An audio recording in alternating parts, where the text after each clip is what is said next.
The saga begins in a world of breathtaking magic. Here, an unprecedented force of 150 million elite mages and warriors was dispatched into a hellish dimension known as the Shadow Labyrinth. Their sole, monumental purpose was to vanquish the abyssal dragon, a cataclysmic beast poised to erase humanity from existence. For a grueling decade, this brutal war of attrition continued, and in the end, when the dust settled, only 6 of the mightiest champions still drew breath. Our story's protagonist emerged as the one sorcerer, who could craft an arcane ward to completely neutralize the dragon's terrifying power. Alongside the last remaining heroes, he struck the final blow. Without our hero's sacrifice, victory would have been an impossible dream.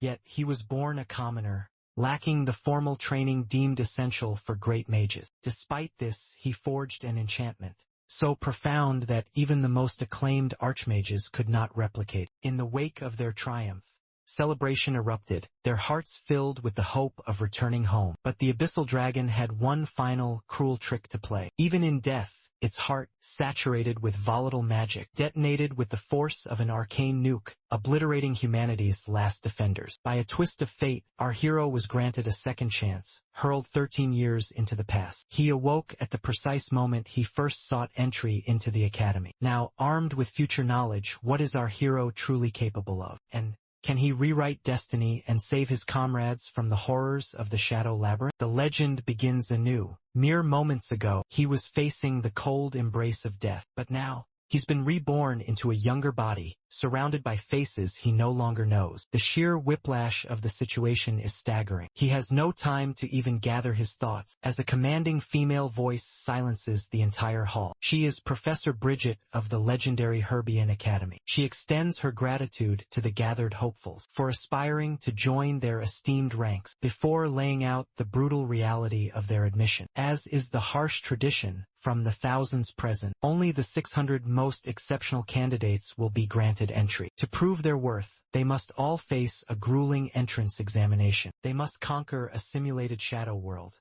The mere mention of the test sends a ripple of fear through the crowd. She quickly reassures them this shadow world is not a true threat, but a carefully controlled simulation crafted for this specific exam. This declaration, however, brings our hero absolutely no comfort. His mind is still reeling from the impossible fact that he perished, and has somehow been thrown back through the currents of time. The most agonizing part is that his decade of suffering in that cursed world, every sacrifice, every desperate struggle, has been rendered completely meaningless. He is back at square one. The trial commences in just 2 hours, and assigned mentors will be present to offer guidance. For now, our protagonist vanishes into the throng of people, seeking out a desolate, quiet corner, attempting to grapple with the impossible truth he must now face. Herbian Academy isn't just some random institution, it's the very place he graduated from, a full decade in his past. Based on the current date and his vivid memories of the Shadow World, the conclusion is undeniable. He has inexplicably journeyed 13 years into his own past. The entire decade he spent fighting in that Hell's Cape. The Allies lost, the hard-won battles. It had all been for naught. The crowd's thunderous applause for Professor Bridget feels like a cruel joke to our tormented hero, who can only shed silent tears of pure, unadulterated frustration. A short while later,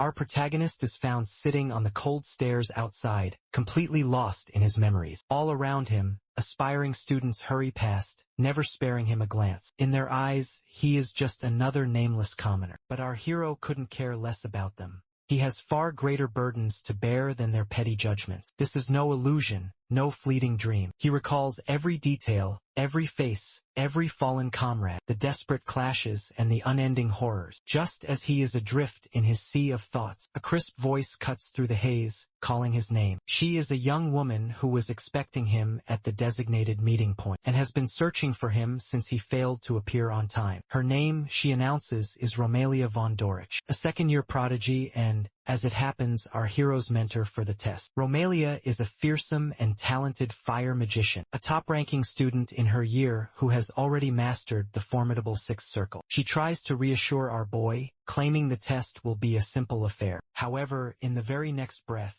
She doesn't bother to hide the harsh reality of the Academy's caste system. The unbending hierarchy within its walls means that aristocrats are given dominion over the prestigious alpha class, where they receive the finest instruction available. Meanwhile, commoners are relegated to the beta class, a place where opportunities for a quality education are severely limited. No matter how well they might perform, they face systemic neglect and endless discrimination. Despite this grim reality, Romelia changes the subject, focusing on the shadow world itself. She pointedly asks if our protagonist even knows what it is, clearly eager to gauge the depth of his understanding. To her surprise, our hero knows it far too intimately. In his previous life, he battled within the real, horrifying shadow world. These are dangerous parallel dimensions, born from echoes of past events, and they represent the single greatest threat to all of humanity, spawning in countless numbers with each passing year. They exist at various tiers of difficulty, with the highest-ranking ones being exponentially more lethal. They corrupt the very land they touch, spreading a deadly, creeping black fog, which makes their swift and total destruction absolutely essential. Continuing on with her lecture,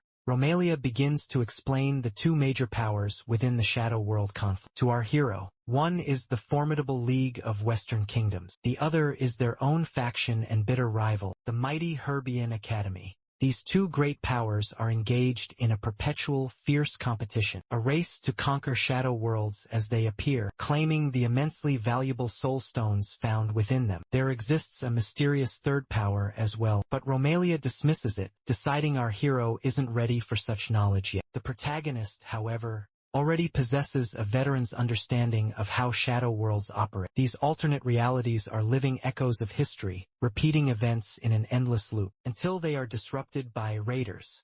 To clear a shadow world is to fundamentally alter its history, to succeed where the original historical figures had failed catastrophically. For example, if a kingdom was annihilated in a past war, the shadow world's objective would be to turn that crushing defeat into a decisive victory. Once this new outcome is achieved, the world itself dissolves. It is an incredibly perilous but vital mission, and at the very forefront of this war are the two titans, the League of Western Kingdoms and Herbian Academy. With the basic briefing now finally complete, Romelia and our hero make their way to Herbian Academy's grand main hall. After clearing the standard magical security checkpoint, they make their way inside the towering structure. Our boy gives his surroundings a cursory scan, which Romelia misinterprets as being unimpressed. When she questions his lack of awe, he simply quips that he has witnessed far more magnificent structures in his time. As they continue deeper into the hall, they are met with an unwelcome face, a man by the name of Elhim, who is accompanied by a silent, silver-haired young woman. Our hero instantly identifies him as a powerful water element mage, the elemental opposite to Romelia's raging, fiery disposition. The two rival magicians could not be more diametrically opposed. They immediately lock eyes, trading thinly veiled insults, all while plastering on forced, saccharine smiles that fool absolutely no one. Their verbal jousting continues for what feels like an eternity, long enough for one to have a leisurely meal. Eventually, Elhim's cold gaze falls upon our hero as he pulls up his profile on a magical tablet. A cruel smirk spreads across his face upon discovering our boy is a commoner, and he wastes no time in using this fact as a weapon to mock Romelia further. However, in the middle of his arrogant taunting, Romelia gleans a critical piece of information. Their respective students have been placed in the same four-person group, meaning they will be direct competitors in the exam. This revelation ignites a fiery debate over whose protege will emerge victorious. Elhim is absolutely certain his student,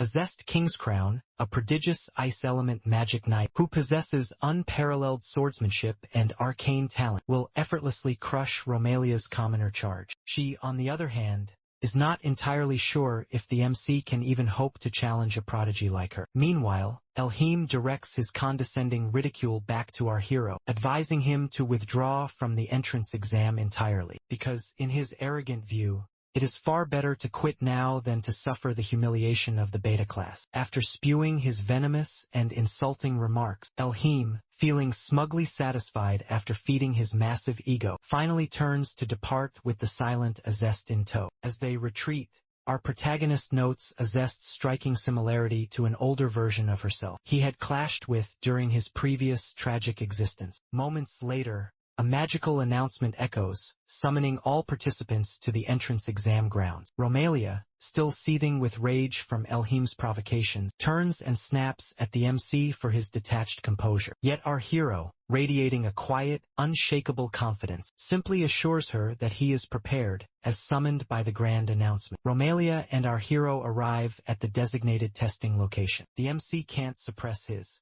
veteran's curiosity about the shimmering, mysterious gate to the shadow world. As he circles it with a calculating gaze, Romalia internally prays that he won't bring shame upon her with his strange behavior. Just then, the other two members of their competitive group finally arrive, and our hero is left utterly speechless to see a familiar face, Romantica, a dear friend he knew intimately from his past life. His heart lurches in his chest as he instinctively takes a step towards her, but he quickly halts, realizing the sheer absurdity of his reaction. In the sudden rush of emotion, in that single, fleeting moment, he cannot possibly conceal the immense wave of relief washing over him. He had been utterly broken when he witnessed her fall. In his past life, he had let out a desperate scream, wept, and felt completely and utterly powerless. But now he has returned to a time before that catastrophe unfolded. He has been gifted an impossible second opportunity. And so, he makes a silent, ironclad vow. He will never again allow those he cherishes to face such a tragic fate. Before he can get lost in the depths of his memories, another announcement booms, signaling the start of their entrance exam. Their trial is set within an 18th level shadow world, the treacherous Aaron's Plains. The objective is brutally simple yet demanding. They must cross the finish line, a staggering 8 kilometers away, and do it faster than their fellow competitors. The use of magic and direct attacks on rivals are permitted. Furthermore, safety protocols are active, reducing all pain by a factor of 80%. However, any fatal injuries in the real world, or an official surrender will result in immediate disqualification. Our hero's teammate, Trivieri, believes their task to be laughably easy, especially when compared to Group B, who must contend with a fearsome troll. Worse, he only views the noble-born Romantica as any real challenge, dismissing the MC and Azest as insignificant background characters. But his arrogance holds little weight now,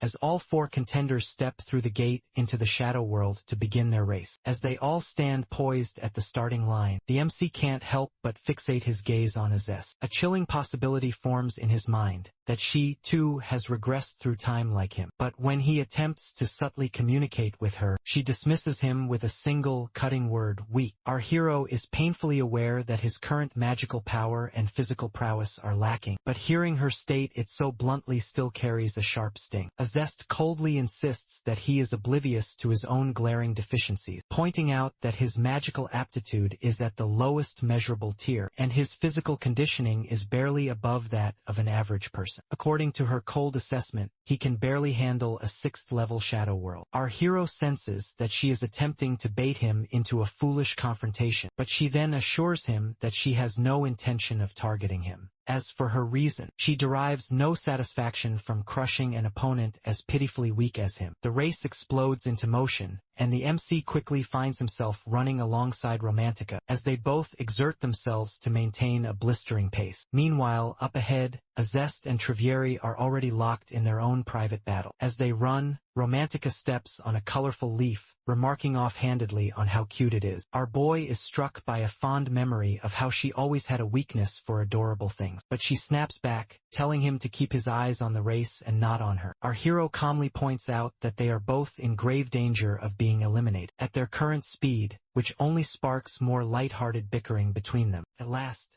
Romantica, having had her fill of their banter, decides it's time to unleash her trump card. Arrow Sweep, a devastatingly powerful spell from the 2nd circle of magic. The progress of the grand entrance examination of the Herbian Academy is being meticulously observed by the highest-ranking officials, with constant updates being relayed through a massive magic circle. According to the latest reports, Groups A and C have already concluded their trials without any major incidents. This leaves only Groups D and F currently engaged in their tests. Thus far, everything appears to be unfolding without a hitch. This year's crop of applicants is exceptionally talented, even surpassing the impressive batch from the previous year. However, the true centerpiece of this year's exam is the arrival of a magic knight, a living symbol of the power of true nobility. Many of the high-ranking professors express their pity for our poor hero for having the misfortune of being placed in the same group as such an extraordinary talent. Meanwhile, the race for Group D is reaching a fever pitch. Trivieri is supremely confident in his own physical power, and initially he believes that victory is already his for the taking. But his cocky assurance is shattered when he sees Azest surging ahead of him with the speed of a lightning bolt. His gaze darts across the battlefield,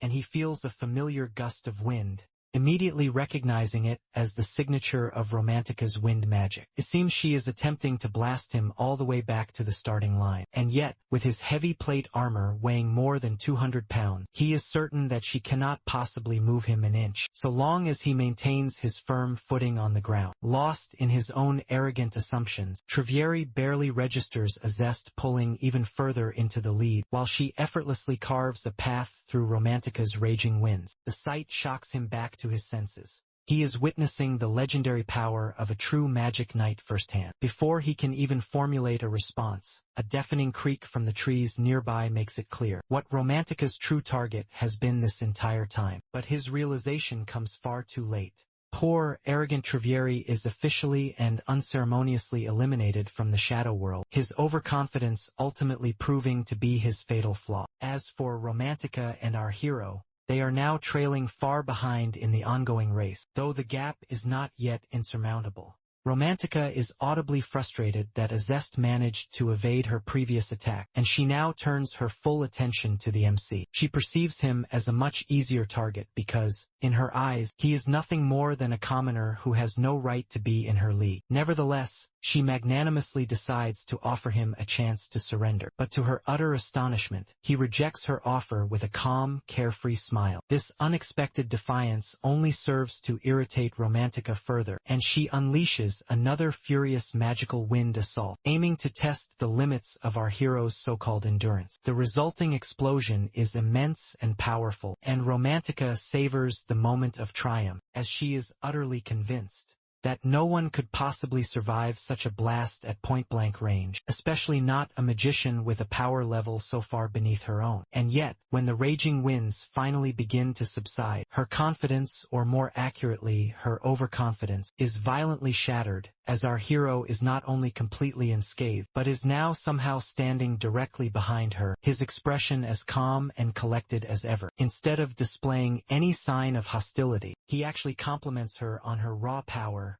and acknowledges her formidable skill as a second-circle magician. Romantica, however, can do nothing but stare at him in utter disbelief. The MC then calmly begins to deconstruct Romantica's magical flaws. Her spell was undeniably impressive, fast, and powerful. Of that there is no doubt, but it lacked any semblance of precision. She had fixated so much on sheer velocity that she completely neglected the airflow, which ultimately caused her attack to veer wildly off its intended course, with only a minor adjustment on his part. Even so, Romantica cannot possibly comprehend how he managed to completely negate her spell. He explains that he employed a simple inverse operation spell to counteract it, but she flatly refuses to believe such a thing is possible. After all, he is merely a first-circle magician. To undo her far more advanced magic should be utterly impossible for someone of his rank, especially since such a complex feat is usually reserved for archmages, who are vastly more powerful and experienced than her. Now, she is more resolute than ever to prove him wrong, and to that end, she unleashes a basic first-circle wind spell directly at him. Our boy, however,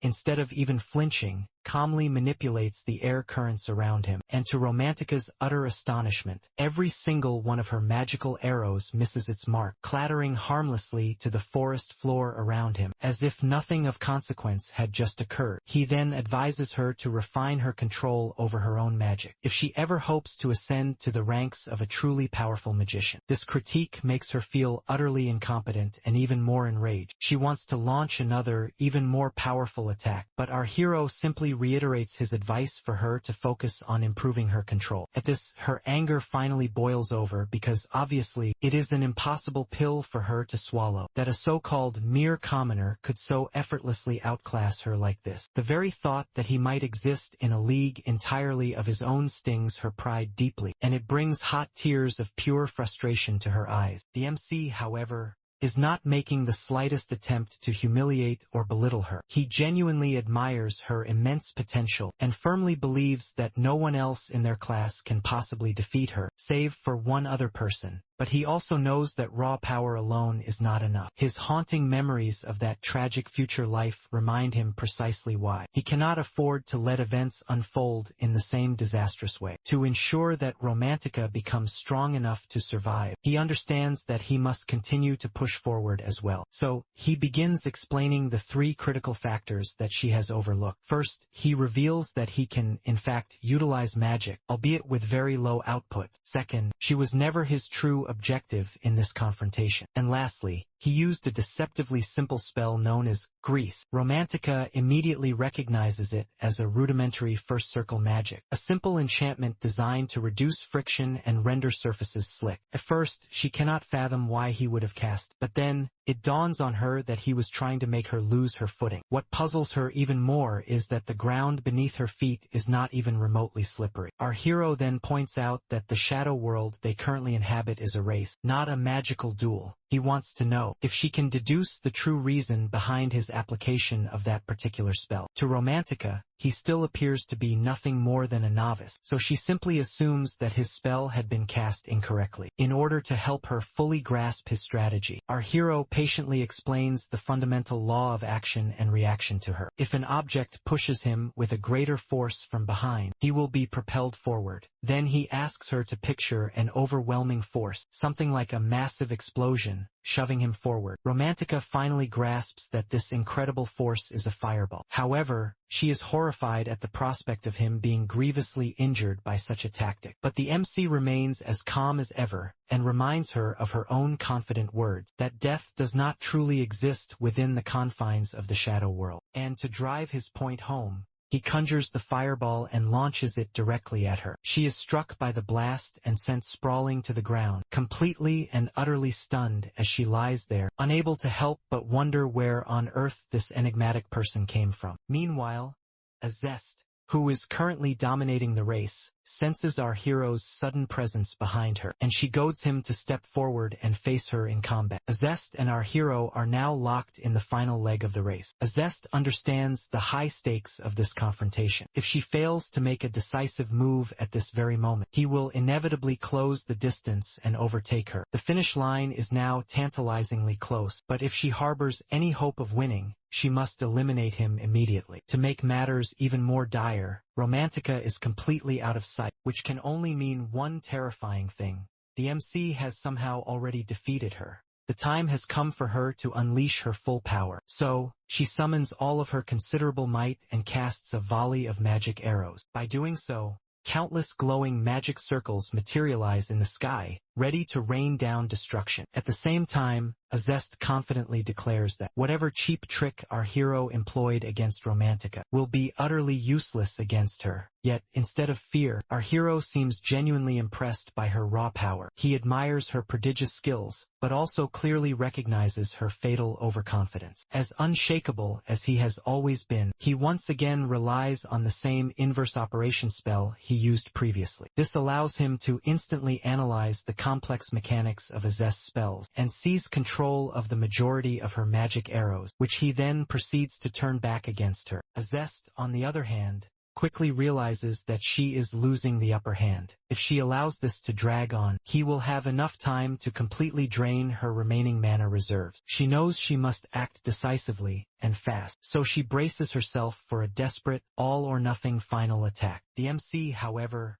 perfectly anticipates her next move and adjusts his trajectory at the last second. A colossal explosion rocks the battlefield, with stray lightning striking his shoulder, arm, and leg as the smoke begins to clear from the sky. Azest is finally beginning to comprehend how he managed to so thoroughly defeat Romantica. Meanwhile, our hero, though now wounded and bleeding, remains laser-focused, His attention is now solely on recalculating and neutralizing 4 of Azest's remaining spells, while simultaneously assessing the distance to the finish line. Azest, however, is not prepared to surrender so easily, and she quickly adapts, forming a new strategy. If sheer numbers cannot possibly overwhelm him, she will instead crush him with overwhelming brute force. Her sharp, tactical mind impresses our hero, but he knows her desperate approach is fundamentally flawed. Their next clash erupts in a blinding burst of energy, as their powerful attacks collide with explosive, devastating force. Capitalizing on this moment of chaos, the MC employs his signature inverse operation spell yet again, and masterfully redirects his own flight path. Another massive explosion follows immediately after that, and Azest suddenly understands our hero's true, audacious strategy, that he is using the force of the blast to propel himself forward. This is now a do-or-die situation for her, and she feels a desperate need to stop him at all costs. As she swings her sword at him in a final, desperate attempt to strike him down in midair, she realizes it is far too late. As our hero soars across the finish line, securing a stunning victory for Group D. Back in the real world, the professors are all convened within the grand meeting room, and are embroiled in a heated discussion. Another academic year has come and gone, and once again, not a single commoner has managed to earn a place in the elite alpha class. Among them is Professor Fergman Naflika, a man who is a staunch believer in social hierarchy, as if his own considerable, portly figure somehow gives him the authority to pass judgment on others. In his narrow-minded view, the alpha class is a sacred privilege reserved only for aristocrats, while commoners should simply feel grateful for the opportunity to even attend the academy. The dean of the academy, a man named Justin, though the result comes as no great shock.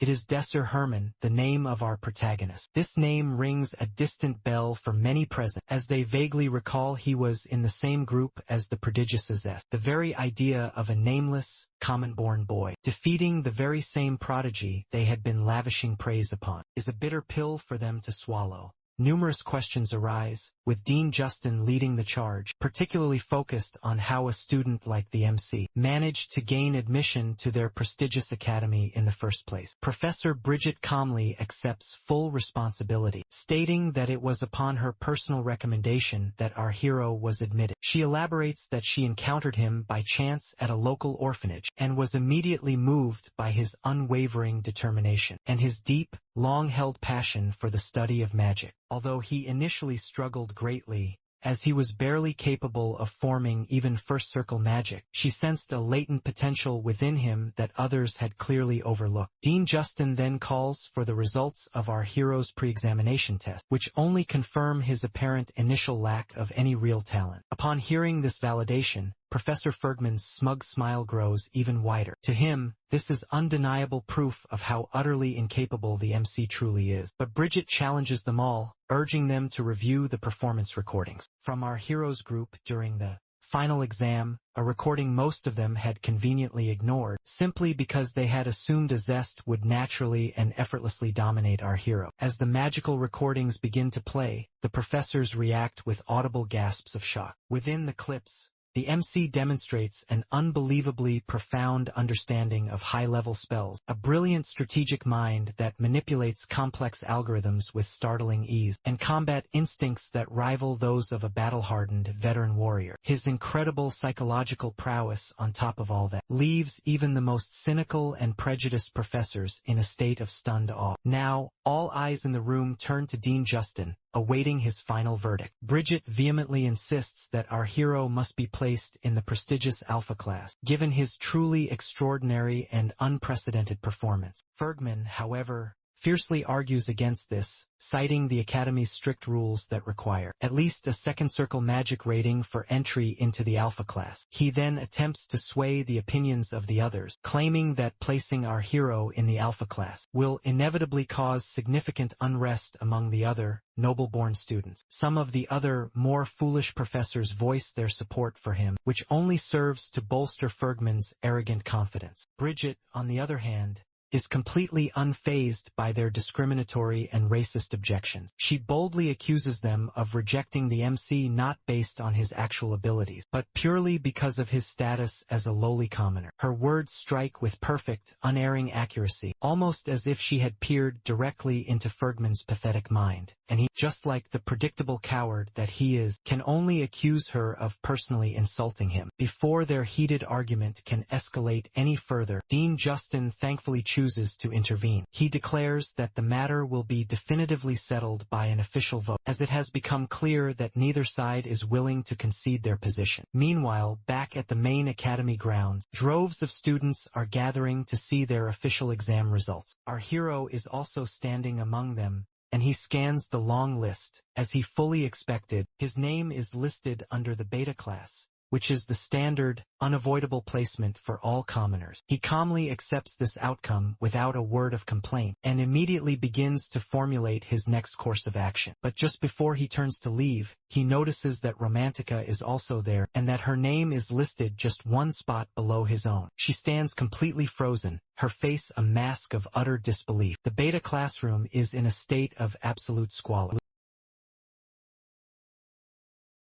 What a cruel joke of fate. Romantica is reeling from the sheer misfortune of her placement. She had envisioned a sanctuary for learning, a place worthy of her talents. But now, trapped in this squalor, a frustration so bitter it stings her eyes. As if the decrepit classroom wasn't insult enough, the lessons are mind-numbingly simplistic, covering material she mastered long ago. And the instructor is a thoroughly unremarkable and forgettable figure. To compound her misery, she must suffer this indignity alongside the MC. The idea of sharing a classroom with him is a blow to her aristocratic pride. She knows, deep down, that she has only her own failure to blame for being condemned to the beta class. But that painful truth offers her absolutely no comfort. Our hero, the very warrior who toppled a magic knight, appears utterly engrossed in the mundane lecture. His focus only serves to fuel her seething irritation. Yes, he possesses talent, but in her estimation, he is still an insufferable rogue. Her mounting rage finally boils over, and she slams her fist on the desk, earning the bewildered stares of the other students. Meanwhile, our protagonist's own thoughts echo a fraction of Romantica's concern, though his perspective is far grander in scope. The annual tradition of dumping commoners into the beta class is a tragic tale he knows all too well.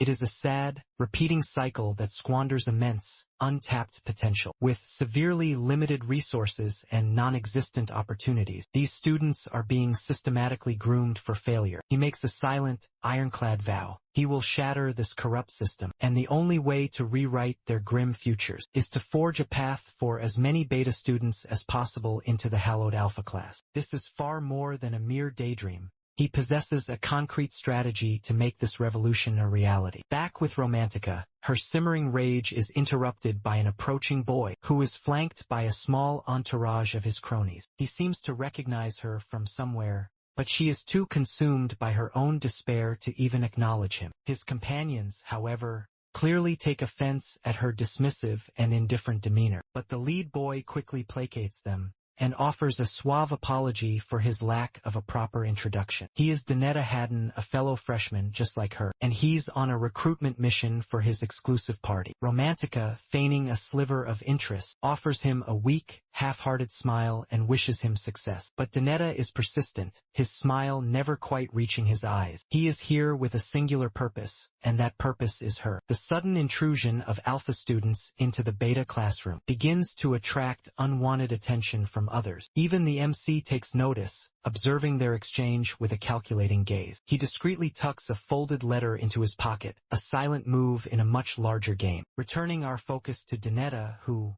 for all his practiced charm, cannot conceal his utter disdain for the Academy's decision to place an aristocrat of Romantica's caliber into the lowly beta class. In his twisted worldview, commoners are little more than vermin, and the mere thought of someone like her being forced to share the same air with them is simply unacceptable. Romantica, for her part, hides her growing disgust behind a mask of forced politeness, as she curtly asks him to state his business. Donetta no longer bothers with pretenses. He proudly announces that he is a member of the Blue Moon, the Academy's most powerful and elite party, led by the infamous upperclassmen, Elhim. A place in this party is a guaranteed fast track to the Alpha class, and he believes Romantica possesses more than enough talent to join them. For a brief moment, Romantica finds herself hesitating. The offer is undeniably alluring. She is well aware that joining the Blue Moon would mean an immediate guaranteed transfer to the Alpha class, and yet, for some inexplicable reason, she cannot bring herself to accept his offer. Donetta, on the other hand, is not extending this invitation out of the kindness of his heart. In exchange for his personal recommendation, this arrogant boy has one condition: she must become his girlfriend. Romantica's already terrible day takes another bizarre turn as Donetta, a boy she barely knows from Adam, brazenly asks her to be his girlfriend. They've never once had a proper conversation, and the only time he even claims to have noticed her was during the entrance exam, when he apparently saw her across the packed reception hall, and was immediately captivated by her beauty. His shockingly forward confession catches her completely off guard, and she is left speechless. In order to process this sudden turn of events, Romantica requests some time, and Donetta graciously agrees to give her space. But before departing, he presents her with a sword-shaped locket called a K-moving, which he explains is a traditional symbol of affection among warrior clans. In his distant homeland, as if that wasn't bizarre enough, he dramatically swings it open, revealing a delicate chain nestled inside. Although she finds this strange, out-of-the-blue gift completely overwhelming, Romantica accepts it without putting up much of a fight. After bidding her a charming farewell, Donetta finally departs with his lackeys in tow, who, even as they are leaving, cannot resist throwing one last insult at the poor beta-class students. Once she is finally alone, Romantica stares down at the chain, admiring its intricate design. But her moment of quiet contemplation is short-lived. The sudden, silent appearance of someone startles her so badly that she lets out a yelp and tumbles right out of her chair. It's him, the MC. The one person who always seems to materialize at the most inconvenient moments. He offers a hand to help her up, but his presence only serves to irritate her further. Once she has finally regained her composure, she furiously demands to know what he wants from her now. Our hero extends the exact same offer that Donetta just made, but Romantica instantly and vehemently rejects him, stating that she has no intention of ever dating him, not even in a million years. The MC, however, was not referring to anything remotely romantic, but Romantica doesn't even bother to listen to him. She is far too annoyed to give any credence to his intentions. Our boy takes note of her foul mood and casually asks why she seems so on edge. Romantica completely ignores his question, and instead poses a rhetorical one of her own. Which group would he choose? One that offers a guaranteed path to success, or one led by a nameless nobody from the beta class? Her pointed words strike our hero with unexpected force. He understands the true gravity of her choice all too well. He knows how this single, seemingly simple decision will alter the entire course of her life for the worse. But Romantica, completely oblivious to this devastating truth, simply demands that he leave her in peace and find someone else to pester. Our hero, however,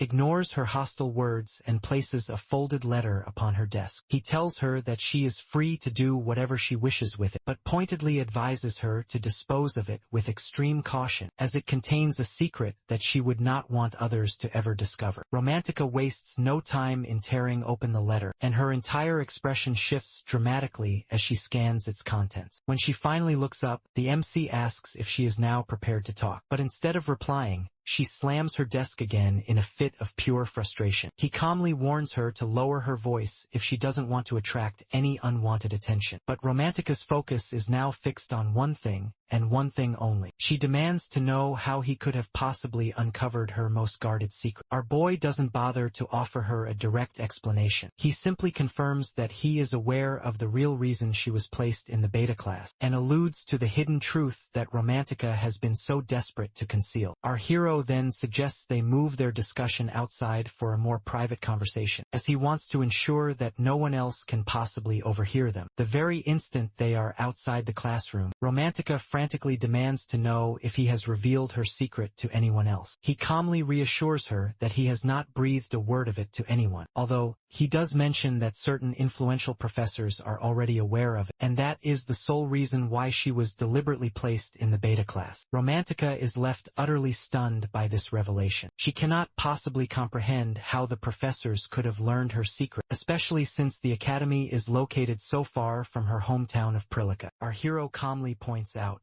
that she should never underestimate the vast reach of Herbion's intelligence network. He reveals that her family, who were originally simple merchants hailing from Prilica, amassed a great fortune through their trade business, and then purchased a baron's title, adopting the surname von Eru when she was only 4 years old. However, certain prejudiced professors still look down on them for their commoner origins, in spite of their now noble status. To make matters significantly worse, Professor Fergman, the influential head of the Academy's powerful Blue Moon Party, is one of the select few who is privy to her true background. And on top of all that, this particular professor utterly despises commoners. But despite this damning information, Romantica still desperately wants to believe that Donetta will somehow protect her. Our hero, however, forces her to recall Donetta's condescending attitude towards commoners, a stark reality check that challenges her to reconsider her naive loyalties. After making all of his crucial points, our hero places the monumental choice squarely in her hands. But Romantica takes this opportunity to question his own ability to lead a party, especially since he resorted to blackmail to recruit his first member. A fair point our hero is forced to admit. But he skillfully counters with a very intriguing proposition. He suggests that she can join his party on a trial basis for 1 month, and if, at the end of that period, it doesn't work out, she is free to leave with absolutely no strings attached. Although Romantica still doesn't trust him in the slightest, she knows that she has no other viable choice but to accept his offer. Still, she cannot help but make it painfully clear just how much she despises him, a fact of which the MC is already acutely aware. A short while later, the newly formed duo finds themselves in the school cafeteria. Romantica loudly complains about the abysmal quality of the stale bread, but still manages to devour it heartily. Our hero, on the other hand, having already finished his own meager meal, finds the rock-hard bread to be perfectly tolerable. She then brings up a rather crucial logistical point, that, in order to officially form a society, they require a minimum of 3 registered members. She also highlights the immense challenge of recruiting anyone else, since the vast majority of freshmen will naturally flock to the already established and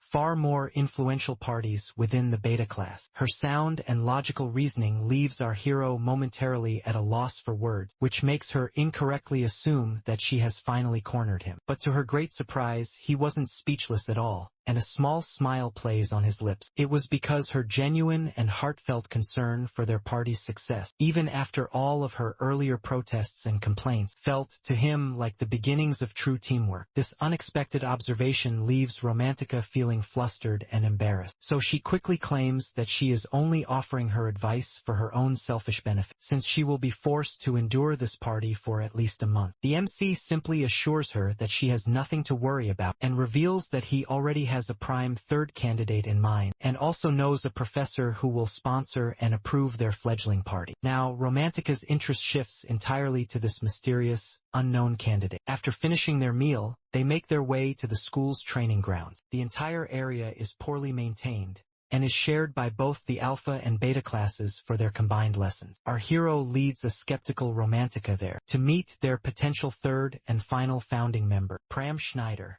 Pram, a beta-class swordsman in our hero's previous life, had managed to survive for 9 grueling years in the Shadow World. His raw, natural talent and incredibly refined swordsmanship were truly extraordinary, and his lightning-fast stabbing techniques alone were more than enough to rank him as a bona fide swordmaster. Romantica wonders aloud what this Pram character looks like, and the MC spots him in the distance and points him out to her. Romantica can't help but overreact, gushing about how unbelievably adorable Pram is. The MC, on the other hand, admits he has never viewed him in that particular light before, but still concedes that she has a point, though not with nearly the same level of unbridled enthusiasm. Romantica, however, is already scheming up ways to essentially adopt this cutie pie right then and there. Poor Pram is completely oblivious to her slightly sinister intentions, and lets out a sudden sneeze from all the unwanted attention. Pram is now lost in deep concentration as he tries to select a weapon. After a great deal of internal debate, he finally settles on a massive greatsword. Our hero, who has been quietly observing Pram for some time, is taken aback by his rather peculiar and unexpected choice. He vividly remembers Pram as a duelist who exclusively preferred a nimble rapier, and now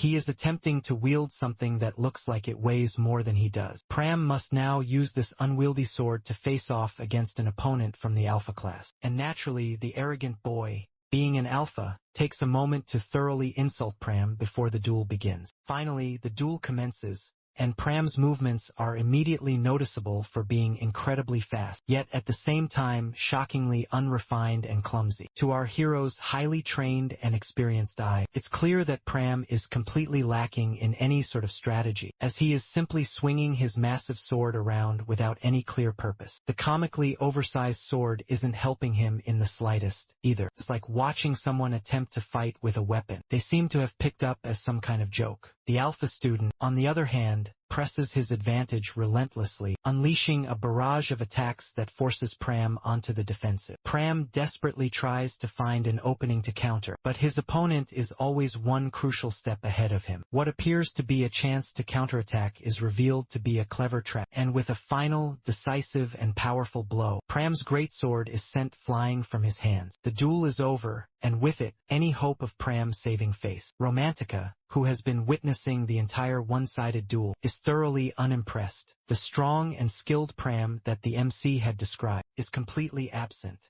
Instead, she sees a boy who quickly exhausts himself with his own clumsy movements, a mistake that even a complete novice wouldn't make. Although she still finds him undeniably adorable, she cannot possibly overlook his glaring lack of self-confidence. So, for the greater good of their fledgling party, she strongly suggests they cut their losses and find someone else. But before the MC can even begin to protest, the alpha student, completely out of nowhere, charges towards the disarmed Pram, his fist pulled back in a fit of pure rage. Our hero, seeing the impending disaster about to unfold, immediately sprints forward to prevent the catastrophe. The arrogant alpha-class bully continues to pummel our poor, cute Pram without a shred of mercy, and the MC races over to put a stop to it. But instead of halting his assault, the boy becomes even more enraged at the sight of another beta daring to interfere. He even brandishes his sword at the MC, warning him to back away. But our hero completely ignores his cowardly and empty threats, and kneels to check on Pram, making sure that he is okay. He then turns to the bully and calls him out for being so unbelievably petty, and for stooping to such pathetic lows just to soothe his fragile ego, all because someone from the beta class had dared to challenge him. For a moment, this only serves to make the boy even more furious. In a blind fit of rage, he swings his sword, aiming to strike Pram once again. But before the steel can connect,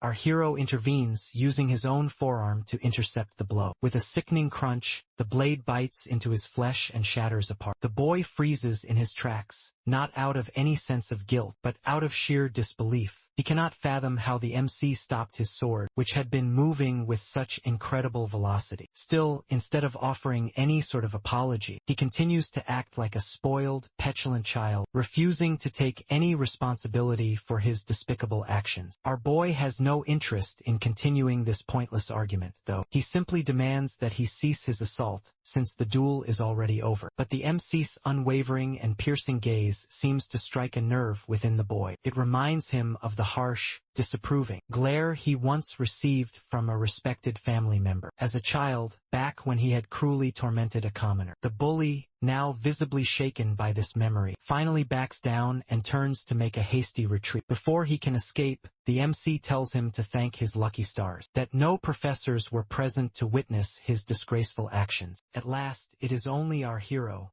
Pram and Romantica, who remain on the training grounds. Both Pram and Romantica now look on with concerned expressions as they stare at the MC's badly bleeding hand. The newly formed trio is now back in the dorm room, and Pram is diligently working on dressing our hero's fresh injuries. Romantica is also present, of course, to relentlessly nag him for picking a fight with an arrogant alpha-class student. But as cynical as Romantica tends to be, she can't help but find it grimly amusing that he is now covered in blood, as a form of karmic retribution for his actions during the entrance exam. Meanwhile, our adorable Pram, who is the complete and total opposite of Romantica, meaning the sweet and innocent boy that he is, completes his first aid work by tying a neat, perfect bow on the bandage. He feels incredibly guilty for disrupting our hero's daily routine by getting his arm injured, and he apologizes profusely. The MC calmly assures him that it was entirely his own choice and that there is absolutely no reason for him to feel guilty. Even so, Pram insists on finding some way to make it up to him. Takes a bit of convincing, but eventually,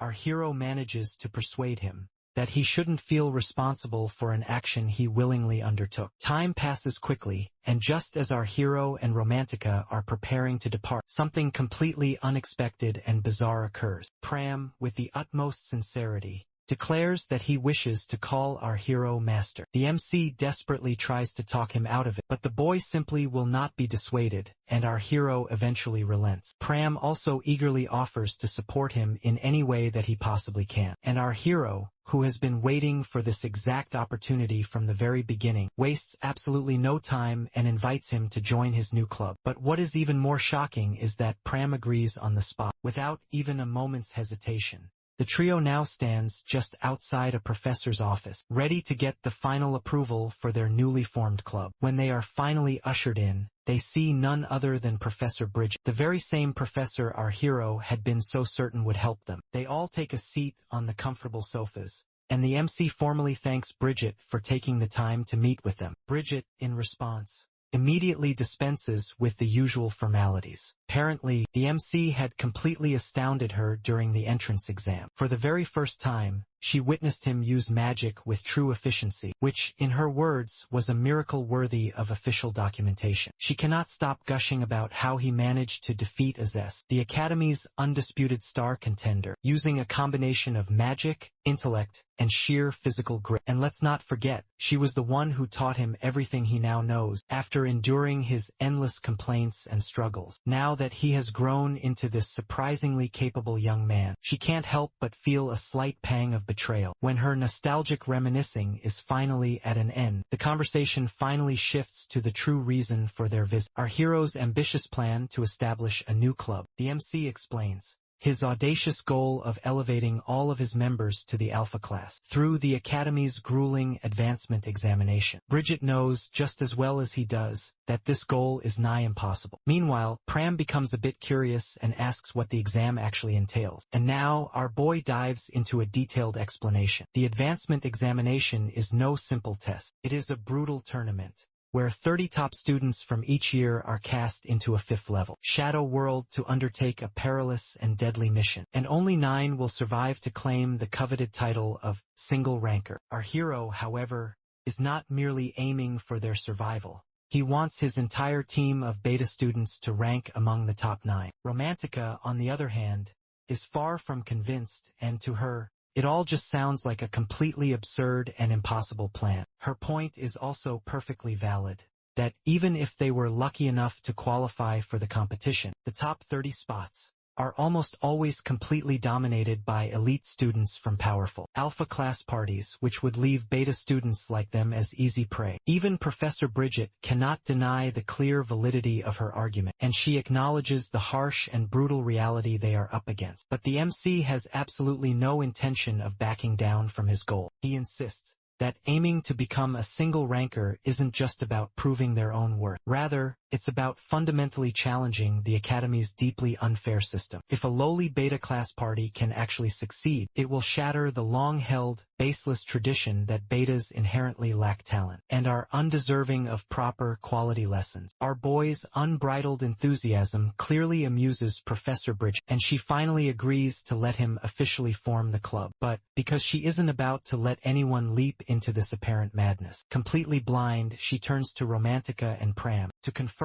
that they are still both bold enough to go along with our hero's ridiculously ambitious plan. After hearing everything, the Herbian Academy's main training area is a true marvel, with a massive mock arena and a virtual simulation zone that look like something from a fantasy. Romantica can do nothing but gawk at the splendor in awe. But tragically for her, these state-of-the-art facilities are reserved exclusively for the elite alpha class students. she begrudgingly follows her new party to the top floor of the training center, a place that looks like it hasn't seen a broom or a human being in decades. Every single surface is caked in a thick layer of dust, and the stale air practically screams, "Abandoned Hell's Cape." As they cautiously explore the dilapidated room, something brushes against Pram's foot, and he lets out a shriek so loud it's as if he's just seen a ghost. Our hero tries to calm him down, saying it's likely just a harmless rat, but the mere mention of rats sends Romantica into a full-blown panic. Before she has a chance to flee, the MC unceremoniously shoves her into the room. The place looks even more horrifying the more they see of it. Our hero manages to find and flip on the lights, but the room's grim appearance doesn't improve in the slightest. Then, as if their situation couldn't possibly get any worse, the lights flicker and die, plunging them into absolute darkness. Hundreds of glowing eyes suddenly appear all around them, and it doesn't take a genius for them to figure out that the room's true residents are, in fact, rats, and a massive horde of them. Romantica lets out a scream so blood-curdling, it probably terrifies the poor, unsuspecting rats, just as much as it startles her own party members. In her utter panic,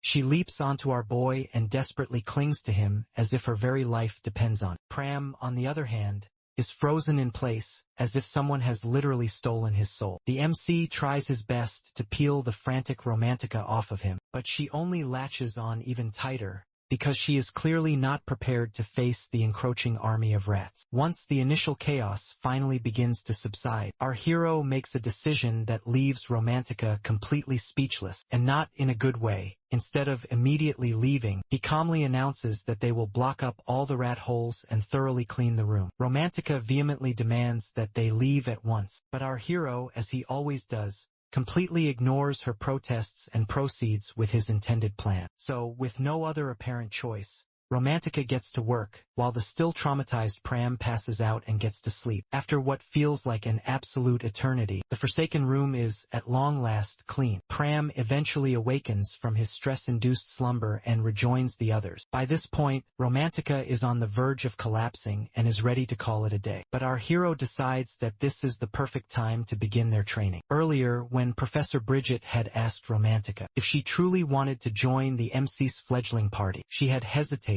His stated goals were clearly insane, and she knew for a fact that plenty of people were far stronger than her. But somehow, she had managed to convince herself to say yes. Now, standing in this rat-free but still utterly horrible room, she can't help but deeply regret her decision. And yet, she stubbornly refuses to back down now. If our boy intends to drag her down this path of madness, then she will go down fighting every step of the way, and probably screaming as well.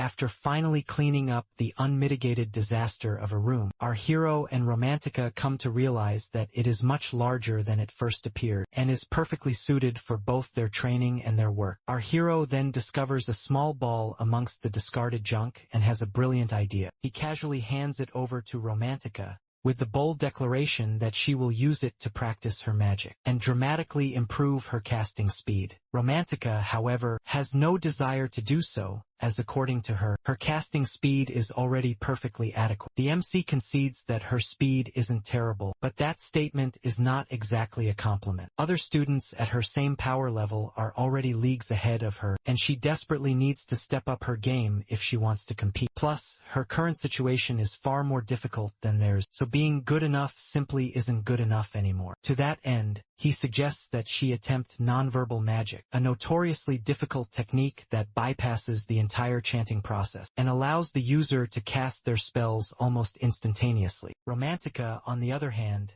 finds this entire idea to be completely ridiculous. She has only ever read about it in dusty old books, and those books don't exactly scream easily achievable. But our hero is absolutely convinced that she can do it. After all, he has personally witnessed her pull it off before in his previous life, though of course, he conveniently neglects to mention that particular detail. When Romantica continues to hesitate, our boy decides to up the stakes. Either she tries the new technique, or she can prepare to snack on more of that rock-hard bread. Romantica finally and reluctantly agrees. The MC then draws 2 circles on the ground, one directly around her and one some distance away. Her mission is to move the ball from one circle to the other, using only her air magic, with the strict rules of no touching, no throwing, and absolutely no excuses. Romantica glares at the ball as if it has just personally insulted her. Our boy reminds her of how she had used wind magic earlier during their cleaning spree. She vaguely remembers, but instead of focusing on her use of magic, she only recalls breaking things and getting yelled at for it. Still, she decides to give it a shot.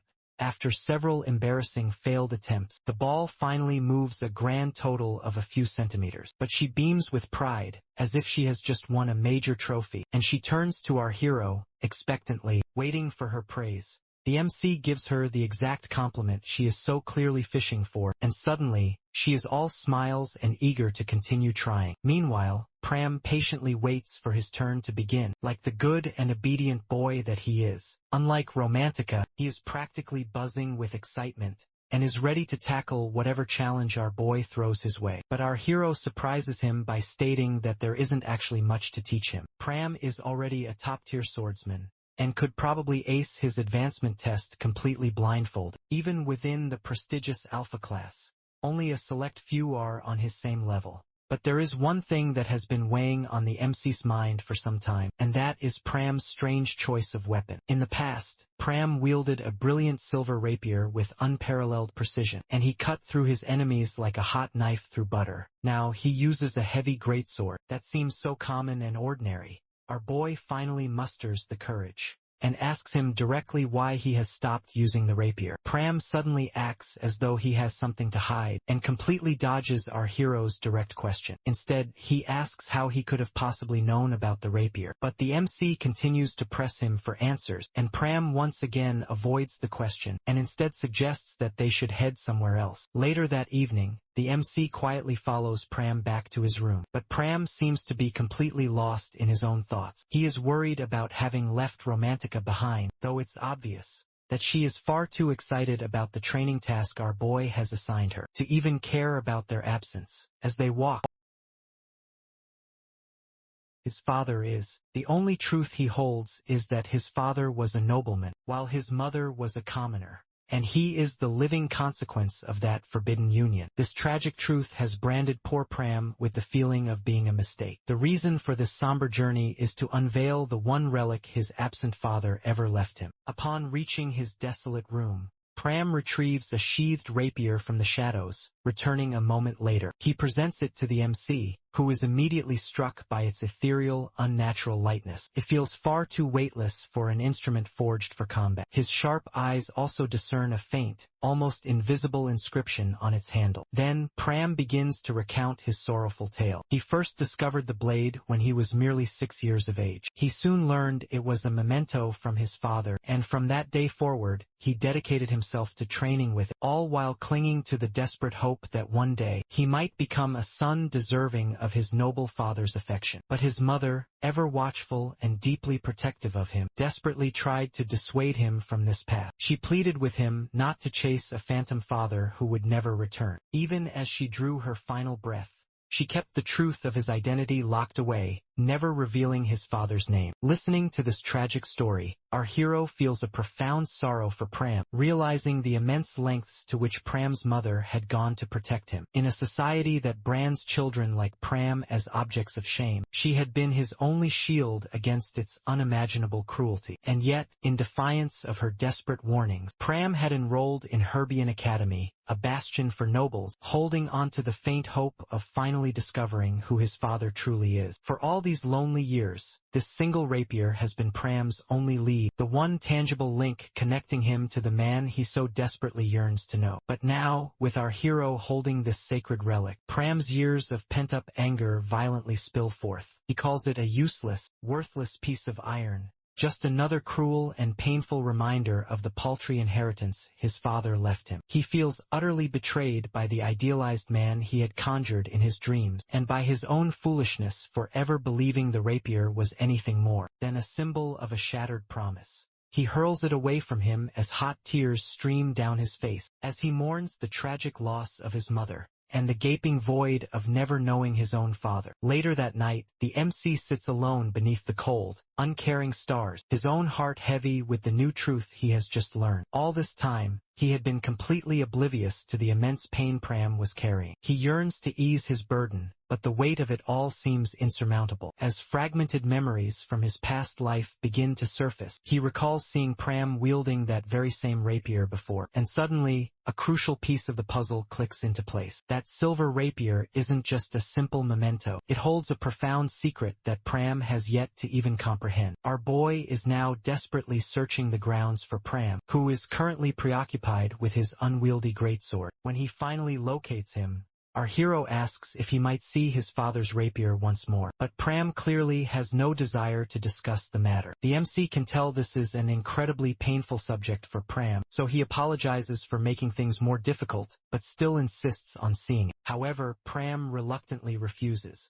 not because he doesn't want to show it to him, but because he has already sold the damn thing. Later, our hero finds himself navigating the winding streets of the Herbian Academy's sprawling commercial district. It has been an eternity since he last visited this perpetually bustling place. In his previous life, he would often come here to purchase various supplies. Now, he is accompanied by Pram, who leads him down a narrow, dark alley to a shady establishment called Woodjikin's Antique Shop. A weathered banner hanging outside bluntly states that there are no refunds, for any reason. This immediately makes our hero suspect the merchant is a particularly greedy individual. As they are about to enter the shop, Pram makes it abundantly clear to the MC that he will never wield that sword again. They then proceed down a hallway protected by heavy magical security, and at the very end of it, they knock on a reinforced gate and a massive barbarian guard admits them. Once they are finally granted entry, they are met by an older man named Woodjikin, the proprietor of the shop. He recognizes Pram instantly and cuts directly to the chase. Our hero explains that he wishes to buy back the item that Pram had sold earlier. Woodjikin smugly reminds him of his store's strict, no-refund policy. But our hero clarifies that he is not requesting a refund. Rather, he wishes to officially purchase the item back. The two men share a brief, awkward chuckle, and Woodjikin finally places the rapier on the table between them. At the same time,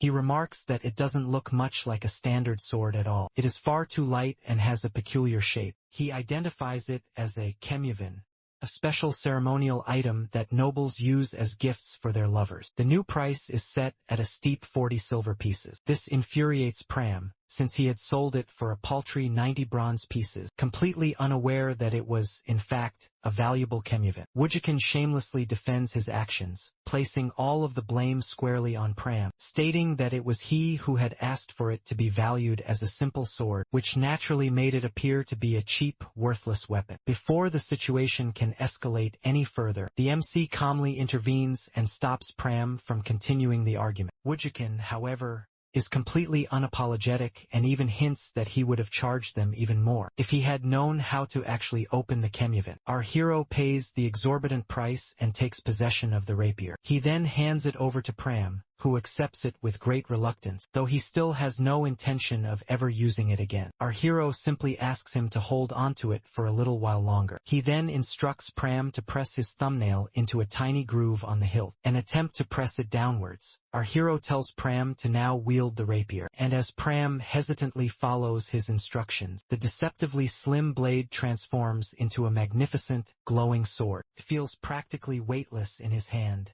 as if it were forged from the very air itself. This is because it is no ordinary weapon, but was instead crafted from the legendary metal, blancium, a rare and virtually indestructible material, even tougher than tempered steel. While the greedy Woodjikin had failed to recognize the sword's true, incredible nature, even though he knew it was a valuable kemyavin, our hero immediately understood its significance. This is the very same legendary sword that Pram had wielded in his past life. After acquiring what they came for, the MC suggests that it is time for them to leave, but Woodjikin is not yet prepared to let them go so easily. Now fully aware of the sword's immense and unimaginable value, he wants to keep it all for himself.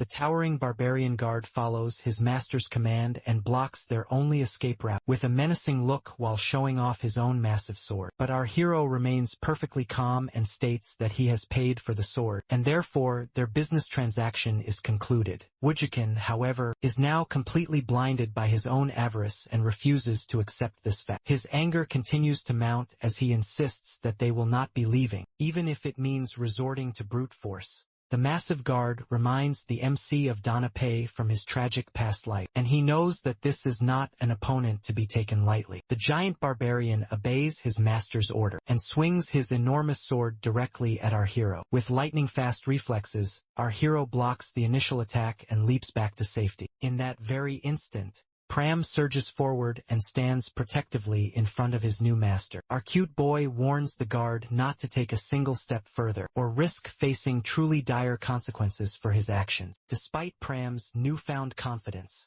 the MC can't help but feel a pang of worry for him. Even in the middle of such a tense confrontation, he lightly teases Pram about his earlier vow to never wield a sword again. Pram is clearly embarrassed, but he readies himself for the impending fight. The barbarian's heavy, crushing strikes come down with immense force, but Pram moves with blistering speed and evades them with practiced ease. Our hero notices something significant. Pram's entire stance has fundamentally changed. His movements are now controlled, fluid, and precise, and they carry with them an undeniable and palpable sense of danger. Pram is admittedly less experienced in fighting against barbarians, but he has undeniably grown much stronger. But regardless, our boy remains on high alert, poised to intervene if it becomes absolutely necessary. But as the fierce battle rages on, Pram's skill and aura grow ever sharper, and it vividly reminds the MC of the legendary and powerful warrior that Pram had become in his previous life. Meanwhile, the massive barbarian guard is clearly relishing the challenge, and he doesn't seem to be the slightest bit intimidated. Our hero keeps his focused gaze locked on the fight, and adapts to the barbarian's wild and unpredictable fighting style. But he has complete confidence that Pram is more than capable of handling this intense battle entirely on his own. Pram now stands face to face with the hulking barbarian guard, who comes charging towards him like an enraged, unstoppable beast. But Pram has no intention of allowing himself to be trampled underfoot. He moves with the speed of a lightning flash, and begins slashing at the guard from every conceivable angle. The guard takes note of Pram's smaller size and incredibly swift movements, but instead of becoming enraged by this, the massive man actually seems to be enjoying himself. Pram, on the other hand, is not having nearly as good of a time. His legendary rapier, which he hasn't wielded in what feels like ages, feels dull and awkward in his grip. He cannot seem to land a deep enough hit, and his frustration is beginning to mount. But then, he reminds himself that failure is simply not an option. If he cannot win this fight, he knows he will not be getting out of this dangerous situation. When the barbarian charges at him once again, Pram leaps backward just in the nick of time. But now, the guard is beginning to match his incredible speed. In that desperate moment, Pram realizes that he will have to end this with one single, decisive move. So he aims for a critical weak spot.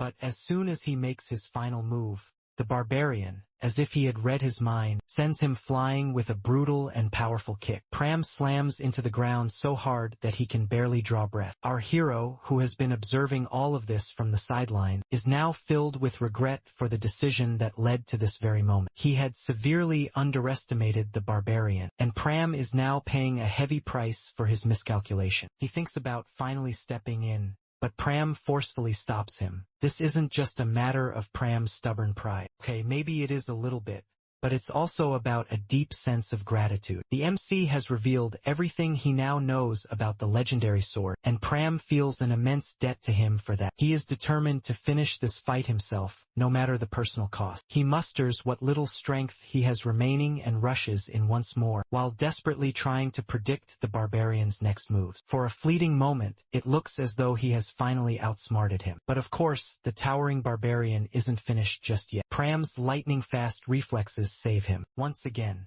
the barbarian swings his enormous sword wildly, like an enraged, blindfolded bear, but he misses his target completely. Instead of hitting Pram, his sword is shattered in half in a single clean strike, by none other than our little cutie. But Pram doesn't stop his assault there. and he lands a solid, resounding punch directly on the barbarian's face. The giant staggers backward, looking dazed and utterly confused, and then he finally collapses to his knees. The MC rushes over to check on Pram's condition, but Pram quickly reassures him that he is perfectly fine. He mentions something about how the sword had likely just saved his life, though he doesn't seem particularly thrilled about such a close call. With Pram thankfully still mostly in one piece, they prepare to make their escape.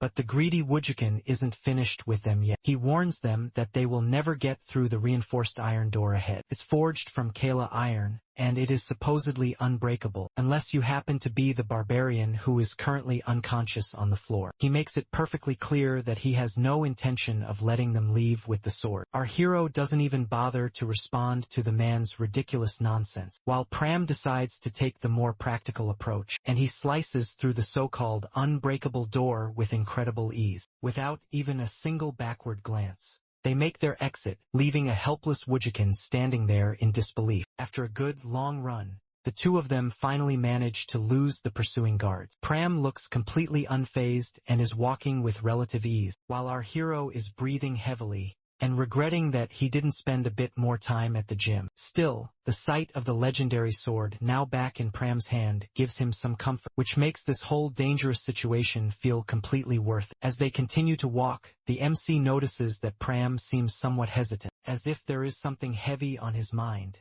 but he can't quite bring himself to say what it is. So our boy simply assures him that there is no need to thank him. After all, he was the one who provoked Wujikin in the first place, and dragged both of them into this dangerous mess. Our hero's words seem to affect Pram more deeply than he expected. After losing sight of his life's purpose, he had spent so long just drifting aimlessly through life, because he was utterly convinced that nothing really mattered anymore. But then, our hero appeared and offered him a new sense of direction, and reminded him what it felt like to have hope once again. In that profound moment, Pram finally decides, all while getting visibly emotional, that he will faithfully stick to the path that his master has shown him. He also vows to honor his father's words about finding his own way, no matter how lost he might have felt before. Meanwhile, inside the luxurious Alpha-class dining hall, Romantica finds herself right where she always is as a beta student, directly on the radar of a pack of arrogant alphas, who are thoroughly enjoying making her the focus of their attention, or more accurately, the target of their cruel bullying. Romantica, however,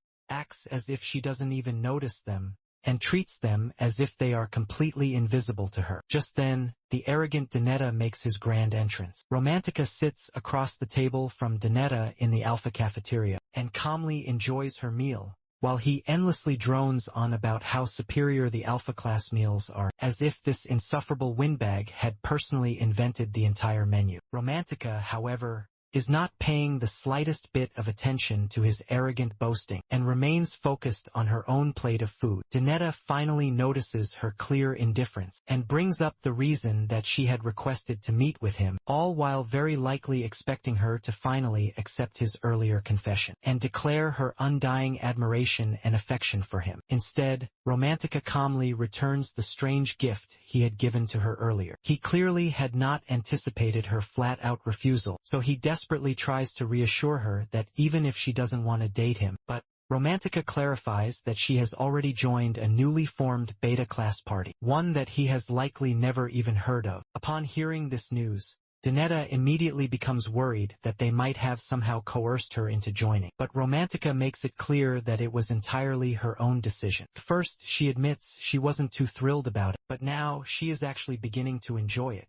The leader of her new club is a remarkably skilled trainer, and thanks to his unconventional guidance, she has already improved her own abilities a great deal. Then comes a twist in the tale so wild, it wouldn't have even made it into Donetta's most terrible nightmare. Romantica reveals that she is, in fact, a commoner. For a brief moment, his face twists into a mask of pure disgust. But then, as if trying to delude himself, he calls her statement a joke, and insists that if she were truly a commoner, she would have immediately jumped at his offer to join the prestigious Alpha class, which is the only realistic path for someone of her lowly station to rise. He isn't entirely wrong, but Romantica simply cannot bring herself to take that particular path. Her new teammates, for all of their quirks and flaws, do not look at her with the same condescension that he does. This explanation only serves to irritate him further, and soon, his bubbling frustration transforms into pure, unadulterated anger, and he begins to viciously insult both Romantica and her new teammates. In that pivotal moment, Romantica starts to piece together the true reasons behind his deep-seated arrogance. It isn't just a matter of his own personal hatred. The entire Academy system is fundamentally broken, as it gives far more importance to one's birthright than their actual talent. The nobles are desperate to cling to their fading power, and are terrified that commoners might one day rise up and challenge them. The recent emergence of the Shadow Worlds has only made things worse, because now, anyone with enough strength can acquire soul stones and upset the delicate balance that the nobles have worked so hard to maintain and protect. When she points out this uncomfortable truth, Donetta becomes even more furious. Her piercing words bring up old memories that he is not yet prepared to confront. The deep-seated trauma of the populist uprising that led to the public execution of countless nobles, including members of his own family. He was just a small child back then, and was forced to witness the brutal, horrifying deaths of his own loved ones, and the sheer bitterness of those haunting memories now boils within him. Romantica, on the other hand, makes it perfectly clear to Donetta that their paths are now destined to inevitably clash. Her new club is going to rise up and claim a spot in the Alpha class, and if that makes them sworn enemies, then so be it. She leaves him stewing there, drowning in his own anger and unresolved childhood trauma. By the time she has finally departed, Donetta's fury has grown so intense that he actually injures his own arm in his blind rage. One thing is now certain. This conflict is not going to end with polite handshakes and mutual respect. The local newspaper office is in a state of utter pandemonium, as everyone is running around like headless chickens, desperately trying to secure an exclusive interview with Herbian Academy and get the latest breaking scoop before anyone else does. Meanwhile, back at the Academy, hordes of students are crowded around the main notice board, and their faces are all filled with expressions of pure shock. In her own private office, Professor Bridget looks on with immense satisfaction at something our hero has managed to accomplish. Not everyone, however, is in such a good mood at this particular moment. Professor Fergman is absolutely furious with a few beta students who have dared to intrude into his prestigious class. He is also seething with anger towards Bridget, because in his twisted world, she is somehow involved in whatever has so greatly disturbed him. As for the event that has everyone so completely riled up this morning, it's just our hero's party somehow managing to make it into the top 30. And Fergman is not the least bit thrilled about it, to put it mildly. After taking a few deep, calming breaths, Fergman finally manages to compose himself. Well, sort of. He offers an apology to the assembled Alpha students, though it sounds more like a pathetic whine than a sincere apology. He then orders the members of the Blue Moon Party to do whatever it takes to completely eliminate the MC's group from the competition and secure the coveted top spot. But there is one tiny problem before that. The position of freshman leader still has to be officially decided. Fergman has heard all about Azest's previous encounter with our hero, and he figures that she is the perfect person to handle the situation. Azest has been nursing a bitter grudge ever since their entrance exam, where our hero had handed her her first ever humiliating defeat. But this time, she makes a silent promise to herself that she will not mess up. After her tense meeting with Fergman finally concludes, Azest departs from his office, and on her way out, she bumps into both Donetta and Percival Asagunets. Just a quick side note to mention. Percival is the very same arrogant boy who had that practice duel with Pram earlier, the one where he had bullied and beaten poor Pram so badly that our hero had been forced to step in and save him from further harm. Now, returning to the present moment, Donetta and Percival clearly have something on their minds, and it has nothing to do with Azest's apparent leadership. Instead, Donetta wants Azest to allow him to face Romantica from the MC's party, while Percival is extremely eager to take on Pram. He also assures her with all the sincerity he can muster that it isn't a question of her own abilities. He simply has a personal grudge to settle with Romantica. Percival, on the other hand, readily agrees with every single thing that Donetta says, as if he is some kind of robot that has been programmed to do so. Azest, however, is not the least bit concerned with their petty squabbles. She makes it perfectly clear that as their official leader, they have one single unbreakable rule: not to lay a single finger on our boy, as he is hers, and hers alone, to defeat. In the silent sanctuary of the library, the MC arrives with a massive pile of books about ancient history, a clock tower,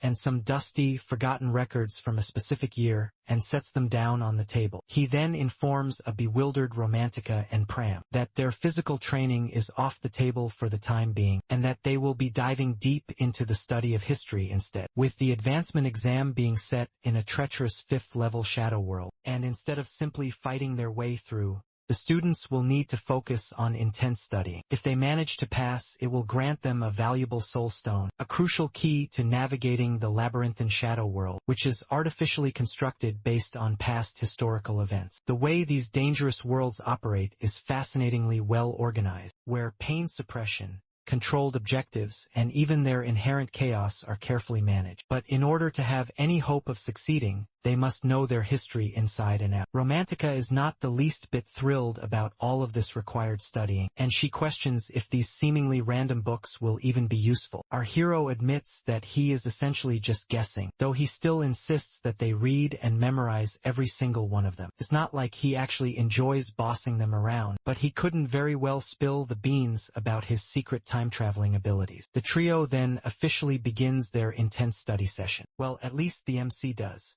Pram, on the other hand, seems far more interested in staring admiringly at our boy than at his actual book. Romantica notices his wandering and undivided attention, and she teases him for being far too attached to our esteemed hero. Her sharp eyes also don't miss a telltale stain on Pram's shirt, either, and she playfully accuses him of going on a date with our boy without her. Our cute little Pram buries his face in his book, hoping that she will finally drop the subject. But Romantica is not about to let it go so easily. She kicks him under the table with her foot and demands that he spill all the juicy details. The MC, who is already rapidly running out of patience, slams his book shut with a very forced smile, and suggests that they should all actually focus on their reading for a moment. A fragile calm returns to the table. Then, of course, Romantica's book decides to fall to the floor, shattering the temporary and hard-won piece. As she bends down to retrieve it, a zest appears out of nowhere and grabs the book. Romantica snatches it back from her hand and returns to her seat to continue reading. A zest also takes a seat with them and formally greets our hero. Our hero compliments her on how well the Blue Moon Party seems to suit her, as both she and the group are undeniably strong, a truly fitting match.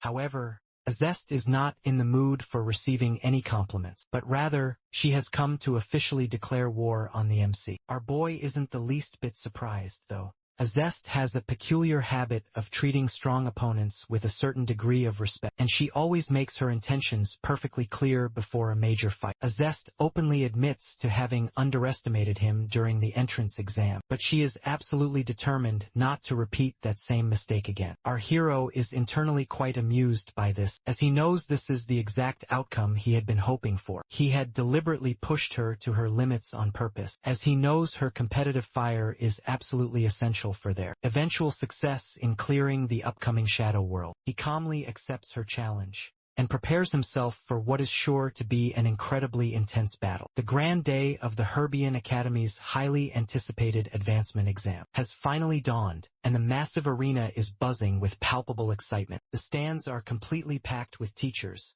students, and spectators, all anxiously awaiting for the event to finally kick off. Amongst them, our boy, Romantica, and Pram are also fully prepared for the trial ahead. Romantica notices that our hero has actually taken the time to tie his necktie properly for once. Pram notices this as well, but while Romantica suspects that he is only doing it to show off, Pram seems to think that the MC always looks cool. For our boy, however, dressing up is simply a method for him to stay focused, not an audition for some kind of fashion show. Their light-hearted conversation reassures our hero that, at the very least, they are relaxed enough to joke around with each other instead of freaking out. The trio then confidently walks into the arena and is immediately met with a mixture of cheers and derisive insults. Unsurprisingly, most of the trash talk is coming from none other than the arrogant Blue Moon Party, who are so full of themselves that they are utterly convinced that the MC's team is no match for their supposed overwhelming power. Our hero, however, doesn't waste a single ounce of energy on their pointless nonsense. He has far more important things to focus on, such as their survival. And for that, he needs to properly assign roles to his teammates. Romantica is designated as the sniper, and she is tasked with spotting their enemies by using her detection spells, and then taking them out from a safe distance. Naturally, Romantica begins to panic a little, and she doubts whether her magic is truly strong enough to deal with the so-called mighty alphas. Our hero quickly reassures her and reminds her that their intense training has prepared her for this exact type of scenario. It takes Romantica a moment to finally realize that he had meticulously planned their practice with this specific exam in mind. How incredibly thoughtful, or perhaps there's something suspicious about him. Pram's role, on the other hand, is much more straightforward. His job is to protect the team and attack when possible. As for the MC, he will guide them through the chaos, like the master strategist he always purports to be. With their plans now firmly set, the trio is ready to face whatever comes next. The exam officially commences, and the Shadow World gate opens wide. Our boy finds himself suddenly transported into a dense, dark forest, with the time of day being somewhere around noon. His primary mission is to locate the enemy's headquarters, but Romantica and Pram are nowhere to be seen. Then, completely out of nowhere, an ice bolt comes flying directly towards him. Our hero evades it with effortless grace, and then turns to face his unseen attacker, a girl who looks far too self-assured for someone who has just completely missed her intended target. They exchange a few brief words, and then she attacks him once again, this time with even more power. She is using her ice bolts for offense and aqua wave for her defense, all while attempting to show off her supposed multitasking skills. But our boy quickly identifies the fundamental problem. Her spells are beginning to overlap, and the cracks in her defense are as glaringly obvious as her own overconfidence. Before she has a chance to realize her critical mistake, the worst possible outcome happens. Her spell violently shatters, and a massive explosion rocks the surrounding area. The MC braces himself as a hail of ice bolts comes flying directly towards him, but for a brief moment, he notices that they have all stopped in midair, as if they are simply taking a short break. Feeling a bit too relieved by this, he momentarily lowers his guard. But of course, the floating fragments are just setting up for a grand and deadly finale. They coalesce into a violent, raging windstorm that moves faster than the blink of an eye, and then they scatter in every direction, hitting anything in their path. Some of the fragments even manage to wound our hero. Meanwhile, the arrogant girl is practically glowing with pride over her magical prowess, the same magic that she is utterly convinced no commoner, like our hero, could ever even begin to truly comprehend. The MC, on the other hand, admits that she has genuinely surprised him, but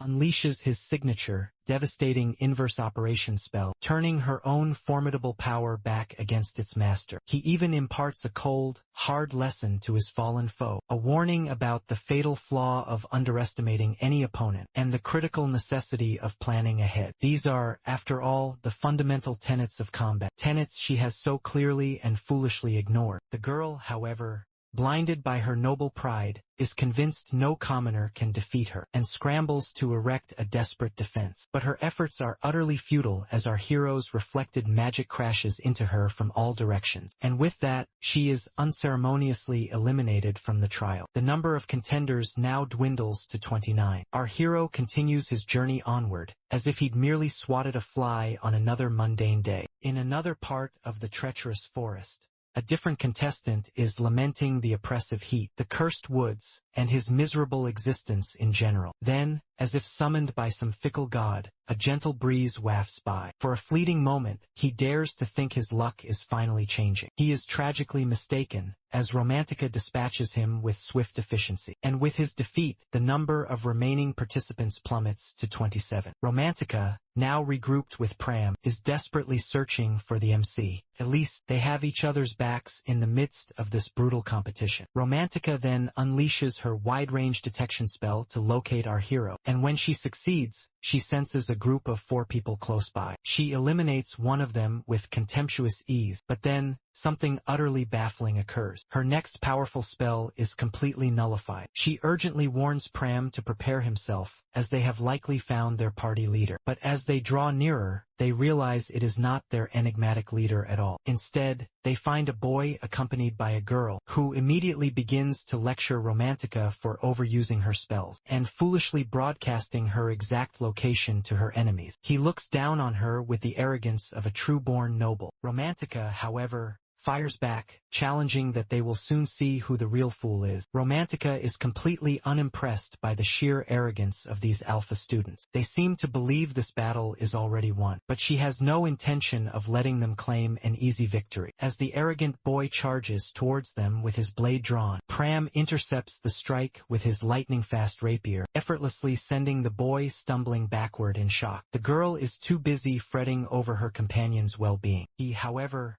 barks at her to calm down and focus on the battle. Romantica and Pram, on the other hand, are already poised and ready for action. When the arrogant boy finally faces off against Pram, Pram moves with a speed so blinding that it feels almost unfair. The two alphas can only stand there, gawking, unable to process that a so-called beta student could possess such talent. The boy, however, is far from impressed by this display, likely because Pram's incredible skill makes him look like a bumbling, clumsy beginner. In a sudden fit of pure frustration, he slams his sword into the ground and commands his female companion to cast a spell. The girl makes a valiant attempt, but Romantica decides it is the perfect time to remind them that she is also present. Before the girl's spell can even fully manifest, she finds herself on the receiving end of a perfectly aimed magical attack, and she collapses to the ground. Meanwhile, the arrogant boy turns his attention back to Pram, who is now effortlessly and completely outclassing him. Pram, however, doesn't even bother to launch a direct attack. Instead, he simply points out that the boy is focusing on the wrong opponent. And right on cue, Romantica attacks, finishing the arrogant boy off in her usual dramatic fashion. With the boy now defeated, Pram easily takes care of the girl. As they finish their work, Romantica can't help but notice just how much Pram has improved. His overall skill level has absolutely skyrocketed, and she knows exactly who he has to thank for that: his master, our enigmatic hero. And speaking of the MC, Romantica's sharp eyes catch him lurking in the tall grass like some kind of spectator. It turns out he had been present the entire time, just calmly observing them. When he finally chooses to reveal himself, he admits that he had considered stepping in to help, but ultimately decided against it, apparently because they were doing perfectly fine without his assistance. Our hero then praises both of them and affectionately pats Pram on the head like a proud parent. Romantica, however, cannot seem to shake one nagging little detail from her mind: how she had launched a powerful magical shot in the MC's general direction earlier, only for him to negate it completely, as if it were nothing. Our hero notices her lost in deep thought and pats her on the head as well. She indignantly pushes him away, but deep down, perhaps she doesn't truly mind the rare acknowledgement. As the darkness of night begins to fall, they know it is time to press onward. An alpha-class boy moves with ruthless precision through the dense forest, systematically eliminating other participants with a cold, detached efficiency. It isn't a matter of personal grudges.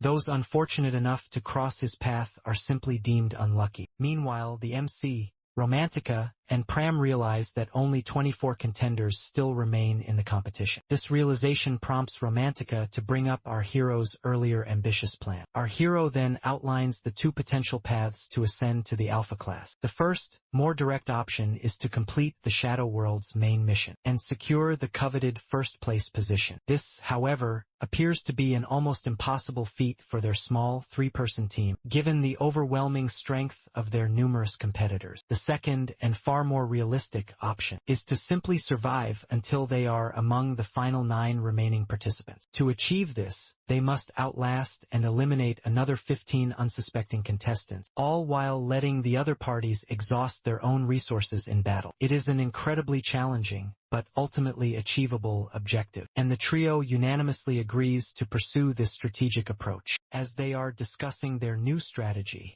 a torrential rain begins to pour down, forcing them to take refuge beneath a large tree. Romantica, however, seems to be completely distracted.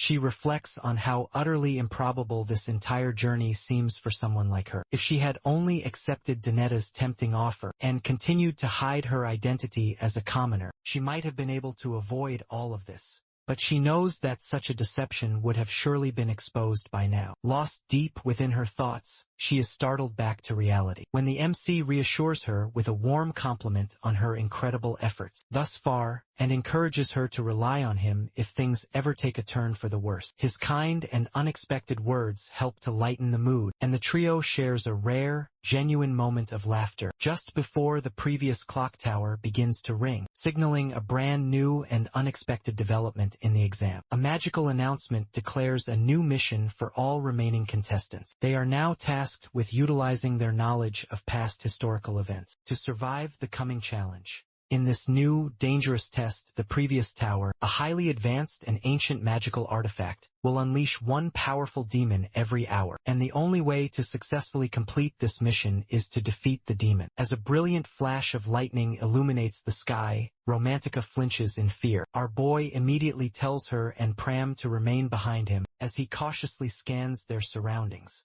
A foul, nauseating stench suddenly fills the air, and moments later, the ground beneath their feet begins to tremble violently. Our hero urgently shouts for them to prepare for battle as a monstrous, horrifying rat erupts from beneath the ground. Its immense size and terrifying appearance are more than enough to send Romantica and Pram scrambling to cling to their leader in a state of pure terror. Their horror only intensifies as even more of the rats begin to surface, revealing an entire, seemingly endless army of these nightmarish creatures. The monstrous rodents let out a terrifying growl, and without a second's thought, the trio turns and flees in the opposite direction. The trio is now running for their very lives, desperately trying to escape the horrifying swarm of giant rats chasing them. Our hero knows that this is no ordinary species of rat. This is the work of a kildremice, a dangerous 2-star demon that can command entire armies of these ravenous rodents. These vicious creatures are known to hunt humans, feed on their blood, and they never give up once they have locked onto their prey. Romantica is becoming increasingly frustrated by their dire situation, so she unleashes her powerful wind blow spell to try and slow the rats down, but it has no effect. Our boy tells her to conserve her remaining mana, as now is not the right time to use such a powerful spell. But Romantica is extremely worried, and demands that he think of a solution quickly, because obviously, they cannot just continue running until the rats inevitably catch up with them. Suddenly, they reach a dead end, and their path forward is blocked by a massive, fallen tree. The MC urgently tells them that they must jump across. Pram goes first, and he clears the gap without any apparent problems. Romantica attempts to follow, but she slips halfway through the jump. Our hero manages to grab her at the last second and pull her to safety, and they continue their desperate escape. However, the swarm of ravenous rats also continues its relentless pursuit. Our hero knows that their only real chance of survival is to kill the leader of the rats, the kildremice itself. But finding it in the middle of this massive swarm seems like an impossible task. In order to succeed, he knows he will have to think outside of the box. So he suddenly stops and bites his own hand, allowing his own blood to drip down onto the ground. The scent immediately catches the attention of one particular rat, which steps forward. Our hero signals to Romantica, and she unleashes her wind bullet spell directly at it. The spell connects, but the rat survives the attack. It is a 2-star demon, after all. And to make matters significantly worse, the now injured rat retreats back into the safety of the swarm. Our hero tells them that they must keep running, but Pram does the exact opposite. He runs directly into the heart of the swarm of rats, completely ignoring their desperate shouts for him to stop. He remains calm and intensely focused, even while being surrounded by the rats. He knows that the kildremice was injured by Romantica's earlier spell, and he searches for any sign of it. The MC, on the other hand, desperately wants to help, but he decides against using Romantica's magic to try and scatter the rats, as it is far too risky and could end up hurting Pram. Just as our hero's own patience is beginning to run out, Pram suddenly emerges from the middle of the swarm, clutching the dead body of the kildremice. With their leader now slain, the remaining rats scatter and disappear. The trio is finally safe, but their relief is unfortunately short-lived. Pram, who is completely exhausted from the intense fight, suddenly becomes dizzy. The MC and Romantica rush to his side, but thankfully, their perilous mission has now been completed. The MC can't help but feel an immense sense of pride for Pram's accomplishment, but he also notices just how utterly exhausted the young boy is. Pram has clearly pushed himself too far, and our hero insists that he get some much-needed rest. Pram then drifts off into a deep sleep, and our hero passes the responsibility of watching over him to Romantica, while he steps away for a moment to gather his own thoughts. Now finally alone, the MC stands a short distance away, lost deep in his own thoughts. He realizes that it was his own arrogance that had placed Pram in such danger. The mission could have been completed much more easily, but his own pride had made things far more difficult than they needed to be. He punches himself in frustration and calls himself a complete fool, but he knows that he must pull himself together. After a few moments, he returns to where Romantica and Pram are waiting. Romantica immediately notices his swollen and bruised face, but he just claims that he was scouting the immediate area. Just as they are about to move on, Pram awakens as well, but the rain is now pouring down even more heavily, and Romantica is not at all eager to move until it finally stops. Our hero, however, tells her that they cannot afford to wait.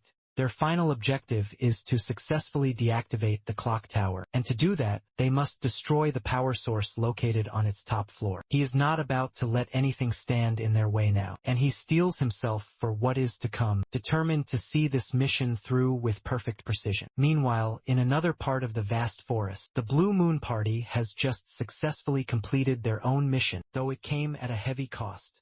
2 of their members were lost in the battle with the Kildremice, leaving only 7 survivors remaining in their party. Despite this, they are currently in the lead with only 18 survivors left in total, and are almost guaranteed to make it into the final top 9. As Azest is ordering her team into a defensive formation, a sudden, unexpected breeze catches her attention. Instantly sensing danger, she immediately shields one of her teammates with her powerful ice magic, and commands the entire group to prepare for an imminent attack. They are now under assault, and Azest can tell that things are not going well. The weather is harsh, their morale is low, and an attack has just been launched against them. It was a spell detection followed by a deadly sniper strike. Azest knows that this is no ordinary magic. No magician they know of in their grade should be able to wield such incredible power. As her party makes their way towards the ominous tower, Azest mentally prepares herself for what lies ahead. Romantica stands perched atop the highest floor of the ancient magic tower, and she is currently casting her long-range sniping magic. The spell, however, completely misses its intended mark because Azest is too close to the target. Our boy, of course, had seen this coming. He knew all along that Azest's very presence would nullify the spell, but he had decided to go ahead with the attack anyway. This leaves Romantica feeling incredibly confused. She has a very valid point about why they would willingly reveal their position, with a move that was always destined to fail. But our hero has his own secret reasons. He wants her to begin sniping at the other competing parties, just like before, and he doesn't care if it makes things even more chaotic. Romantica, however, struggles to fully comprehend his bizarre reasoning. The MC explains that they cannot possibly face their opponents head-on, so their best chance of success lies in stirring up as much chaos as possible. Despite her own doubts and the obvious inherent risks, he urges her to place her trust in him. After a moment's deep hesitation, she finally agrees, although she can't help but wonder if sniping alone will be enough to lure their enemies. Our boy, however, is confident. The final mission is located within the tower, and he is absolutely certain that their enemies will come directly to them. Before Romantica has a chance to question him any further, Pram interrupts with the urgent news that the other parties have finally arrived. And now it is time to prepare for the ultimate, final battle. At the tower's main entrance, the Blue Moon Party makes their way inside, and finds themselves face-to-face with the other remaining groups. Gabriel, another influential party leader, sees Azest and immediately accuses her of being behind the recent sniping. Azest gives Gabriel a cold look, and recognizes him as the second-best first-year student. Danetta, on the other hand, asks Gabriel if his party had also been sniped at. But Gabriel has already made up his mind that they are behind it, because no other first year could possibly pull off such precise, long-range sniping, unless they were a member of the elite Blue Moon Party. It's as if that was all that Azest had needed to hear. She now realizes that our hero is the one behind all of this, and that clearing the mission was never his true objective. She is now determined to stop him.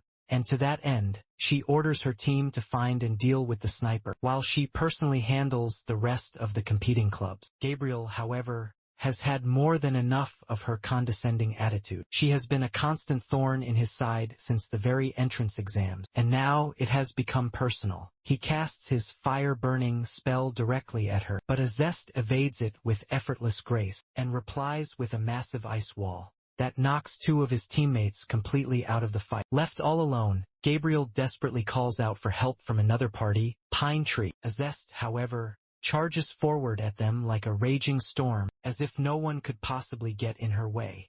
Meanwhile, inside the ancient tower, our hero's group waits, wondering if the furious battle outside has finally ended. They don't have to wait for very long, as Azest appears before them, after having taken care of all the others. Now, it is their turn, as she is done with their little tricks. The MC's grand strategy against Azest comes incredibly close to actually working, but ultimately it falls just short. Azest has finally caught on to his clever scheme. When she noticed that his team was not among the remaining groups, it didn't take long for a genius like Azest to figure out his true goal: to make the other groups fight each other like fools, while his own team quietly and safely secures a spot in the top 9. He is undeniably clever, but he is not clever enough. That is precisely why she had only restrained the other survivors, instead of completely eliminating them from the competition. Now certain that his team has no way to get around her, she confidently challenges him to face her in a direct confrontation, and dares him to prove that he is truly worthy of the top rank. Azest then traps our boy with her formidable ice magic, leaving him completely stuck. Romantica and Pram begin to worry, but they don't have the luxury of time to dwell on their fears, as Percival is already in hot pursuit of Pram. Pram blocks his attack, and Romantica is now facing off against Donetta, who is more than ready for her.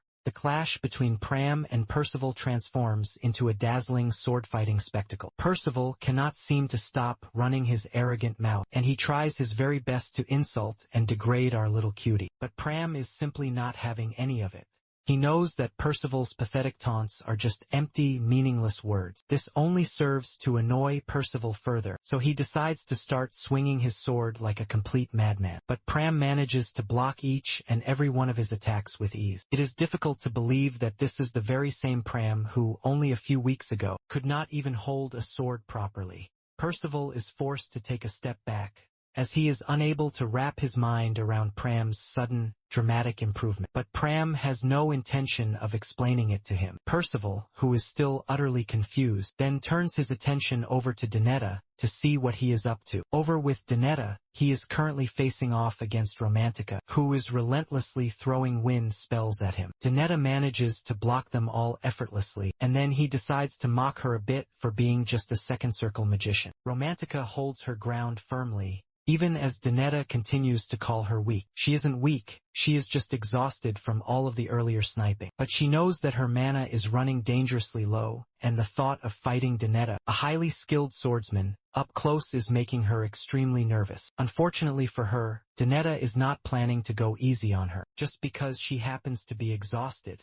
Then, suddenly and completely out of nowhere, a loud explosion occurs, and a thick fog completely covers their surroundings. Romantica instantly recognizes that it is an inverse operation spell, most likely cast by our hero. The thick smoke makes it difficult for Donetta to see, but it also completely blocks Romantica's vision, and leaves her unsure of his movements. Donetta is currently unable to spot her, so he remains on his guard and patiently waits for her to act. Suddenly, an attack strikes his right hand and completely surprises him, and he realizes that Romantica has somehow figured out where he is. More attacks immediately follow, this time coming from behind him. He barely manages to block them, and then he notices her clever trick, that she has used the wind to fake her true location, which is a classic and well-known magician's move. He becomes frustrated as he realizes that she is hiding within the fog, to avoid having to fight him in a direct confrontation. Meanwhile, Romantica remains carefully hidden, while trying to think of a way to finally defeat Donetta, without revealing her own current location.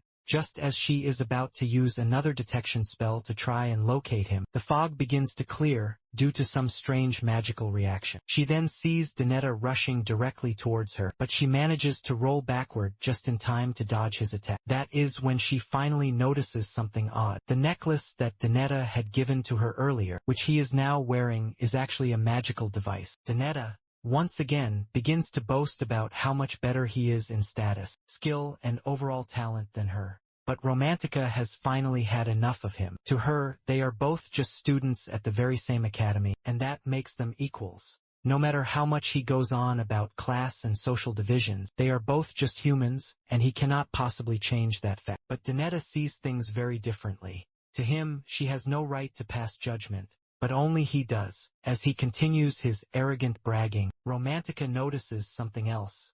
This isn't just a matter of mere pride. Something far deeper is clearly driving him. It is the unbearable pain of losing his entire family, a haunting memory that has tormented him since he was just a small child. Their tragic deaths have left him completely obsessed with revenge, and have pushed him to show absolutely no mercy to commoners. This heavy, emotional burden has shaped his cruel and twisted beliefs, which he now desperately wants to force upon Romantica. Determined to finally prove that he is better, Donetta uses the magic rings on his fingers to launch even more attacks. Romantica runs, using her wind magic to block his ferocious, fiery spells, but he casts a powerful fire spell that causes a massive, fiery explosion. The blast immediately catches the attention of both Percival and Pram rushes over to check on Romantica's condition. Donetta, however, is still hopelessly trapped within his own dark thoughts, believing that commoners like Romantica do not belong in this world. Romantica is knocked down hard by the force of the explosion, but Pram is quick to help her back to her feet.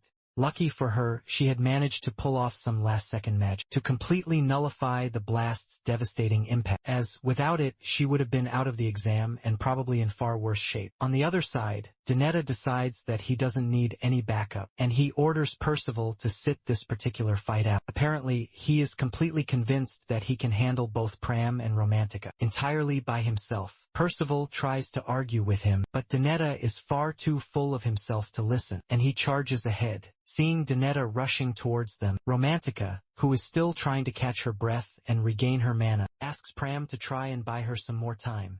Donetta, however, summons a massive boulder using his magic and hurls it directly at Pram, and then he rushes in to try and finish him off. But Pram, who is as quick as ever, manages to dodge it at the very last second, and he reappears directly behind Donetta to land a solid hit that leaves a fresh scar on his face. Both of them then stumble backward from the impact, and Percival confronts Donetta, stating that Pram is his opponent to deal with. He even offers to team up with him, but Donetta is being far too proud for his own good, and he coldly refuses. Meanwhile, Romantica joins Pram to check on his condition, and Pram shares something that doesn't sit quite right with Donetta. He isn't paying attention to anything else around him, but he is focused solely on Romantica.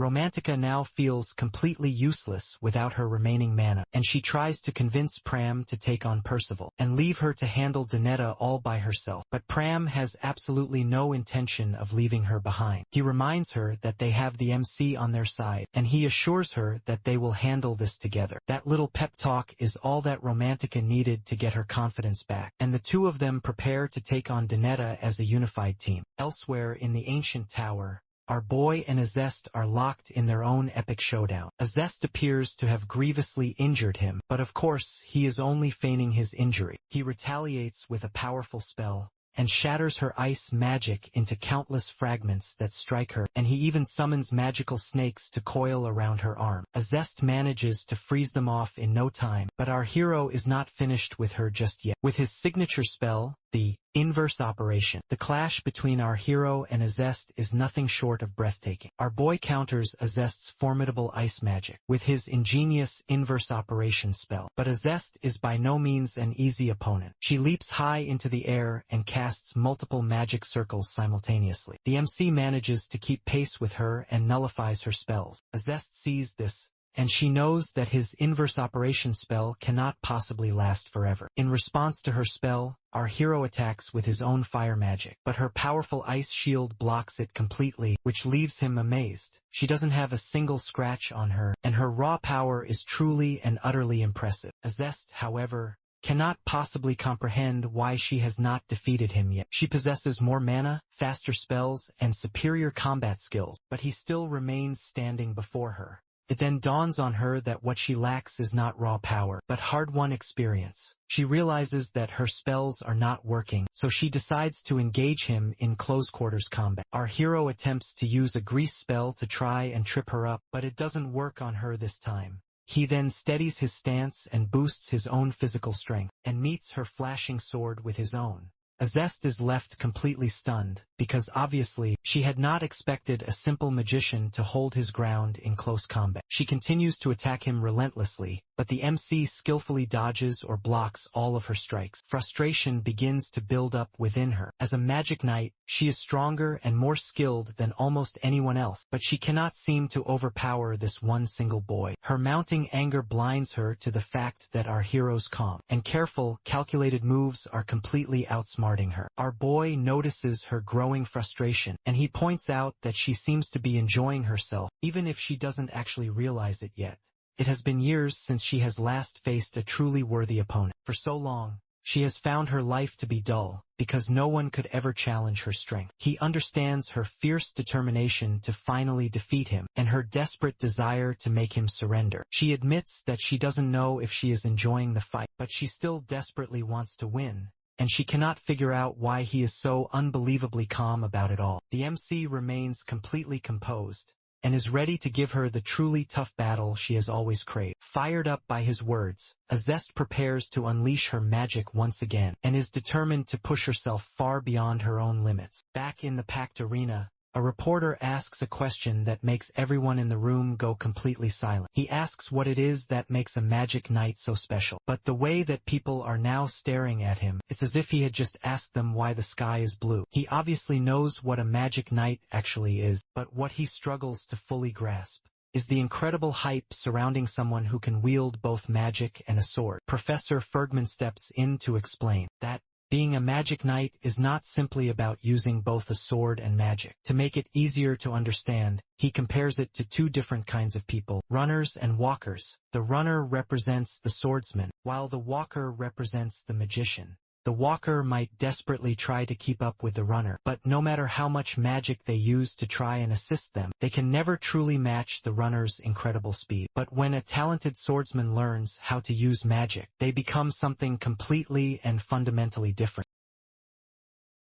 But they can also far surpass them, making it utterly impossible for the magician to ever catch up. This is the secret that makes magic knights so terrifyingly powerful. They fuse the absolute best of both disparate worlds, the raw power of magic and the deadly precision of swordsmanship. While this truth is absorbed, our hero finds himself in a completely different and far more dire situation. All around him, the very air itself is freezing solid. He now stands at the heart of Azest's glacial palace, truly astonished at how she has manifested a domain where she can wield her magic without end. He understands the terrifying implications of this development. Such a specialized zone permits its caster to unleash hundreds of spells simultaneously. To fight back, he summons his own fire magic, countering her frigid assaults. But even as he battles, he cannot help but marvel at her incredible power. Yet, in the depths of his mind, he knows she still must become stronger. Suddenly, the ground beneath him erupts, and a relentless barrage of spells hurtles his way. Our hero responds by conjuring a massive barrier of flame, empowered by his legendary inverse operation spell, which completely negates everything Azest throws at him. She is left utterly stunned. She cannot possibly comprehend how he so easily nullifies her attacks, so she tries even harder. She unleashes spells with blinding speed from every direction, hoping to overwhelm him. But no matter how rapidly she attacks, our hero nullifies her enchantments just as quickly. Her frustration mounts, and she desperately begins searching for a way to defeat him for any conceivable weakness. That is when she realizes the issue is not the sheer number of her attacks, or even their velocity. It is the very way she is wielding her magic. The MC notices her pause and can see her mind working furiously. A small smile touches his lips, because this is exactly what he wanted, for her to push past her limits and grow stronger. And then he sees something new. This time, her very stance has changed. Instead of concentrating on pure magical force, she begins to infuse that power into her sword, merging both of her incredible powers into a single devastating strike. Our boy cannot help but feel a surge of pride. Azest is no longer just fighting him. She is evolving, and that is precisely what he had hoped to see. Pram and Romantica are still locked in a desperate battle with the arrogant Donetta. Pram is beginning to realize he had severely misjudged him. He had never imagined that a swordsman, relying on magical artifacts, could be this incredibly powerful and capable of fighting both of them at the same time, without showing the slightest sign of fatigue. Simultaneously, Romantica is growing more worried about Percival, who has just been standing there observing. She knows that if he decides to join the fray, things will become chaotic very quickly. So she resolves to try and take him out of the fight first. But Donetta has other plans in mind. He calls out to Percival, finally asking for his assistance. Percival, who had clearly grown tired of sitting on the sidelines, immediately seizes the opportunity. Donetta, on the other hand, just wants to bring this entire confrontation to a swift end. Percival charges directly at Pram and Romantica, and then he hurls his sword directly at them. They manage to dodge it at the last second. But Donetta and Percival don't even give them a moment to catch their breath. As this unfolds, Romantica desperately yells for Pram to hit the ground. As he does, she unleashes her own magic. Both Donetta and Percival, who were likely feeling quite smug about their so-called numerical advantage, are caught completely off guard by her sudden, desperate attack. While this battle is raging on, our hero is facing Azest, and he is genuinely and deeply impressed. He had pushed her to evolve her magic at an accelerated rate, but this is far beyond anything he had ever expected. She has somehow managed to fuse her magic with her swordsmanship, and is now wielding something known as the magic blade, essentially the ultimate and most powerful technique a magic knight can achieve. Our hero can't help but think back to his previous tragic life, and he remembers how it had taken Azest another 10 years to finally master this technique. And yet, here she is, achieving it in record time entirely on her own. The only problem is that the power she is wielding is so overwhelmingly intense that the frozen palace they are currently fighting in is beginning to collapse. Apparently, the magic blade requires an absolutely ridiculous amount of mana, and Azest is visibly struggling to keep it all under control. As she casts a massive ice wave spell, the MC realizes that he has no chance of countering it. He is about to be sliced in half. So he simply drops his sword. He surrenders. Azest lunges at him, ready to deliver the final blow. But just as she is about to strike, she notices a faint smile on his face that screams. He has one final trick up his sleeve. But before anything else has a chance to happen, a magical announcement rings out, declaring that the Shadow World has been cleared. The results of the brutal Shadow World event are finally posted. Our hero has claimed the top spot, with Azest in second and Pram in third. But of course, not everyone is celebrating this outcome. Professor Fergman, for one, is absolutely livid. He vehemently refuses to accept the official rankings, and he demands to storm off to the main control center. Dean Justin, however, calmly decides to let him go and throw his little tantrum, as it's somewhat understandable, given his notoriously fragile ego. Meanwhile, Professor Bridget is practically glowing with pure happiness, quite the opposite reaction of Fergman, and her unbridled joy makes Dean Justin curious about what challenges the future might hold for them all. Later that night, the professors all convene for a formal meeting, and Fergman is still seething with uncontrollable anger. He is absolutely determined to prove that Bridget has somehow cheated, as in his mind, there is no possible way a commoner could outperform a true magic knight. He seems to have conveniently forgotten that our hero had already beaten her fair and square during the official entrance exam, though those particular results had been conveniently adjusted. Another professor foolishly agrees with Fergman's assessment, but a third one is not having any of it. He demands tangible proof to support their wild claims, and he points out that anyone who had actually witnessed the battle can clearly see that there was no cheating involved. But Fergman remains stubbornly persistent, insisting that they must have used some kind of trick. When he is pressed for any specific details, he has nothing but vague, unfounded accusations to offer. Dean Justin's guards remind Fergman to lower his tone and to show some respect. They then place a tablet on the table, which displays the dean's personally chosen rankings. Upon hearing this, Fergman and his sycophantic cheerleaders begin to panic. One professor points out that there is no reason for this meeting, if the dean has already made his final decision. Dean Justin calmly explains his reasoning, that he had wanted to hear all of their opinions, even the completely ridiculous ones. With that, the official list is finally announced, and Fergman has no choice but to swallow his bitter pride. Meanwhile, back in the sprawling dormitory's main lobby, our hero and Azest are casually chatting about the events of the previous night. The MC explains that by the time the next demon should have appeared, it was already past 2 o'clock, which means the clock tower had somehow stopped. Azest then mentions noticing brief moments when the tower's usual ticking sounds had disappeared. Our boy explains that he can only undo magic that is based on established formulas, and the clock tower is a high-level, ancient magical device, specifically designed to summon powerful demons. Azest admits that she had missed that crucial detail, and she graciously accepts her defeat. And just as he is about to try and reassure her, Pram pops in to finish his sentence for him, that if things had ended up going differently, they would have surely avenged him. Romantica also joins them, and she is thoroughly unimpressed to see Azest there. She and Pram sit protectively close to their leader, and they both glare at Azest as if she has just crashed a very private party. Romantica is clearly especially irritated by her presence, and although the MC tries to explain to her that Azest had just stopped by to discuss the details of the exam, Romantica is clearly not buying it.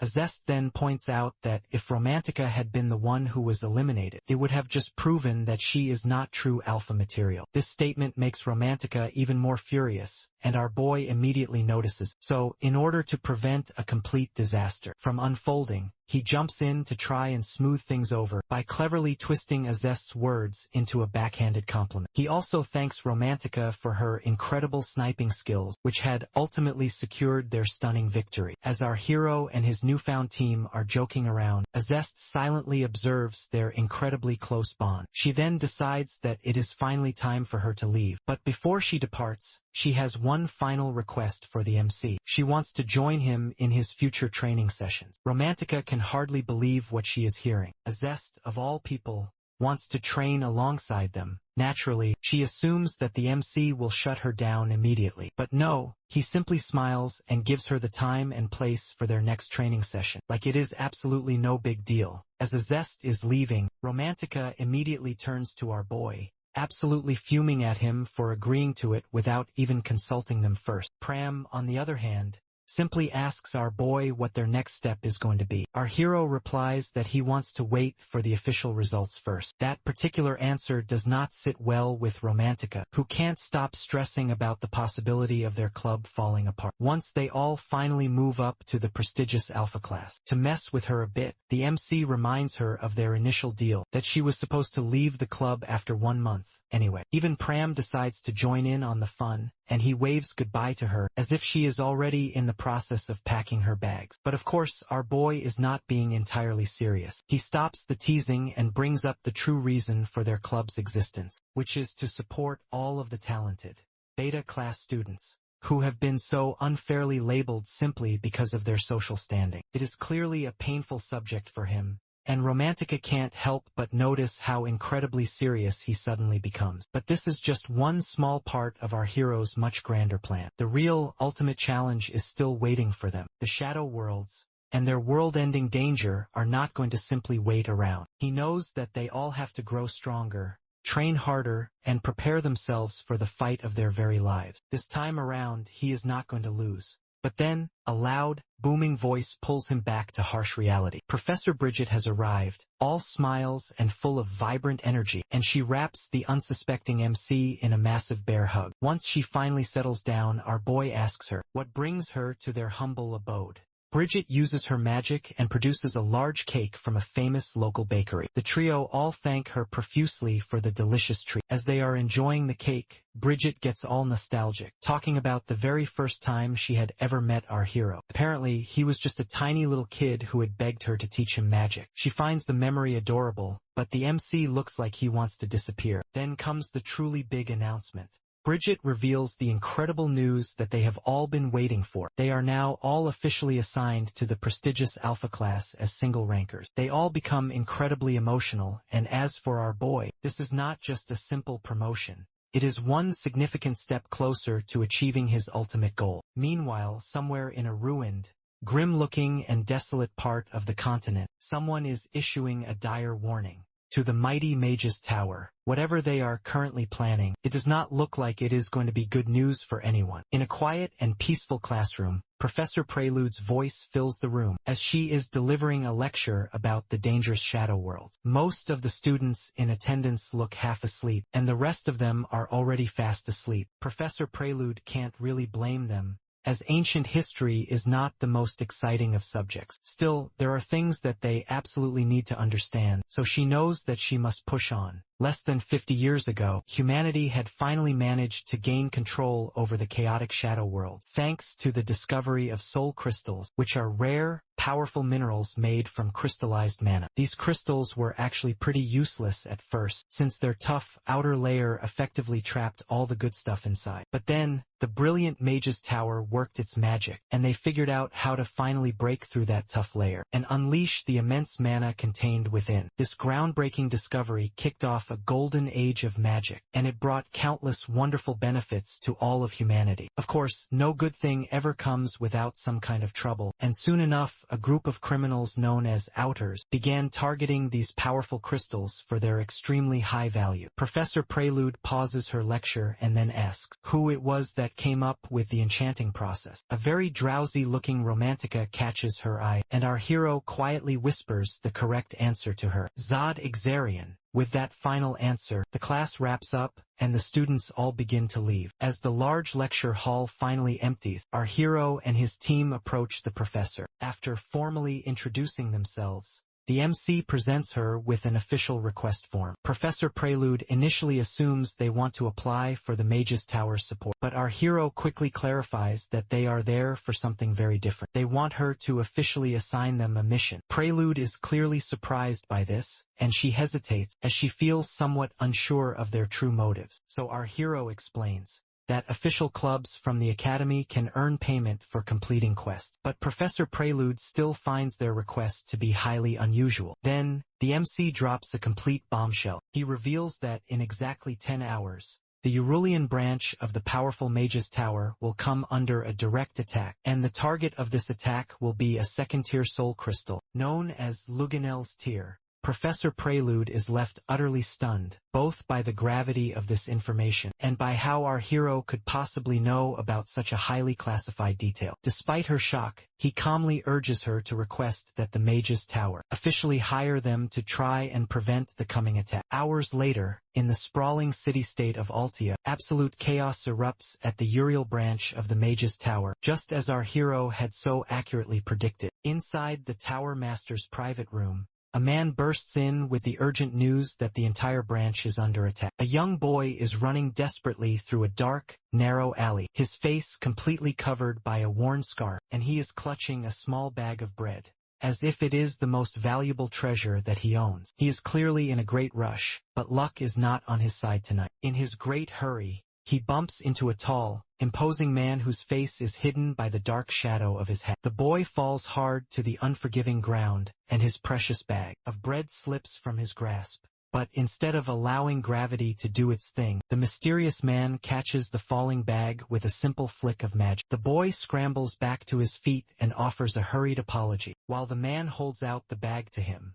Well, almost. Before the boy has a chance to grab it, the man asks him why he was running around so late at night. The boy explains that his younger brother is terribly sick and is stuck at home, so he has to bring back some bread for him to eat. The man's shadowed face seems to soften for a brief second, almost as if he actually cares. But then comes the cruel twist. The man drops the bag of bread onto the filthy ground and stomps on it, as if it had somehow personally offended him. He then walks away without so much as a backward glance, and leaves the poor boy staring down at the ruined, crushed bread. The man then arrives at the Uriel branch of the mighty Mage's tower, where he swaps his simple hat for a strange, grotesque mask. He summons several other masked figures, and on his signal, they launch a ferocious, fiery attack on the tower, with roaring flames striking against the magical protective barrier. But of course, the tower's powerful defenses manage to hold firm. As he had expected, the masked man then decides to switch up his tactics. He instructs his men to add physical attacks with heavy maces into the mix, as no magical barrier can possibly block two different types of attacks at the same time. The plan works perfectly, and the main gates finally give way. Inside the branch, the chaos is already in full swing. The guards are running into action far too quickly for a so-called surprise attack. They are all fully armed and ready for a fight,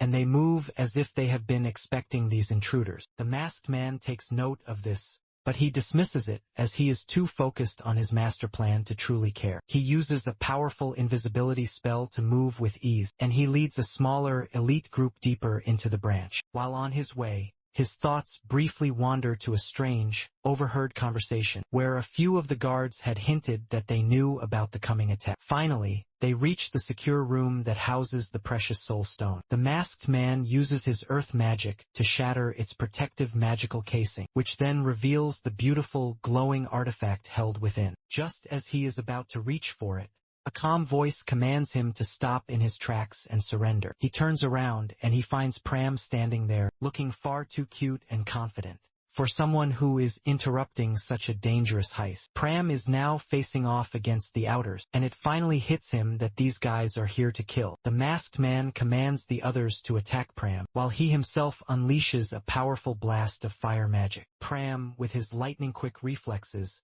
leaps backward without even breaking a sweat. He quickly sizes up the current situation. There are 4 magicians and 3 swordsmen in total. The magicians all look tough, likely as strong as Romantica, but the swordsmen are barely a credible threat. The magicians launch a mixture of fire and ice magic directly towards Pram, but he just slices through their attacks with his sword as if they were nothing. The others then realize that Pram's sword is not an ordinary weapon, and that it can actually block magic. They try to pull back, but Pram is not about to let them off so easily. He charges forward, knocks out one of the magicians, and he keeps going to take out the rest. But the masked man uses his magic to trap Pram's feet, and he summons a giant fist from the ground that strikes him hard. Pram falls backward, and then he just stands there as if it was no big deal. The masked man is a little surprised by this, while witnessing Pram's incredible physical resilience. But to him, Pram is still lacking in true experience. He then casts another powerful spell, but it's far too slow, and Pram dodges it without any trouble. Then, out of nowhere, massive walls appear around Pram and trap him inside. He sees the fire and ice attacks coming directly at him, but before they can hit him, a barrage of sniping shots blocks them. The Outers all freeze, as they realize that there is someone else around. Before they can even react,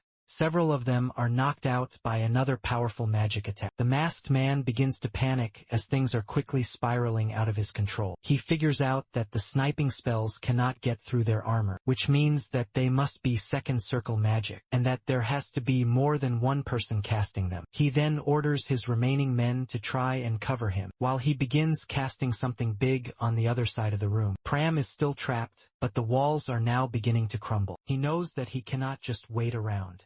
When the walls finally do fall, he rushes out and slashes his way through the remaining Outers, as if they are nothing. When he finally gets to the last one, their swords clash, but just then, the ground begins to fall apart. The masked man, who is desperate to survive at all costs, uses stones to create a shield for himself, while leaving his own last remaining man to be killed by being trapped within them. Then, the floor cracks and Pram barely manages to dodge, falling into the resulting mess. But still, he is relieved, as he has now done his part. Meanwhile, the giant stone that is carrying the masked man falls down into an underground water tunnel, and then he finally comes out, while still trying to figure out how they could have possibly known about his plan. Even the tower's own intelligence network could not have possibly predicted this. But whatever, the soul stone is now his, and he is ready to finally leave. That is when our hero shows up directly behind him, in the very same disguise of the boy from earlier, who is now here to collect his payment for the crushed bread. The MC had kept a close eye on the masked man, Kraken, when they had crossed paths in the dark alley a few hours earlier, and it was then that our hero had secretly marked him with his own mana, which had made it incredibly easy for him to track Kraken's every single move. When Kraken finally figures out what has been happening, how the Mage's tower had responded so quickly to their so-called surprise attack, how Pram had attacked them, and how the mysterious sniper had been involved, he realizes that our hero has been pulling all the strings from the very beginning. Kraken becomes incredibly frustrated and tries to cast a spell, but it disappears even faster than his fading hope, and the MC cannot help himself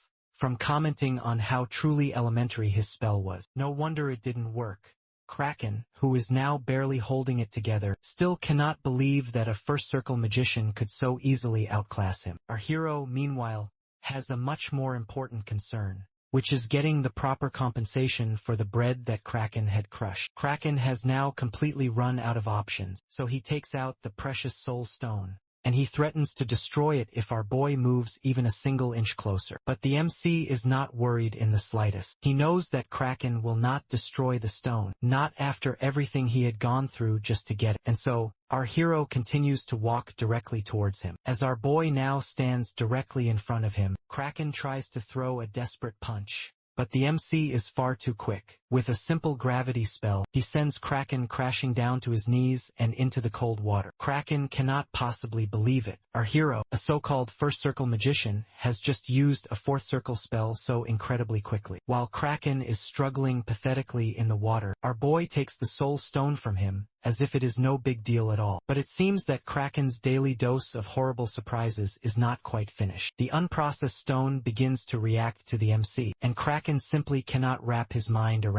He desperately wants to know how our hero is doing it, but our hero is far too busy getting back at him for the bread. Back at the academy, Professor Prelude is thanking our boy and his entire team for preventing the Mage's tower from taking a truly massive hit. The MC, without wasting a single second on useless formalities, immediately asks about their well-earned payment, and Professor Prelude hands over the 120 gold pieces from the Mage's tower. Romantica and Pram both get incredibly excited about finally getting some real money. Professor Prelude even puts in an extra 20 coins as an apology for having doubted them earlier, and she even offers them a personal reward.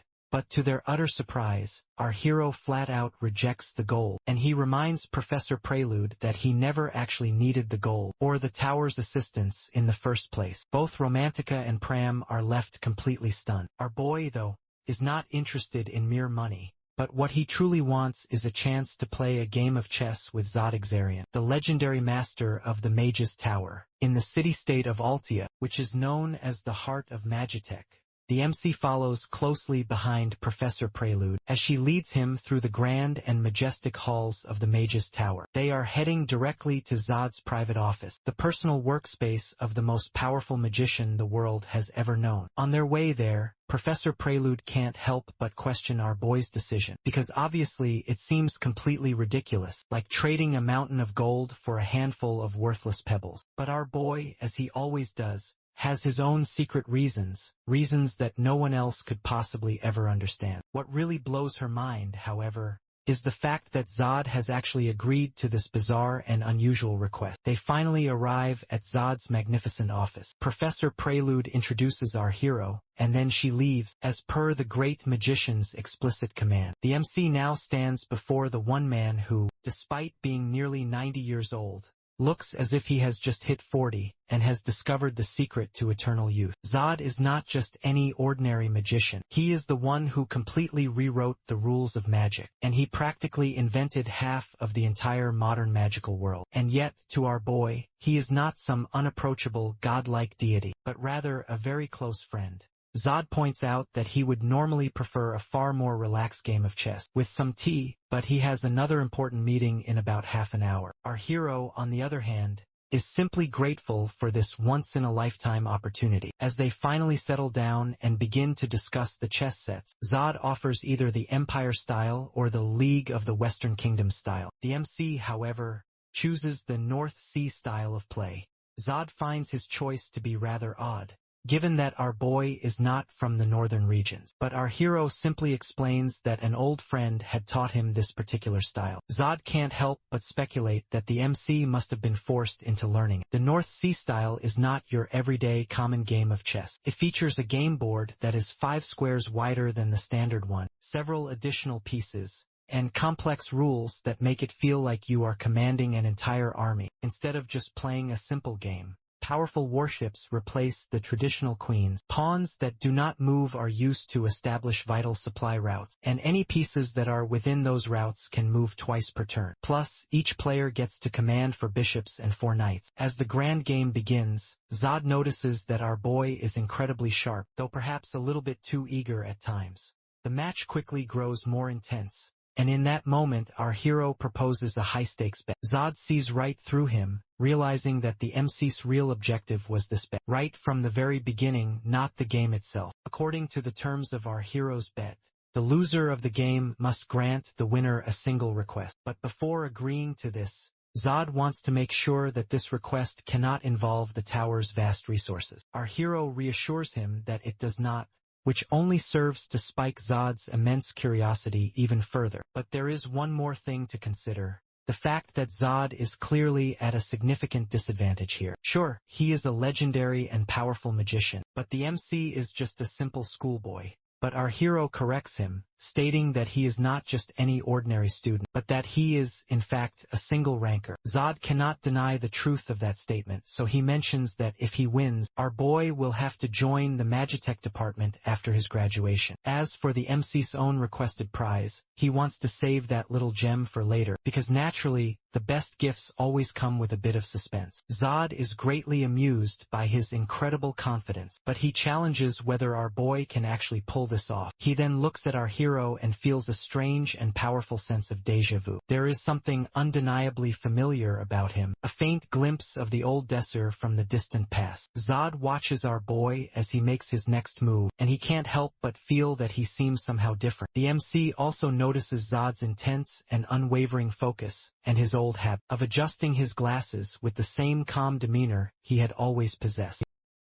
A strange feeling stirred within our hero as he faced Zod. After all, in his past life, these two were legendary rivals for over 6 years, having clashed over the checkered board in countless epic battles. The vivid recollection of those fiercely fought matches, and the memory of the allies he once fought alongside, brought a nostalgic, faint smile to our protagonist's face. Zod, however, could not help but observe that our hero projected a different aura now. The MC, on the other hand, paid the observation little mind. To him, he was still the same soul he had always been. Following a long and grueling mental battle, our hero delivered the final, decisive checkmate. But just as our protagonist was about to savor his victory, Zod's secretary's voice chimed in, reminding him of an urgent meeting. Zod then conceded to the MC, admitting he had not foreseen his own defeat. Our hero, however, knew that had Zod possessed more time, the outcome would have been different. Zod then arrived at the crucial subject, the spoils owed to our boy for his triumph. Without a moment's hesitation, the MC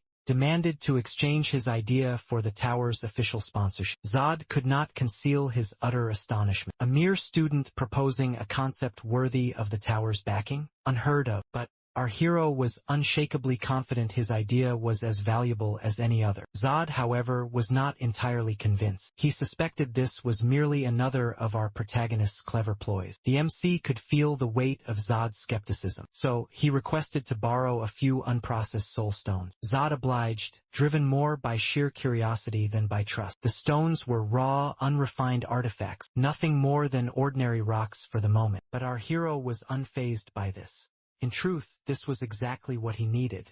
He then began to channel his power, and a strange phenomenon occurred. The mundane stone placed on the desk started to react violently. Zod watched in disbelief as the stone began to transmit audible sound, with his own secretary's voice emanating directly from it. Utterly flabbergasted, Zod demanded to know what sorcery our boy had performed. The MC merely offered a knowing smile, He would not reveal his secrets until their agreement was finalized. Zod knew he would be a fool to let this opportunity slip away, and so their pact was sealed. Later, at a local ice cream parlor, our hero met up with a cheerful Romantica and Pram, who were delightedly enjoying their frozen treats. They chattered about the intense chess match and other pleasantries. Afterward, they decided to indulge in a shopping spree and enjoy themselves. Financial worries were now a thing of the past. They were set, for our hero now possessed the Tower Master's legendary black card, an artifact that would cover any and all expenses. Romantica and Pram were absolutely ecstatic upon hearing this news, and without delay began to map out their ambitious shopping list, including gourmet food and perhaps even a brand new wardrobe. They were poised to have an incredible time.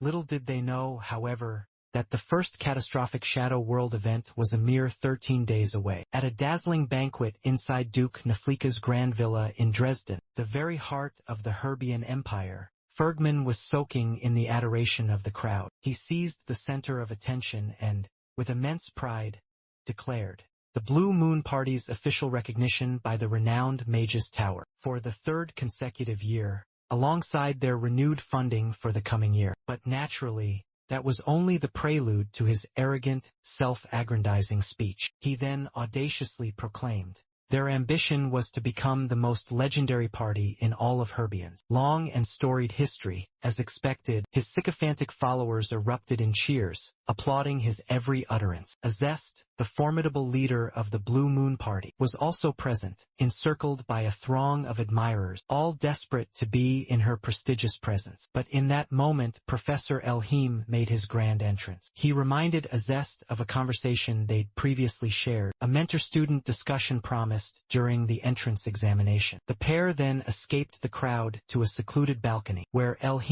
immediately got to the heart of the matter. He could perceive that Azest was not particularly content with the Blue Moon Party, and to her utter astonishment, Elhim confessed he felt the same. The only difference, it seemed, was that he didn't flaunt his disdain for commoners as brazenly as the others. Azest was taken aback. She had wrongly assumed Elhim was just another noble, one who harbored a venomous hatred for common folk. But he simply couldn't comprehend their superiority complex. To him, it was all an illogical puzzle. Azest then revealed the twisted genius behind the discrimination. It was the deep-seated fear of being surpassed by commoners, an insecurity easily exploited through simple emotional manipulation. It was like a simple conjuring trick, almost effortless to perform, especially when fools like Donetta were primed and ready to be deceived. And then, of course, there was Fergman, the very embodiment of this flaw. Elhim then steered the conversation toward Fergman's lineage. He cautioned Azest that Fergman was doomed to repeat his family's bloody history. It turned out House Naflika was one of the 5 great houses that had backed the current emperor during the Great Imperial Civil War 12 years prior, and while their victory was lauded, it was a triumph paid for with the lives of 80,000 commoners. Fergman's family had indeed helped reclaim the capital, but their glory was built upon a mountain of corpses. Their discussion was abruptly ended when Fergman came searching for them. The moment he laid eyes on them, he was a bit too keen to drag Elhim back into the festivities, claiming many ladies were eagerly awaiting him. Elhim turned to depart, but as he moved past Fergman, the professor issued a veiled warning. Choose your words carefully. Now Azest and Fergman were left alone. He was pouting over Elhim's supposedly disrespectful remarks. Azest, however, was completely unbothered, as Elhim had merely spoken the unvarnished truth. But, of course, Fergman's fragile ego couldn't bear it. He reminded Azest of the sacred bond between their two families, House Naflaka, the so-called saviors of the empire, and the revered Rough Palace family, from which Azest herself hailed. It was a well-worn, classic argument, proclaiming how family lineage dictates one's entire life, status, alliances, and even the bonds of marriage. Azest now found it difficult to conceal her growing annoyance, feeling her very mana begin to boil in response to Fergman's words. He then cautioned her to tread carefully, especially regarding the delicate relationship between their great houses. But Azest cared nothing for this so-called celebration. Not in the slightest, especially now that she knew the truth behind. Blue Moon had only secured the Mage's Tower sponsorship because the MC's party was cheated out of the deadline. Fergman, predictably, feigned complete ignorance of the matter. But once Azest dropped that explosive revelation, he pretended it was of no consequence. Azest knew better, though. She knew Fergman had deliberately altered the deadline to bar our hero's group, a cowardly act, born from his fear of them. Fergman was visibly shaken now that his plot was exposed, and deflected by blaming Azest for failing to defeat our hero herself. He then dared her to abandon the party if she was so incensed. This was an intriguing offer, as Azest had already witnessed the stark chasm between Fergman's party and the MCs. In our hero's group, there existed genuine camaraderie, true synergy, a party that functioned as a single, cohesive unit. Fergman's Blue Moon, on the other hand, was a pathetic mockery in comparison to that ideal. With resolve, Azest made her choice. She cast the Blue Moon insignia aside and turned her back on him. She did not need a title like Rough Palace to recognize what a true party was meant to be, and with that, she bid farewell to the Blue Moon party forever. Fergman had barely managed to compose himself when the Mage's Tower delegates approached him. They had come to announce their departure, needing to rush back to attend to more critical duties. But then, events took a turn when they mentioned a new technical advisor, one personally appointed by the Tower Master himself recently. And this particular advisor hailed from the Herbian Academy. That one tiny detail sent Fergman spiraling into a state of pure panic. He desperately pressed them for more information, at the very least the advisor's year of graduation. But to his mounting horror, the advisor was not even a graduate. In fact, he was still an active student. The delegates, seemingly too preoccupied to recall the name, began to consult their communication device. Fergman, in the meantime, looked as if he might just combust from the sheer suspense. When they finally announced the name Desir, the word struck Fergman like a bolt of lightning. If sheer terror had a face, it was undoubtedly his. Elsewhere, our hero, along with Romantica and Pram, were returning from an exhilarating day of shopping and theme park adventures. Romantica and Pram were still buzzing, reliving the excitement of their day. But our boy quickly brought them crashing back to reality. He reminded them of their glaring weaknesses during their last combat encounter. Starting with Pram's performance, the boy lacked the combat experience to identify threats independently and had only survived due to Romantica's crucial intervention. This was a harsh truth that Pram did not need to be told twice. Romantica was not exempt from his critique either. While she had performed admirably, it was only the best for her current level. The true meaning of which, according to the MC, was that she was proficient but far from truly powerful. Now that she was an official single ranker, she needed to ascend to a new level. With their flaws exposed, he flashed them a mischievous grin that was practically screaming trouble. Romantica instantly picked up on the ominous vibe and tried to pull Pram away. But alas, they were far too slow. Our hero declared their special training would commence at once, and so, their grueling journey into a hellish training regimen began. Our boy pushed them relentlessly each evening after their morning classes. In a matter of days, Romantica was at her breaking point, mentally, physically, and emotionally drained. She pleaded with our hero to halt these torturous evening sessions. As evidence, she gestured towards Pram, who looked as if he might simply dissolve into a puddle of exhaustion. But the MC was as resolute as ever and flatly denied her request. Instead, he quizzed Romantica on the unique characteristics of wind magic. She correctly identified them as speed and range. Our boy confirmed this, noting it is what makes wind mages such deadly snipers. But as a mere second circle magician, she was still languishing at a novice's level. Then came the bombshell from our hero. She was to achieve the third circle in only a few days' time. Romantica stared at him as if he had gone completely mad, because clearly such a feat was impossible. But the MC was absolutely certain he possessed a method to make it a reality. They then relocated to the training grounds,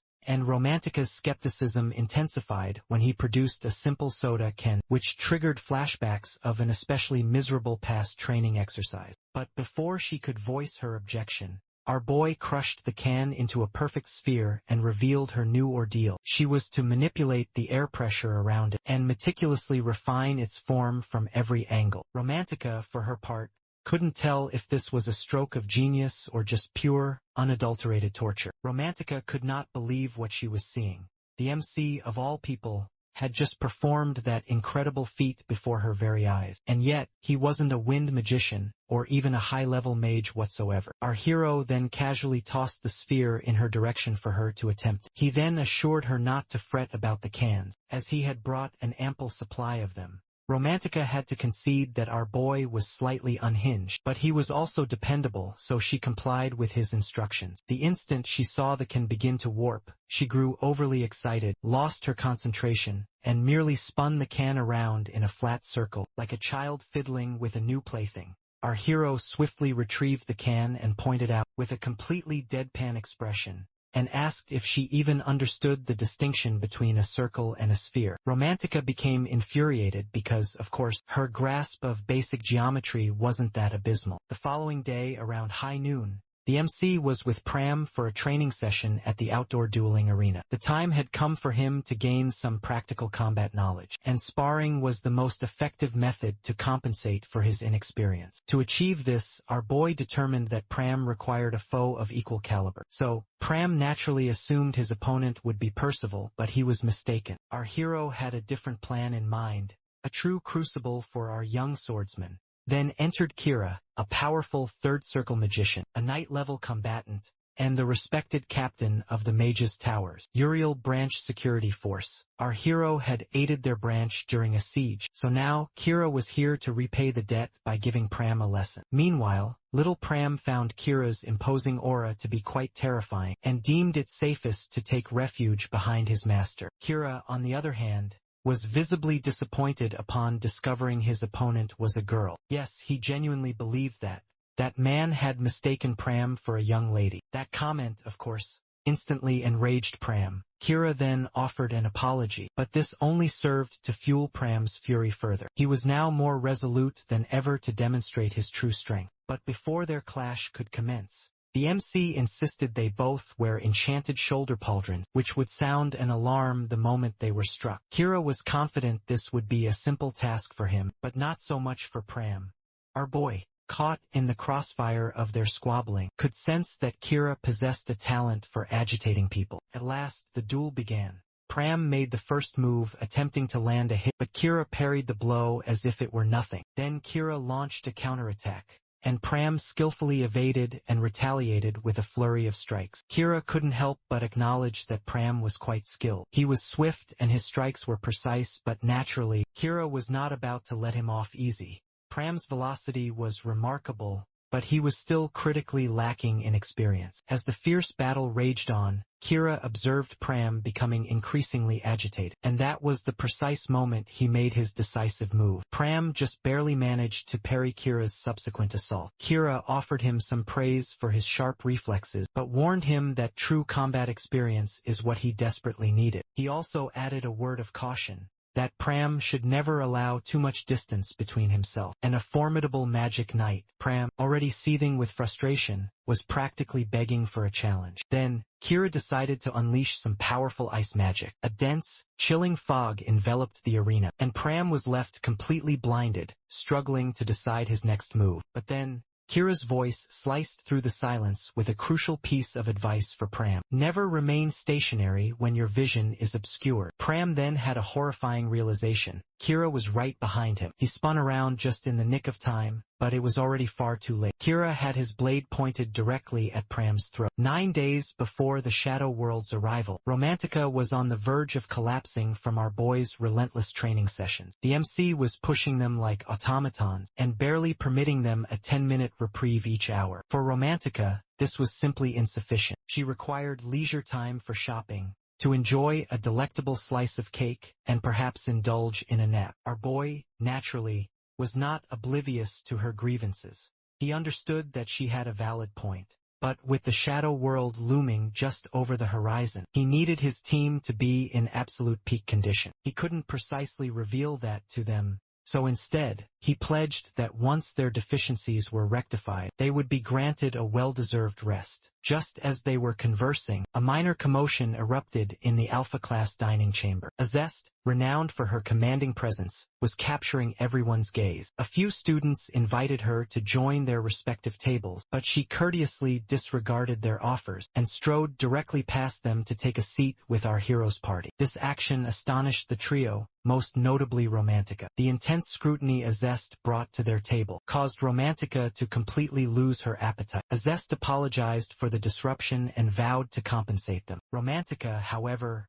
was not persuaded and suggested she simply find a seat elsewhere. Her frosty demeanor was a bit too harsh for the MC's taste. He wanted to voice his objection, but Romantica, with her impeccable memory, reminded him of what Azest's former party had orchestrated. They were, after all, the very culprits behind the tower's sponsorship manipulation. Upon hearing this, Azest resolved to depart. But before she left, she requested a private meeting with our hero after their meal. Just the two of them, far from all the prying eyes and hushed whispers. Later, within the confines of Starling Academy, Azest arrived at the MC's quarters for their private discussion. Following some initial pleasantries and a cup of plum tea prepared by our boy, Azest proceeded directly to the purpose of her visit. She wished to pose a question, one that would demand his undivided focus. Our hero consented, though he could only provide an answer based on his current knowledge. Azest then wasted no more time and inquired about the grease spell, specifically, how he had succeeded in casting it upon a three-dimensional object. The MC demonstrated by casting the spell onto a sheet of paper and effortlessly sliding it across the table's surface. He explained that the spell generates a completely frictionless plane, which is why it is conventionally applied to the ground or flooring. He then tore the paper into numerous small fragments, dipped his fingertip into the tea. The secret, he revealed, was to partition the surface into polygons, and then compute each one individually, with hexagons being the most efficient shape for this task. Azest immediately moved to replicate the feat herself, and to her astonishment, it was nowhere near as simple as our boy had made it seem. The mathematics involved were complex, and the concentration required was far greater than she had anticipated. Nevertheless, the sensation was incredibly exhilarating. She then attempted to move but lost her footing, and our hero lunged forward to catch her. But in a strange twist, he ended up pinned against the wall by Azest. She now understood the true nature of the warning he had given her. The MC began to perspire from their extreme proximity, and requested that she move. Instead of complying, Azest simply smiled and asked him to allow her to join his party. It was the 7th day of Romantica's arduous training regimen, and she was at last showing signs of progress. Well, to some extent. After innumerable failed attempts, she had finally transformed the can into a sphere. It wasn't a monumental achievement, but our hero still commended her for it. But there was no time for celebration.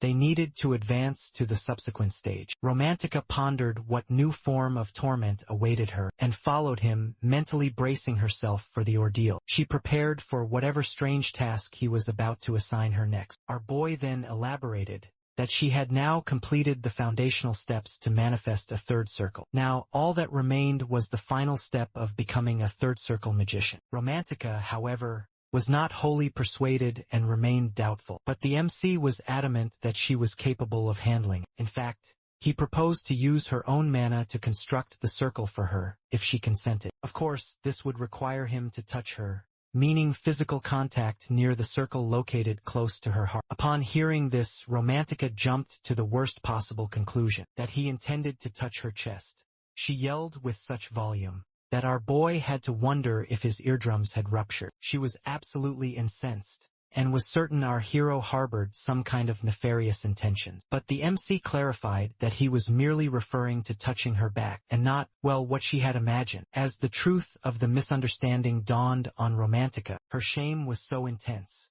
that she could have likely painted the entire academy crimson. When they eventually arrived at the club's private room, our hero drew the curtains for privacy.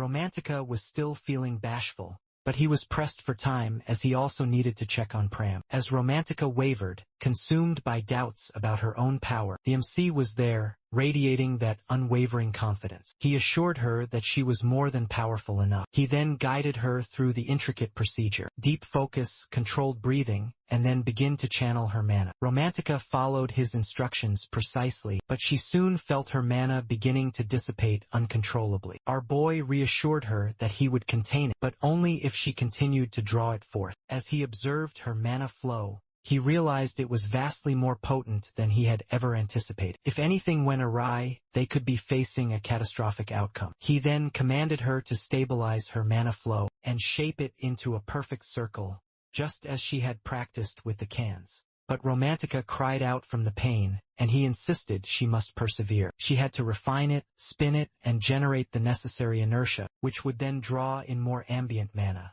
It was an extremely delicate equilibrium. Too much power, and it could shatter her. Too little, and she might as well have been tossing pebbles. The MC had to discover that perfect, razor-thin sweet spot. Romantica, meanwhile, had reached her absolute limit. She was in agony, exhausted, and honestly beginning to wonder why she ever agreed to this. But our hero's unshakable faith in her kept her from giving up. She clenched her teeth, pushed through the overwhelming fatigue, and finally, after what seemed like an eternity, she triumphed. She had officially ascended to become a third-circle magician. It was the 7th day of Pram's training, and his victory count remained at 0. This day he was pitted against Kira once more, and considering how their previous encounters had concluded, the odds were not in his favor.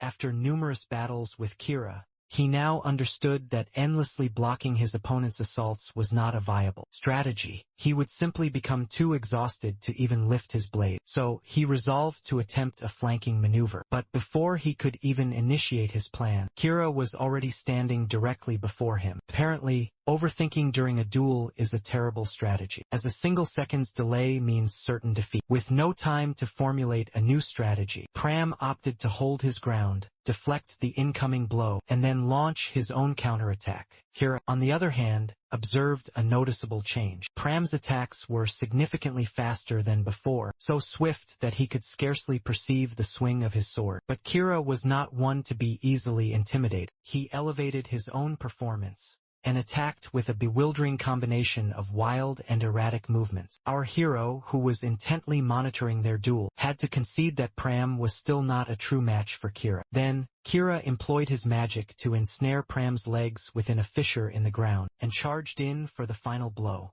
He likely believed that victory was already his, but from out of nowhere, Pram vaulted high into the air, and Kira's enchanted magical pauldron clattered to the ground, signaling his defeat. It turned out, Pram had been feigning being trapped the entire time, all the while deceiving Kira into believing he had him cornered. Kira realized that if Pram had been wielding a real blade, he would have been in grave peril. The thought of how disastrously that could have ended for him caused him to freeze in place for a moment. The MC lauded Pram for his ingenious tactic and concluded the session. He expressed his gratitude to Kira for all his assistance, but Kira was now genuinely impressed by Pram's abilities. He even apologized for how he had taunted him during their initial encounter. He had only done so to motivate him further, not due to any personal dislike. Pram, however, was completely unfazed by it. After all, a little bit of taunting before a duel is quite standard. The day concluded with more jesting from Kira about Pram being short and resembling a girl. The following day, July 17th, began with a startling proclamation during breakfast that seized the attention of every student present. Apparently, a shadow transition phenomenon had been detected, and in a mere 3 days the dreaded shadow world would manifest. Every student was instructed to prepare for imminent combat. The first-year students were scheduled to receive their battle attire, and all party leaders were summoned to the equipment distribution center. Percival, who was monumentally bored, decided to trail Donata simply to find some form of amusement. The other students couldn't cease their chatter about the shadow phenomenon and speculating on what insane training would befall them next. The MC, as was his custom, simply navigated through the bustling crowd, all while humming a tune as if nothing extraordinary was happening, and carrying 2 large, mysterious bags. Pram was attired in a maid's uniform, and he was serving tea to Romantica when the MC appeared, clutching what he asserted were single-ranker combat uniforms. He insisted they try on the new outfits without delay. Romantica and Pram complied, and remarkably, the uniforms fit them as if they were custom-made. The garments appeared quite plain, but our boy was about to demonstrate what made them truly exceptional. He then took an egg and carefully placed it within one of the uniforms. This action left both Romantica and Pram staring at him, as if he had completely taken leave of his senses. Before they could voice their questions, the MC unleashed his fire magic directly at the uniform and transformed the room into a blinding flash of light. Both Pram and Romantica shielded their vision, but as the intense brightness subsided, the egg was completely unscathed, and the uniform was without a single mark. Then the MC began his explanation. These uniforms were crafted using highly advanced technology from the esteemed Mage's Tower. They were imbued with powerful, high-grade defensive enchantments that could nullify both physical and magical assaults. The only conceivable way they could be breached is if the attack's force overwhelmed the soul crystal that was embedded within the uniform. He dubbed these incredible uniforms second-generation battle outfits. Next, our boy requested that Pram hand over his blade. As Pram unsheathed it, our hero instructed him to visualize cloaking. When Pram did so, the sword completely dematerialized. Pram grew frantic and looked desperately at the MC. Subspace dimension, a miniature reality contained within the soul crystal. All Pram had to do was simply visualize drawing his blade once more, and just as promised, the sword materialized back into his hands. Next, it was Romantica's turn. Given that she wielded no physical weapon, our hero urged her to envision an object of power. Romantica, true to her stubborn nature, was reluctant to participate in his little game. So our hero tempted her with a well-deserved reward, a gift for her ascension to third circle magic. Intrigued, she agreed to give his method a try. And as she focused, a powerful sniper rifle manifested in her grasp. The MC assured her he would instruct her in its use later. For the moment, he explained this weapon would amplify her magic, vastly extend her detection capabilities, and even grant her the destructive power of a fourth circle magician. A wave of relief washed over our protagonist. In his previous life, he had inquired about such tools from Zod, and now it seemed that forbidden knowledge was bearing fruit. Zod had engineered the sniper rifle swiftly with only minimal hints, a testament to his unparalleled genius. With all the demonstrations and strategies now concluded, the time had finally come to conquer the Shadow World. The fateful day dawned within the Grand Herbian Academy Hall. Dean Justin took the stage, delivering his customary, dramatic oration. He recounted the bloody history of the Shadow Labyrinth, how it first appeared centuries ago, threatening humanity's very existence. He spoke of the tragic downfall of the Holy Kingdom of Artemis, the innumerable souls lost, and how humanity was once fractured, with knights waging war solely for their kings, and mages isolating themselves within their ivory towers. But then, Herbian Academy was forged to turn the tide, uniting knights and magicians to fight as one. Dean Justin did not demand victory from the students. His ultimate priority was their survival and, more importantly, their safe and triumphant return. Meanwhile, in the annex, a professor was praising the single rankers as legendary warriors, proclaiming they were all destined for greatness. Deep in the crowd, Romantica cornered the MC, her voice laced with a very real concern. She was there to demand answers. Did he truly intend to venture into the Shadow World? Because according to the sacred rules, a party required 4 members, and their fellowship was 1 person short. Our boy conceded he may have neglected to mention their 4th member, and at that precise moment, a zest made her dramatic entrance. Romantica's shriek of disbelief drew the entire hall's attention to her. Like a sudden alarm, she seized our boy's collar in an iron grip, furious that he dared allow Azest to join their party, without so much as informing her beforehand. Our hero tried his best to placate her, but his attempts only fueled her rage. Pram, on the other hand, voiced no objection to Azest becoming part of their fellowship, which left Romantica to seethe in her solitary anger. The MC tried to explain that they needed 4 members to challenge the Shadow World, and Azest was, without question, the strongest available choice. But Romantica was in no mood for logic. She remained incensed, refusing to accept this betrayal. Even as the party began to move out, what had once been their inseparable trio was now a fractured duo with an unwelcome addition, as Romantica's spot had effectively been taken by Azest. Naturally, Romantica wasn't about to let them forget it. She lagged behind them, still fuming with rage, while our hero mentally cursed himself for not warning her sooner. But he'd had no other option. This mission was far too critical to fail. He wasn't entering the Shadow World for mere sport. He had set his sights on the legendary emblem of Toa, a so-called rudimentary artifact that could amplify mana. And for someone like him, whose mana capacity was pathetically low, this sacred artifact was a true game-changer. Finally, Romantica let out a heavy sigh as her fury began to subside. She made it perfectly clear she still despised Azest, but since this was a part of the MC's grand strategy, she would tolerate it at least for the time being.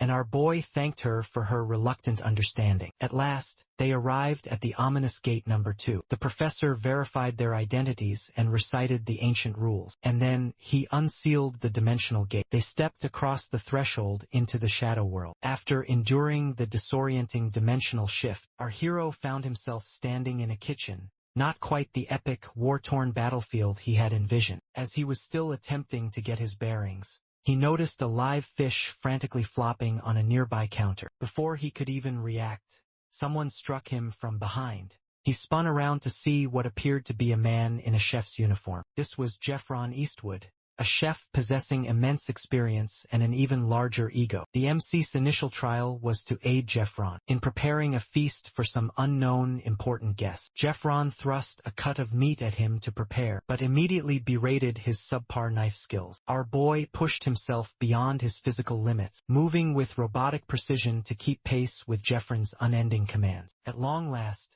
he was granted a moment of respite, and Jeffron gave him a rare compliment, which left our hero blinking in utter disbelief. While catching his breath, the MC observed a pile of plums that Jeffron had casually discarded. Deeming them utterly useless to him, he was about to throw them in the trash. But our boy, knowing the twisted logic of the shadow world, surmised that the plums must hold some hidden significance, and as if on cue, his intuition was proven correct as a hidden quest materialized. According to its cryptic text, he had to use those plums to create a dish. If he was successful, he would earn bonus rewards, but failure would bring severe penalties. The MC thought rapidly and questioned Jeffron about the planned dessert. Upon learning that it was a rich chocolate cake, he dismissed making a dessert and instead proposed brewing tea with the plums. Our boy possessed a brilliant idea for creating tea from plums, but first he required Jeffron's permission. Fortunately, Jeffron seemed to be in a good mood, so our hero calculated the chances were in his favor. Just as he predicted, Jeffron consented to his request, and finally the special tea was ready. As darkness descended, our boy was washing the dishes, when Jeffron suddenly appeared, and demanded to know if the tea was our hero's own creation. The MC replied that he had simply learned the recipe from another. Jeffron then insisted that our boy prepare it once more. Our boy understood this must mean the Lord had truly enjoyed it, but his knowing smirk irritated Jeffron, who punched him squarely to wipe it off his face. Jeffron then revealed that the Lord requested our hero to make the tea for him every single morning. At that instant, the system declared that the MC had successfully completed his mission, and was rewarded with the distinguished title of attendant, which also confirmed he would be serving tea on a daily basis. As soon as he heard this, our hero tried to make a hasty retreat, hoping to evade more potential beatings from Jeffron. But Jeffron, in a completely unexpected gesture, patted him gently on the head, and told him that he would surely do well in the future. The next day, the MC and Jeffron ventured out to purchase supplies. During their journey, our boy noticed a large crowd of people, and Jeffron explained that they were destitute vagrants, a group whose numbers had been swelling uncontrollably ever since they discovered the Lord was actually merciful to them. With winter approaching, the Lord couldn't bear to cast them out, but Jeffron harbored no such sympathy for them. Instead, he grumbled about their inherent laziness, how they squandered food, and did nothing but consume all day long. Our hero noted that this sort of entitled behavior sounded oddly familiar, much like the arrogant alphas back at the Herbian Academy, who believed they were superior to everyone else. Once they arrived at the bustling market, Jeffron went off to procure the plums, while our boy stretched his weary, travel-worn body. It was then that a small child materialized and begged the MC for a coin. Our boy had no money, so he offered the child some prunes instead. The child snatched them from his hand without a second thought, devouring them as if it were the finest meal she'd had in weeks. Our hero then offered her more in return for answering a few questions. He began with simple introductions. The young girl introduced herself as Larika, and the MC discovered she lived with her mother and a younger brother. She spoke of the free rations in the square, but lamented that it was never enough, leaving her hungry every day. A pang of pity struck our boy, and he gave her another handful of prunes. In gratitude, Lyrica presented him with a handkerchief her mother had made, and upon inspecting it, our hero couldn't deny that the embroidery was exquisitely done, and would surely command a good price at the market. Lyrica, however, sadly explained how the merchants in the market refused them entry. Just then, our boy received a new alert from the system concerning the vagrant crisis that was plaguing Everneton. It was one of the two great problems afflicting the entire region. The poor little girl then began to weep, saying her mother told her that this was simply the way of the world. The MC wanted to argue that their fate did not have to be so cruel, but before he could speak, Jeffron returned and reprimanded him for not waiting where he was told. Our boy quickly reassured Lyrica to meet him later at the castle's rear entrance, where he would provide her with more provisions. Lyrica's face brightened at this promise, and she agreed. As our hero ascended into the carriage, he recalled the system mentioning two major crises in the region, and now he was burning with curiosity to uncover the second one. Meanwhile, in the desolate, snowy mountains, a horde of Esteban warriors prepared for their assault. At the Grand Everneton mansion, from this day forward, our boy assumed his new station as the ever-faithful attendant to Lord Wilhelm Everneton. His objective was straightforward. He had to earn the Lord's trust. The more trust he accumulated, the nearer he would get to unraveling the history of this enigmatic domain. Our hero entered Wilhelm's study, a tea tray balanced in his hands, but the Lord barely acknowledged him, sipping his tea in stoic silence. The uncomfortable quiet began to unnerve the MC, so he offered to close the window to block the piercing, cold breeze. Wilhelm, however, merely shot him a cold stare and refused. Our boy tried a different approach, this time offering his assistance with the mountain of paperwork. But Wilhelm stated plainly that any disturbance while he was working would be a profound distraction.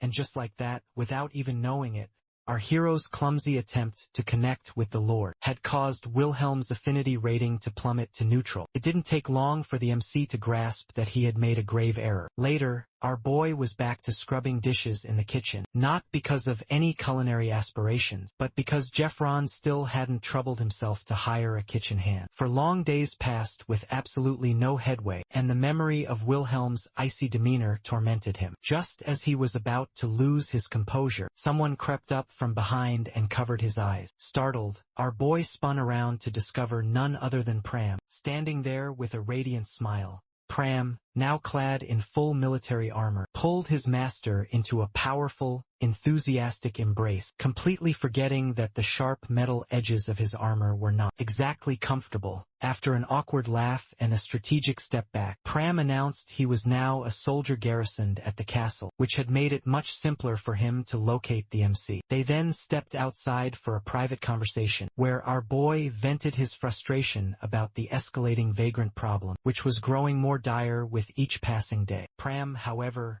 was more troubled by the shadow world they were currently trapped within, which, for some strange reason, was still considered part of the Holy Kingdom. Our hero explained that the kingdom had indeed collapsed, with the exception of Orlan, which was now their new reality. As they spoke, the MC accidentally let slip that this was not his first foray into a genuine shadow world. He immediately recognized his slip of the tongue, and swiftly diverted the conversation to Pram's current mission, which was to perform a great deed in the annual battle against the Esteban tribe, and thus earn a prestigious knighthood. Unfortunately, things were not progressing well for him. The scouts had reported zero Esteban activity anywhere near the city, leading the knights to foolishly believe the Estebans had given up after many years of unsuccessful raids. The MC, on the other hand, found this entire notion laughable.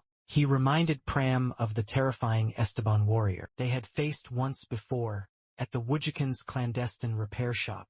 Pram got goosebumps just from the memory, and agreed that the Estebans were not the type to simply surrender. Our boy then theorized that the Estebans weren't launching a frontal assault, because they were orchestrating something far more insidious, like a stealthy raid on the castle's vital granaries. With winter closing in, food was the ultimate prize, and the Estebans would not let such an opportunity pass. Our hero also suspected there was a deeper plot than just the Estebans. Shadow worlds frequently centered on two major, conflicting factions, so perhaps Wilhelm had a personal foe scheming in the shadows. The MC presented this theory to Pram, and as the puzzle pieces began to click into place, he realized with dawning horror the Estebans might already be on the move. He urgently told Pram to follow him. They needed to act immediately. Meanwhile, an Esteban on the far side of the castle relayed a critical piece of intelligence. the Esteban forces had identified the perfect opening, because Ever Nathan had lowered its defenses. The ambush was scheduled for 3 days from this moment, and our boy's chilling premonition was absolutely correct. It was the day before the prophesied Esteban assault, and Pram had sketched a crude map of the immediate vicinity. Our hero decided they would investigate the higher, more exposed locations like the city walls behind the watermill, the eastern and western flanks, and the granary where provisions were kept. To Pram, this seemed like an overwhelming amount of ground to cover, but our boy explained that the domain was immense, and there were far too few guards to protect it.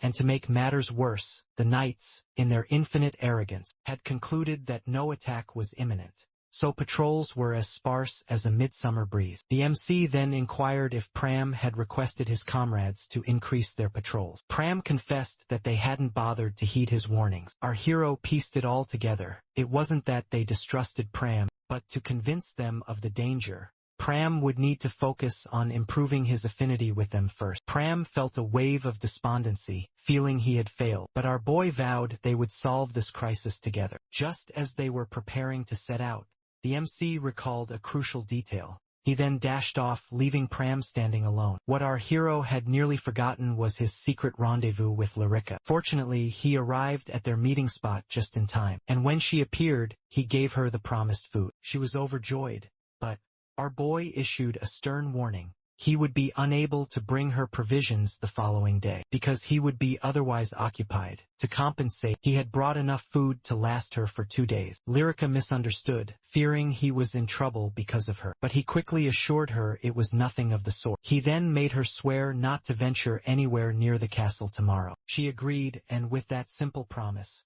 our hero had saved Lyrica from the brutal Estevan raid the next day. The next day, a heavy snow was falling, and Pram complained about the other soldiers, who were too busy enjoying the snowfall to perform their duties. Our boy, however, knew better. They had to remain vigilant. The MC then asked Pram if he was wearing his battle uniform, which, of course, he was, concealed beneath his regular attire. They then proceeded to inspect the east and west flanks, all the while remaining on high alert. When they reached the guard outposts, Pram noted they were deserted and assumed the guards were off somewhere, warming themselves or simply chatting. But our hero, who had honed an instinct for sensing when events were about to take a disastrous turn, felt a deep unease. Something was terribly wrong. He bolted towards one of the cabins, and discovered the guards had been silently slain with arrows. Pram deduced that the Estebans must already be inside the castle walls, but our boy was not convinced they had penetrated that deep yet. Then, the system confirmed it. The Estebans had commenced their infiltration of the castle, and it was all unfolding quietly, with great stealth, and most of the inhabitants inside the walls were completely oblivious. Pram decided to rush off and check the other checkpoints, but our hero sensed danger and shielded Pram from a deadly, incoming arrow. He then activated his Howl Vision spell, and spotted none other than the dreaded Bloody Hawk Claw, the chieftain of the Hawk tribe and supposedly the greatest menace in the region. As if that wasn't enough to ruin their day completely, other Esteban warriors began scaling the wall at the same time. Somewhere at a different checkpoint, a guard heard a faint, strange noise and mentioned it to his partner, who hadn't heard anything at all. So the first guard decided to investigate the sound, but before he could even take a step, he was slain, along with his partner, by a shadowy Esteban figure. The chieftain then gave the order. They would now breach the castle. The Estebans then began to swarm over the castle ramparts, like they were in some kind of grotesque climbing contest. They looked to their chieftain for their next command, whose piercing gaze was fixated on the granary in the distance. Meanwhile, at a nearby guard outpost,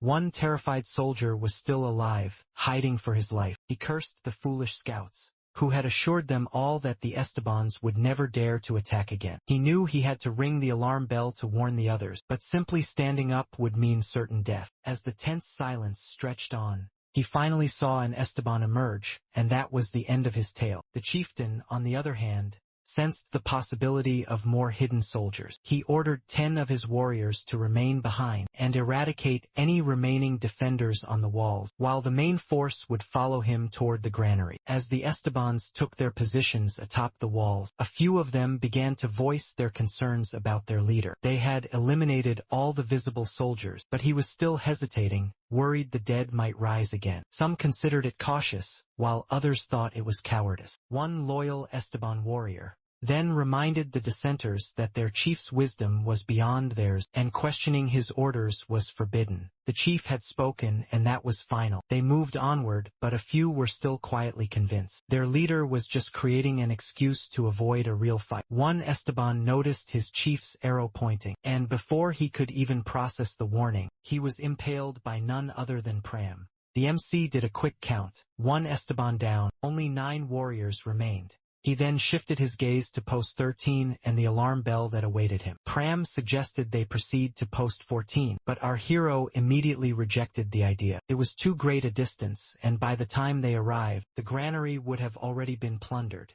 They had no other recourse. They would have to break through the Estebans and push directly for post 13. As they advanced, Pram was confronted by an Esteban spoiling for a fight. The Esteban charged, thrilled to finally encounter a living defender. But Pram's sword slipped from his grasp and went sailing through the air. The Esteban was delighted by this apparent blunder, and challenged Pram to evade his next fatal strike. But Pram was far quicker, and kicked the Esteban from the wall. Just as Pram thought the danger had passed, another Esteban materialized and began to channel magic. The MC, however, nullified the spell with his signature inverse operation. The Esteban then switched to physical attacks, but it was far too late. Pram was already upon him with his blade drawn, and with a single elegant motion, that Esteban was eliminated from the fight. Our hero and Pram then witnessed a horde of Estebans charging toward them. Pram wanted to face them all on his own, but our boy told him to conserve his energy. From this point forward, the MC declared he would command the battle. Our hero dared the remaining Estebans to make their move. He then unleashed a melting spell, which transformed the snowflakes around them into torrents of water, drenching the Esteban warriors. But that was not nearly enough for our boy. He then instantly dried the ground on their side of the wall, a maneuver so skillful it even took Pram's breath away. Still, the MC wasn't finished, and instructed Pram to avert his eyes. The Estebans, on the other hand, scratched their heads in confusion, wondering why our hero had ceased his attack. One of them, however, had a sudden moment of terrifying clarity, and realized that our boy was infinitely more dangerous than their own chieftain. He began to flee, but the MC commended his quick wit, and then summoned a devastating lightning strike. The current surged through the water, electrocuting all the Estebans, all except for the one fortunate enough to have escaped. It appeared that the clever Esteban had destroyed a section of the bridge. To sever the electrical current, our hero was about to finish him off, but before he could, the Esteban collapsed, dead. Apparently, he was not quite fast enough to evade the initial attack. With the 10 Esteban warriors now out of commission, our boy knelt down, feeling the immense strain of his spell. Pram, however, was astounded that the MC had just cast a third circle spell, when he was merely a first circle magician. Our hero explained it was all due to his advanced battle armor, which channeled mana directly from its soul crystal. But still, his burning desire to claim the emblem of Toa grew more intense than ever. Meanwhile, inside the granary, the Esteban chieftain and his warriors were reveling in their victory. They slaughtered the remaining knights and began to pillage the granary. They discovered enough food to sustain them for an entire year, and the chieftain commanded them to seize as much as they could carry. Some of the Estebans even began to drink the fine wine, as if they were at a victory celebration. But the chieftain's hawk-like eyes noticed that sand was trickling out of one of the grain boxes. He instantly bellowed for his men to open every single box, and sure enough, all of them were filled with worthless sand. One of the Estebans cried out that this was a punishment from their god. But just when things were looking far too easy, the alarm bells began to toll. As the Estebans scrambled to leave, the chieftain spotted something on the floor, and yelled for the others to fall back. But it was too late. A massive explosion detonated in the air, and there, standing in all her regal glory, was none other than the infamous magic knight, Azest. Azest remained perfectly calm, cool and confident as the chieftain of Esteban took his aim. He loosed his first arrow, but she conjured a towering wall of ice that stopped it in its tracks. She barely even gave the attack a second glance. Azest then unleashed her magic, and in a single heartbeat, the entire area was transformed into a frozen palace, glittering and beautiful, but also lethally sharp. The Estebans froze where they stood, looking around, as if they had stumbled into a waking nightmare. The chieftain, on the other hand, appeared remarkably composed. He was clearly taking note of the immense magical power Azest was wielding. Seated upon what looked like a throne of pure ice, Azest offered them a single chance to surrender. But rather than accepting her mercy, the chieftain erupted in boisterous laughter. His men followed suit, as if it were all a grand joke. Azest understood they were practically begging for death. So, without wasting another precious moment, she summoned a volley of razor-sharp ice bolts and sent them hurtling toward them. The unfortunate Estebans stood absolutely no chance. They were cut down like wheat as she watched them perish. Azest had a flash of insight. For them to have reached her, they must have slaughtered every single guard on the wall. She decided then and there that these monsters would not be leaving alive. But then, from out of nowhere, her golem, the one she had crafted from the frozen palace itself, was shattered by a powerful arrow. She turned to see the chieftain, who was now radiating a malevolent crimson aura. The chieftain roared to his men to hold their ground and endure, while he alone would handle the most dangerous threat. He then fired another enchanted arrow in her direction. This time, she sliced it cleanly in midair with her sword. Then, using her grease spell to move faster than the eye could follow, she blurred through the mist and appeared directly in front of him. The chieftain stood there, completely stunned. He had never anticipated she could perform such a feat. She struck him down, but then, her battle instincts flared, warning her that something was terribly wrong. She whirled around to see his sword raised high, but she wasn't fast enough and she took a grievous hit. The chieftain, who she believed she had just killed, had now transformed into a new, vastly more powerful form, and he had absolutely no intention of letting this battle end in her favor. Azest and the chieftain of Esteban were now locked in a brutal duel. The chieftain noticed her heavy armor was impairing her speed, so he brutally threw her aside, sending her crashing into a wall of ice. He then charged toward her, poised to deliver the final blow. But Azest summoned a barrage of ice spears, triggering a massive explosion. When the smoke finally settled, the chieftain was still standing, completely and utterly unharmed. Azest, on the other hand, was rapidly losing her energy. Her system warned that her armor's power level had dropped below 20%, but she refused to show a single sign of weakness. The chieftain could see she was barely able to stand. He wanted her to continue the fight, however, not out of any sense of pity, but because he refused to let her fall so easily. For him, this battle was deeply personal. He wanted her defeat to be a tribute to his fallen brothers. Azest grew tired of his monologue and charged him with all her remaining might. She swung her sword with fierce determination and evaded his counterassault. The chieftain seemed to savor this brutal confrontation, unleashing another devastating blow that sent her hurtling across the ice. She crashed into the ground, fragments of her armor shattering from the impact. But to his shock, she rose again, defiant. Though utterly spent, she stood tall, calling him a monster. Yet, her accusation was not truly meant for him. Her words were for another's ears, Desser's. She thought of him, her ultimate inspiration, and vowed to ascend, to become even more powerful than our hero. With this newfound resolve, she transformed her blade into a legendary Mage's sword. The chieftain was bewildered by her sudden surge of determination, but he was not overly concerned.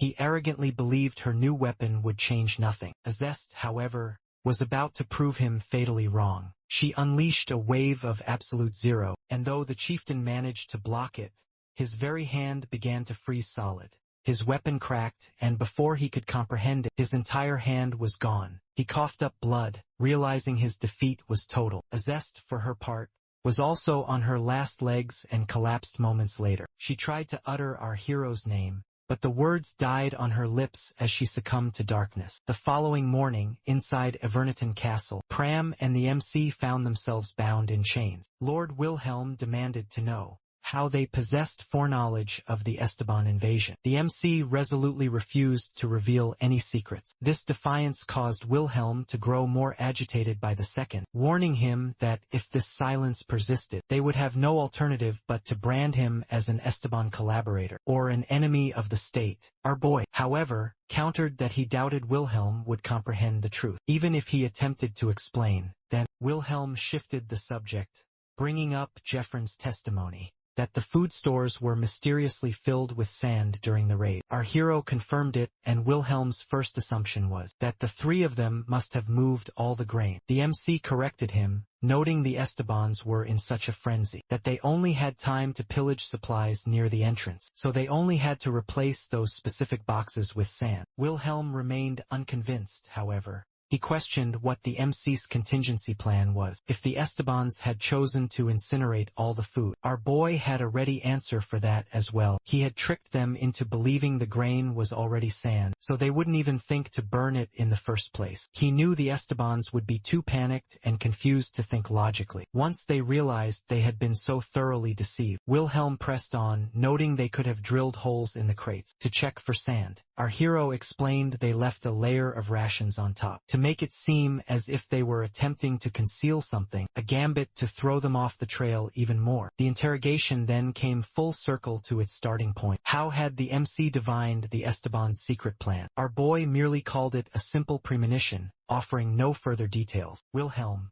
then reminded him that tampering with food supplies in such a crisis is a certain way to be branded and executed as a traitor, and if the Estebans had not attacked, the two of them, along with Jeffron, would all be facing their deaths by now. Our hero agreed, ready to face death. After all, as a former vagrant, he had witnessed everything, from the slow agony of starvation to the sheer desperation born from an empty stomach. If sacrificing his own life could prevent the granary from being lost, he would make that ultimate sacrifice without hesitation. But before their debate could escalate further, a sudden commotion erupted just outside the chamber. In the very next moment, Jeffron burst into the room, begging Wilhelm not to execute Pram and the MC. If someone's head had to roll, Jeffron declared he was more than prepared to take the blame. Wilhelm pointed out that Pram and our boy were already present, making Jeffron's dramatic intervention somewhat unnecessary. Jeffron was immensely relieved to see the two of them were unharmed. He then offered a quick apology and left them to conclude their talk. Our hero was now sprawled on the floor, thanks to a lump on his head from Pram's rescue attempt, and Wilhelm apologized for his friend's eccentric behavior. He then had their restraints removed and offered a sincere apology for that indignity as well. But Wilhelm was not yet finished.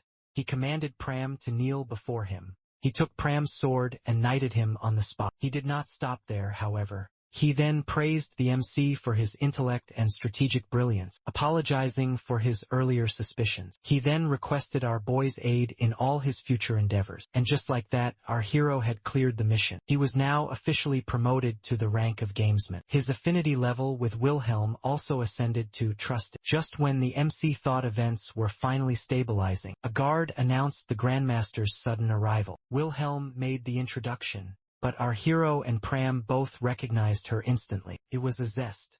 The next morning, our boy found himself in the castle's dark prison. He was here for a little conversation with the bloody Hawkclaw. Our boy's mission concerning the Estebans was not progressing smoothly. He was only at about 40% completion. Capturing the chieftain of the Hawk clan should have been a major victory, but instead, it felt like he was babysitting a petulant child. At the very least, with their leader imprisoned, the Hawk clan would not be attacking Everneton again anytime soon. Our boy now stepped into the jail cell. His gaze was immediately drawn to the chieftain's ornate earrings. This man was a direct descendant of Khan, a name infamous in history for being a colossal pain to everyone. With such a lineage, our hero knew the chieftain's ego was astronomical. What shocked him even more was that Azest had managed to defeat this monster all by herself. The MC suggested removing the chieftain's heavy shackles, joking that he hoped the man wouldn't bite.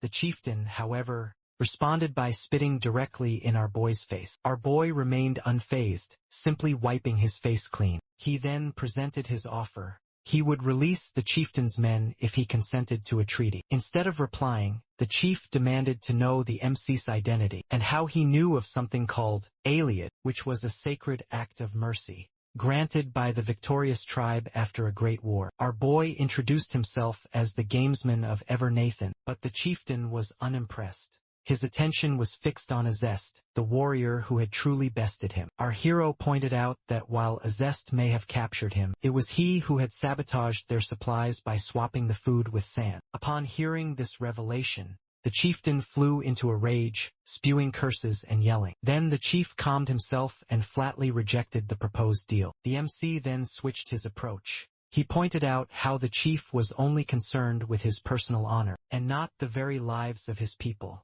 The chieftain argued that his warriors would understand his choice, but our boy reminded him that as a leader, he does not possess the luxury of thinking like a solitary warrior. He also hinted that the chief had no one powerful enough to succeed him. The MC could sense the chieftain's resolve starting to waver, so he made his final, decisive offer: provisions, and a treaty that would acknowledge their strength. Rather than branding it as a humiliating defeat, the chieftain finally capitulated. Over in caravan territory, Romantica was not having a particularly good time. She was trapped playing the part of a merchant, a role she was good at, but it was not her true calling. She was also feeling incredibly anxious and, unfortunately, found her thoughts drifting to our hero. She immediately banished the thought.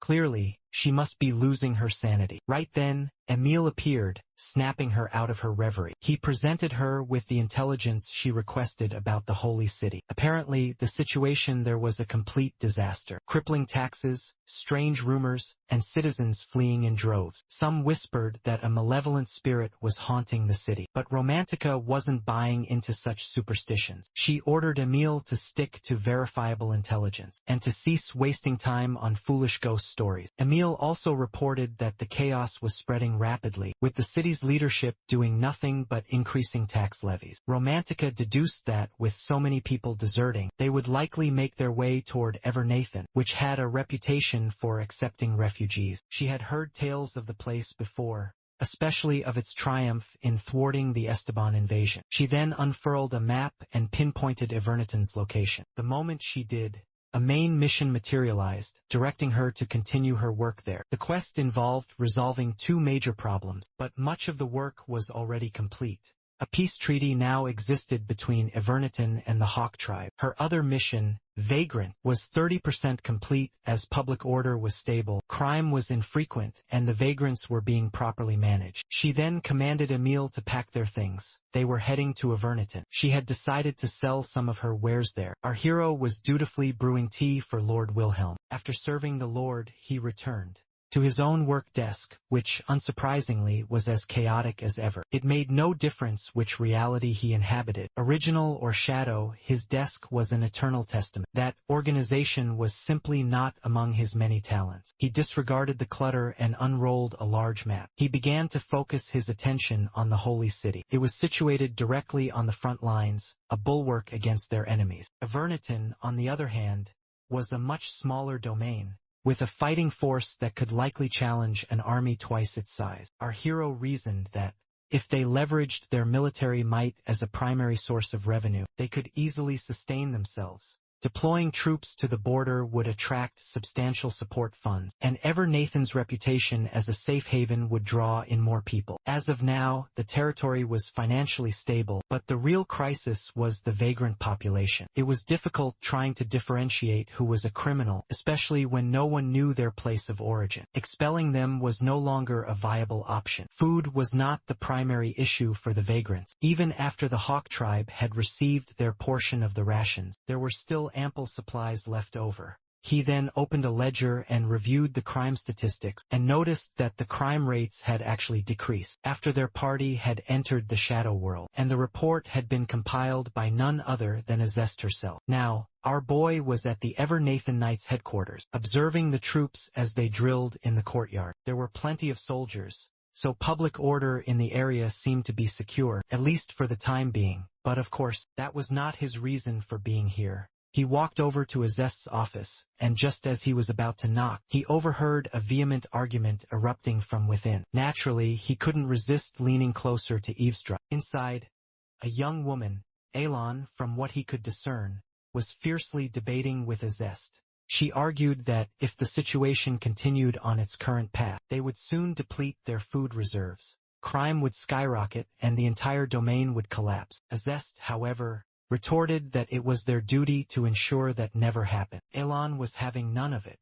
She placed the blame for everything on the vagrants, as all their problems had begun when their lord allowed them entry. Azest admonished her for her insolence and told her to know her place. Elon apologized for her emotional outburst and was then swiftly dismissed. Our hero did not want to be discovered eavesdropping, so he stepped aside as Elon exited the room. She noticed our boy and demanded he state his identity. When she learned he was the gamesman, She gave him a look as if he were the last person she wanted to speak to. Of course, he was just another vagrant in her eyes. After his strange and hostile encounter with Yahello, the MC entered the office, and after inquiring about Azest's well-being, he got straight to the purpose of his visit.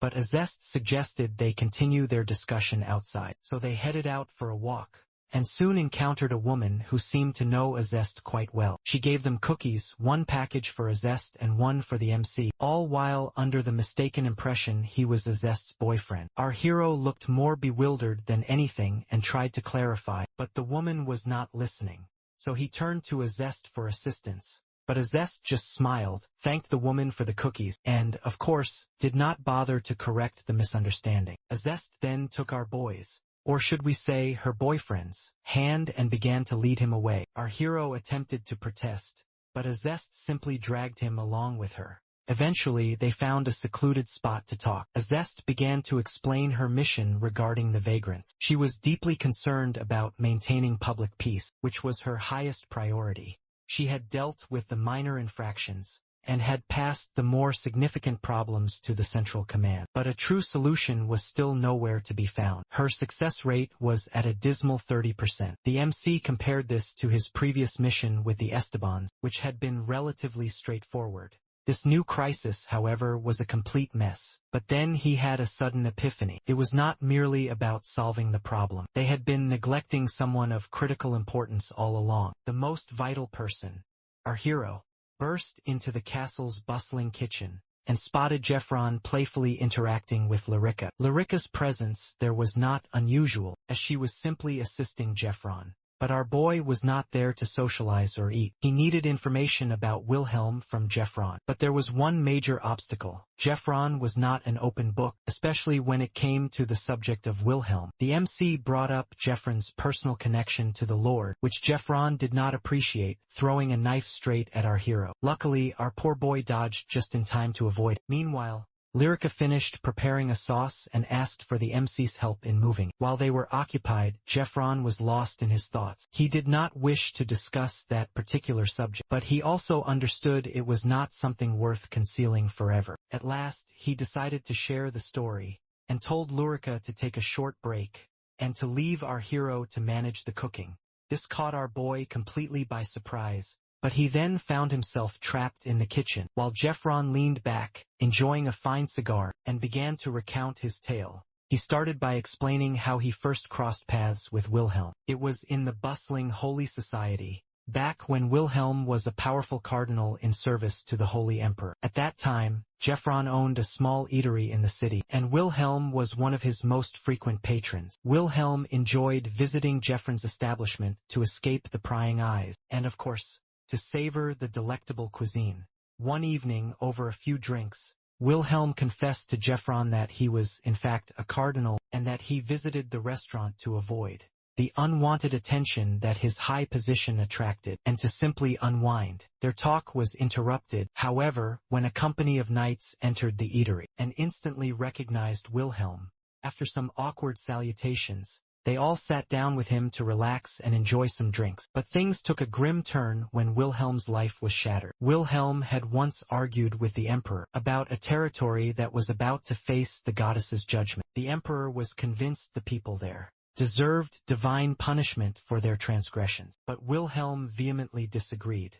He wanted to spare the innocent lives that would surely be lost. However, his protest was not well received. The emperor stripped Wilhelm of his title, exiled him to his desolate hometown, and left him a mere shadow of his former self. Recalling all these painful memories, Jeffron's eyes welled with tears, because in his view, Wilhelm had been a fool to cast away everything he had. But at the same time, he couldn't help but deeply admire his courage. He then pleaded with our boy to look after Wilhelm. After departing the kitchen, our hero was now lost in profound thought. Wilhelm's story was truly heartbreaking. He had sacrificed his entire life for his people, and yet he was all but forgotten. The MC couldn't stop wondering what Wilhelm could have possibly done to erase himself from history. As he wandered down the corridor, he spotted Elon standing vigil outside Wilhelm's chamber. She knocked on the door and requested an audience to discuss a matter of great importance. Elon marched into Wilhelm's private room, She was there to deliver a report on the state of public order. Since Azest was too preoccupied to handle it herself, she handed him the report and began to list the highlights, or rather the lowlights: 7 major felonies, including murder and arson, plus 30 minor offenses. Most of the culprits turned out to be vagrants. Wilhelm listened intently, then instructed the MC to take the report. But Aylin shot our poor boy a glare that was sharp enough to cut through solid steel. This left him wondering what he could have possibly done to earn that level of animosity. Then, Aylin presented a formal petition, suggesting Wilhelm exile the criminals. Wilhelm inquired as to why she was presenting it to him directly, to which she replied that it accurately reflected the people's will. Wilhelm decided to adhere to their established protocol and allow the courts to adjudicate the matter. But Aylin was as persistent as a stubborn winter cold. She fell to her knees, pleading for more severe measures. This prompted Wilhelm to ask if she expected him to expel all the vagrants. She clarified that she did not, but insisted he at least stop being so lenient with criminals. Overwhelmed, and likely questioning every choice he'd ever made, Wilhelm instructed her to leave the petition on his desk, and promised he would consider her proposal. Wilhelm then requested our hero to bring him tea as Au departed, all the while shooting our boy another venomous glare. Once Au had left, Wilhelm turned his attention to the MC, likely searching for a glimmer of sanity. He asked for our hero's opinion regarding the petition. Our boy, having been a vagrant himself, knew that he had to choose his words with extreme care. In his estimation, her points were not entirely without merit, but he felt that expelling all the vagrants was far too extreme. He knew that while vagrants did commit a significant number of crimes, maybe, just maybe, the knights could simply improve their performance. Wilhelm, however, already felt he needed to take a firmer stance. The MC noticed Wilhelm's deeply stressed expression and proposed a compromise: to only exile the criminals who had already been sentenced to death. This might send a sufficiently strong message. Wilhelm seemed to concur, but just as our hero began to feel relieved, his mission progress plummeted by another 3%. This sudden decrease struck our boy like a bolt from the blue. He then reevaluated the entire situation. Wilhelm had always been perceived as a heroic figure, the kind of man who would place his people above all else, even his own well-being. But history has a cruel way of proving that being a hero often means being forced into impossible circumstances. And now, here he was once again, trapped between his noble ideals and the harsh needs of his people. The next day, our hero convened with Azest and Pram. Pram mentioned Romantica, who was likely somewhere other than ever. Nathan, our boy, however, reassured him that she would be perfectly fine on her own. Azest got to the heart of the matter, asking if this meeting was about the sudden drop in the MC's mission progress. Our hero confirmed it and mentioned that he had been investigating how they dealt with vagrants in the past. He showed them the handkerchief given to him by Lyrica, made by her mother, who was barred from the market simply because she was a vagrant. Our boy understood that, while expelling the vagrants might appear to be the simple solution, the shadow world clearly had a different path in mind. Unlike the past, where the Esteban schemes devolved everything into chaos, this time, they might actually have a chance to resolve things in a new way. Their strategic discussion, however, was interrupted when a guard burst into the room, looking as if he had just seen a ghost, and called out for Azest. Apparently, there was a major emergency at the castle wall. The trio rushed over and discovered the guards, looking like they would rather be literally anywhere else. Azest demanded to know what was happening. When they peered down from the battlements, they saw an immense horde of people gathered outside the castle, stretching out as far as the eye could possibly see. The cries from beyond the gates were absolutely deafening, like a relentless headache that simply refused to subside. The crowd was demanding entry, yelling and shouting as if their very lives were on the line, which, to be fair, they probably were. Our boy stood there in the midst of the chaos, looking like someone who had volunteered for an easy task, but was now forced to command a catastrophe. Pram and Azest also waited for him to give a command. Then, a messenger appeared with a message from Wilhelm, offering 2 choices: either follow Wilhelm's own inclination and open the gates to everyone, or make the decision himself.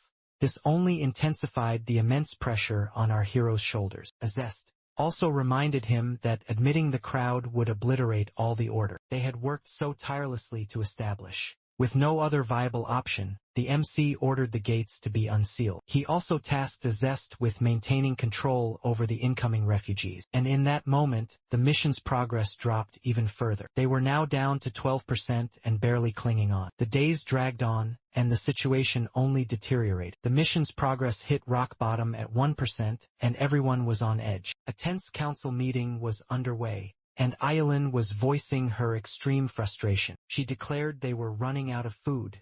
The nights were stretched to their breaking point, and the ever-growing number of vagrants had become utterly unmanageable. She proposed exiling the vagrants as the only means of restoring control. Our boy, however, wished to remain true to Wilhelm's core principles, and casting out the vagrants violated everything that Wilhelm stood for. But Aylin was not interested in ideals. The two of them argued, with Aylin pointing out that our hero, being a former vagrant himself, simply couldn't comprehend what it meant to protect Averniton's true people. Meanwhile, the MC felt trapped as he struggled to find an impossible solution. Finally, Wilhelm intervened, having had enough of their constant bickering. He silenced the entire room, then turned to Aylin and reminded her, for the 100th time, to stop using our boy's past as a weapon. She offered an apology, though it seemed utterly insincere. Wilhelm then thanked our hero for adhering to his principles, but conceded that their time had run out.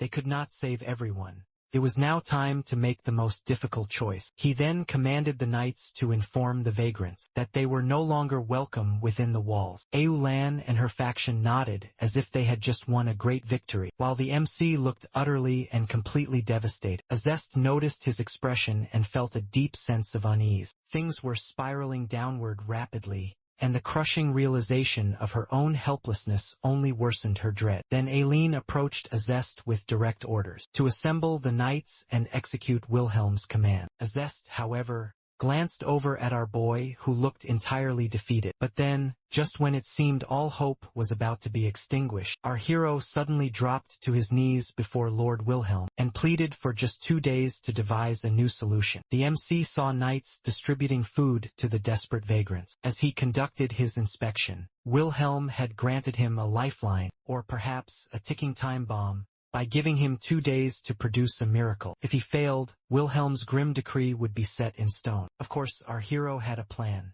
It was to discover more vagrants like Lyrica's mother, to cultivate their hidden talents and amass resources. But the glaring problem was that he needed months to execute. Just then, a knight called his name, pulling him from his deep thoughts. And then, Lyrica came running toward him like a miniature whirlwind, and crashed into him with a powerful hug. For a brief moment, the MC managed a soft smile and knelt down. He apologized to Lyrica for how terribly things had turned out. Her reply was the peak of childish innocence, as she gave him a small snowman figurine, and sincerely asked him to watch over it.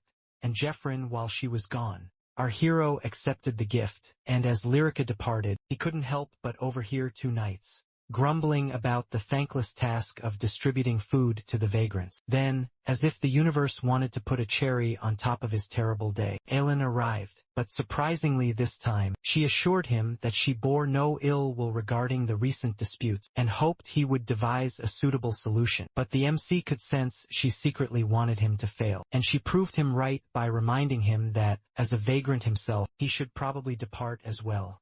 After all, if he were to remain, others might get the wrong impression. Upon hearing that, Zest looked ready to murder Aylin, but our hero held her back. The last thing he needed right now was internal strife, on top of every other crisis.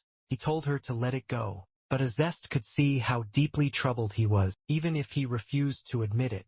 Just then, a commotion erupted nearby, as someone argued loudly with the knights, insisting on seeing our boy. The knights were attempting to dismiss them as just another vagrant, but the MC recognized that voice immediately. He pushed through the knights and found Romantica, as bold and defiant as ever. After he updated her on the absolute disaster that ever Nathan was facing, Romantica reminded him that he was not facing this alone. Time to place his faith in them. Our hero acquiesced to her bold strategy, and with that, Romantica proclaimed she would resolve the food crisis herself. Romantica then led their party deep into the forest, moving with a certainty that betrayed her deep knowledge of the terrain. Our hero wondered where this mysterious path was leading them, but Aylin, their uninvited and unwelcome guest, was more fixated on deriding Romantica's efforts. She scornfully questioned how someone like her, a so-called common vagrant, could possibly solve a crisis of this magnitude. A zest moved to put her in her place, but Romantica silenced her, making it clear she was completely unfazed. She didn't even know who this Ayelan person was, or why she was even tagging along. Ayelan then introduced herself with an air of immense self-importance, but Romantica retorted that a high rank did not grant her a license to be disrespectful. Ayelan did not appreciate that remark, and her hand drifted to her sword. But Romantica, a true warrior, didn't even bat an eye. Enraged, Ayelan unsheathed her blade, intent on silencing Romantica for good. But before she could make an even greater fool of herself, a figure appeared from thin air, seizing Ayelan's wrist in a vice grip. Turned out, this man was Romantica's personal bodyguard. He dared Ayelan to make a move, to even try. Romantica, however, commanded everyone to stand their ground, and from the faint rustling of figures hidden in the trees, it became clear Romantica had an entire force in reserve. She gave Ayelan one final, chilling warning. Ayelan, however, continued to press her pointless argument, insisting it was impossible to resolve the vagrant situation. To Romantica, it sounded as if Ayelan simply did not want her to be victorious. Meanwhile, our boy grew intensely curious about Romantica and her true identity, and Romantica revealed she was, in fact, a merchant. At last, they arrived at their destination, which was revealed to be a massive merchant camp under Romantica's command. She then revealed her masterstroke. After hearing of the vagrant crisis, she acquired all available food before the prices could skyrocket. The MC was astounded by her incredible foresight, but also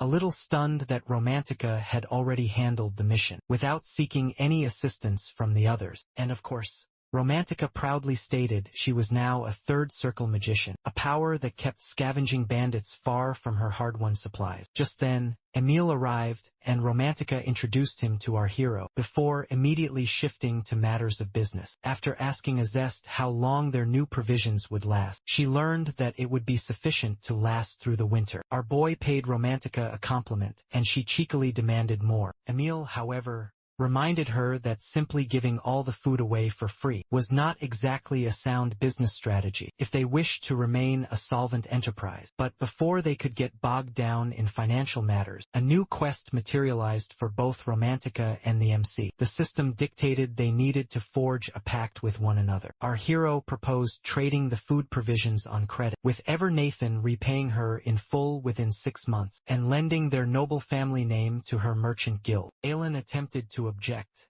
but no one paid any mind to her petty complaints. Romantica weighed the proposal and decided it was not a terrible offer. Emil, however, pointed out that Nathan's current reputation was not exactly prestigious. Romantica argued that even though Nathan was a fallen noble house, using their name would still grant their guild immense credibility, and would likely intimidate any would-be thieves. In the long run, the deal would be profitable. Emil could not argue with her logic, and Romantica then added one final condition to their agreement. Her merchant group would become Nathan's sole, exclusive partner, and would be granted the same rights as actual citizens of Nathan. Our hero accepted her terms, and officially welcomed Romantica into the fold of Nathan. As the food crisis was now partially averted, the vagrant mission's progress soared to a staggering 71%. Meanwhile, Wilhelm prayed at a desolate temple, lost in his thoughts. The number of vagrants had only increased, and many were fleeing the holy city. Just then, one of his men delivered a report from the Holy Kingdom. It showed that the situation there was no better, with taxes being levied in the name of the goddess, and rampant rumors of children vanishing without a trace. And the emperor was doing absolutely nothing to stop it. It did not take Wilhelm long to conclude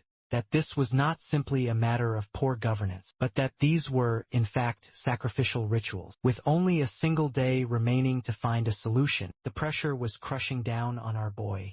As the snow piled higher around him, he watched Larica cheerfully constructing little snowmen. The scene was so poignant it nearly moved him to tears, but Larica didn't want his sympathy. To her, these weren't merely snowmen, they were like the real friends from her hometown, the ones she knew before she was forced to flee here. She even spoke of a friend named Carlos, who had been taken away by ghosts.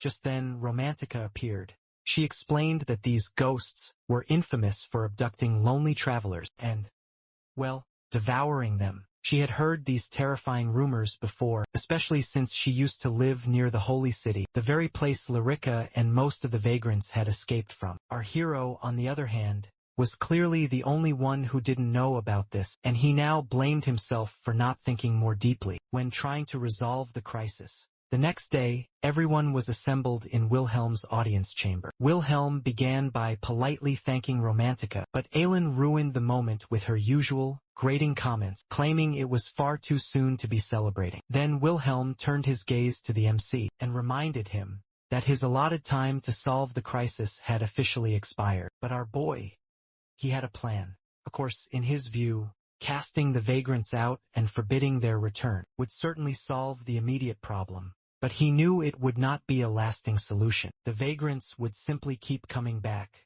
and the kingdom would continue to pretend that ignoring the crisis was a sound strategy. But no matter, because the MC had a true solution. It wasn't anything revolutionary, but it got to the very heart of the issue. The vagrants were not just escaping the cold, they were fleeing the barbaric laws of the holy city, and that same barbarism would eventually reach Evernathan's gates, whether anyone wanted it to or not. He knew that the Holy Kingdom's capital was decaying from within, and they were ignoring the encroaching shadow world for the sake of outdated religious dogma. That was not going to have a happy ending. History had already proven that the Holy Kingdom had collapsed once because of the shadow world. He knew all of this thanks to an acquaintance from his past life, Priscilla, who had lived to witness the Holy Kingdom's fall, which was now nothing more than a pile of rubble. The few remaining survivors continued to blindly believe in Artemis, so the MC insisted that if they did not take action now, the problems would only continue to multiply, and the vagrants would continue to flood their borders. A priest attempted to object, but Azest silenced him with a single, sharp glare. Wilhelm then turned to our boy, and with a grave look that sent a shiver down everyone's spine, he asked if he was proposing they incite a revolution. Our hero could sense that something wasn't quite right. He realized that Wilhelm was not just asking about the present predicament. He wanted to know what our boy thought of him personally. That's when it finally hit the MC.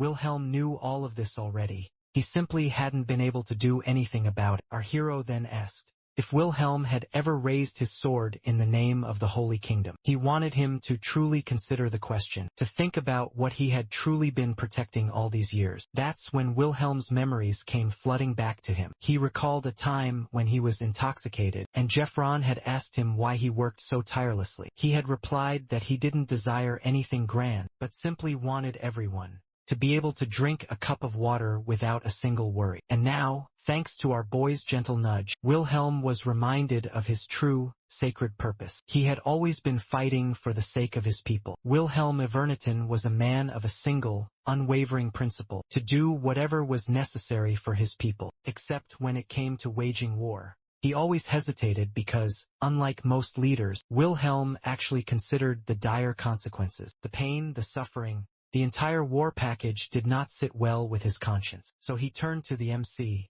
to help him determine if starting a war was a sound idea or merely a catastrophe waiting to be unleashed. As our boy took a moment to formulate his response, Romantica tried to voice her own opinion, but Aelin immediately silenced her, stating that as an outsider, she was not permitted to speak on such sensitive matters. Then Azest got straight to the point, that sitting idle, doing nothing out of fear was the true problem here. People were being sacrificed in the name of divine judgment, and they needed to put an end to it as soon as possible. Our boy supported her assertion, stating it was time to act before things spiraled even further out of control. Wilhelm then asked Aelin for her thoughts on the matter. In Aelin's opinion, marching to war against the Holy Kingdom was reckless and utterly suicidal. Even with their formidable forces, their odds of achieving victory were slim at best. Then Wilhelm revealed some crucial news. A feudal lord had contacted him, offering to join their forces. It was true that an alliance didn't guarantee victory, but it was far better than nothing. Our hero knew that.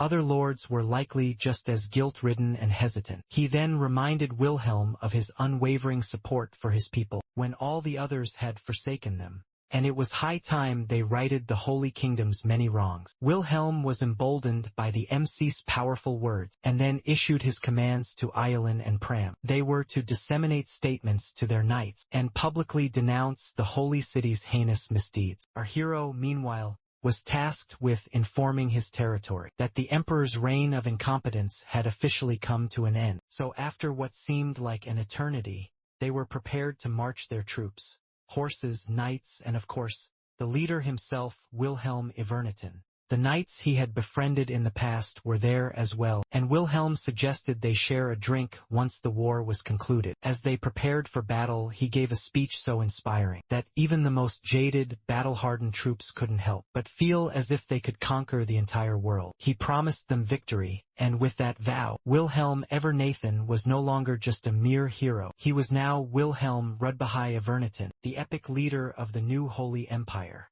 After their glorious victory, the story's main quest was finally completed, and everyone returned to the prestigious Herbian Academy. Now, a celebratory banquet was in full swing, and Azest's grand entrance immediately captured the spotlight. As was her custom, Romantica tried to drag our boy onto the dance floor, but he confessed he had no idea how to dance. Pram then offered to teach him, and Azest joined them as well. Amidst all the dancing and festivities, they began to discuss the dramatic fall of the Holy Kingdom. Romantica believed things might have ended differently if the Holy Kingdom had not been so utterly complacent. The MC didn't think it mattered all that much, and guessed that half the continent would not have been consumed by the Shadow World. Pram, on the other hand, was still reeling from the true history of Artemis, and was curious if anyone could have possibly foreseen it. Our boy suggested that the Holy Kingdom probably wanted to bury its own shameful history, but Romantica, now bored with historical debates, insisted they move on and simply dance already. Our hero suggested she dance with Pram, since he had no idea how to. Azest, on the other hand, was enjoying a drink made from plums, specially arranged by the MC as per her request back in Evernathan. She then put her glass down and abruptly asked our boy to dance. This left everyone completely and utterly stunned. Our hero looked absolutely flabbergasted. Pram was crestfallen that he had lost his opportunity for a first dance, and Romantica was positively furious. But Azest didn't care. She simply wanted to teach our boy the art of the dance, and the MC agreed. He promised to demonstrate just how truly terrible he was at dancing. Meanwhile, in a dark Shadewiler. a man and woman lamented that Kraken had failed and been captured. Another figure, wearing a skeletal mask, blamed interference from the meddlesome Herbian Academy. And then, yet another masked figure materialized. In a collapsing reality filled with screams and utter chaos, our hero desperately clung to Romantica's hand as she begged not to die. Both of them then plunged into a deep, watery abyss, where our boy had the misfortune of locking eyes with the terrifying devil of annihilation, Daednuf. He then awoke with a jolt, gasping for air and drenched in a cold sweat. It was just a nightmare, or rather, a horrific memory he had sealed away in the back of his mind, trying to forget. But judging by his trembling hands, it was clear he wasn't fooling anyone, least of all himself. Now, in the grand lecture hall, Romantica and Azest greeted him as if everything were perfectly normal. Even though the MC looked as if he hadn't slept in an eternity, they grew curious about what was wrong, and he admitted he'd had a nightmare. Romantica then recounted her own dream, or more accurately, a nightmare in which our hero had appeared as a demon lord, of all things. She then gave him a piece of candy to help him endure Bridget's class, though even candy wouldn't save him from that particular form of torture. The conversation then turned to their summer vacation plans. Romantica was returning home to visit her family, while Azest intended to remain at the academy, and our boy was journeying to the Prelucia Kingdom, which just so happened to be where Romantica's family resided. So he revealed his plan. Their team would compete in the prestigious Yellow Ocean competition, a grand event for young talents under the age of 20. Romantica was not entirely convinced, and pointed out how absurdly powerful the competitors in that tournament were. Our hero then praised her impressive skills. She brightened up for a fleeting moment, and then he reminded her not to get too arrogant, and her face fell. The MC then decided to ask Pram about their new plan, though everyone knew Pram would agree without a moment's hesitation. Just as Romantica grew excited about some potential free time, our hero announced there would be no break from their training, and Romantica's hopes were instantly dashed. Our boy insisted they had to train relentlessly for the competition, a fact she had just acknowledged herself that they were lacking. She tried to argue they deserved a respite after clearing the shadow world, but he played the terms of their contract card, which left her with no choice but to begrudgingly agree. As things settled down, the MC's thoughts returned to his nightmare, in which he had witnessed Romantica's desperate cry not to die. His heart began to race once again,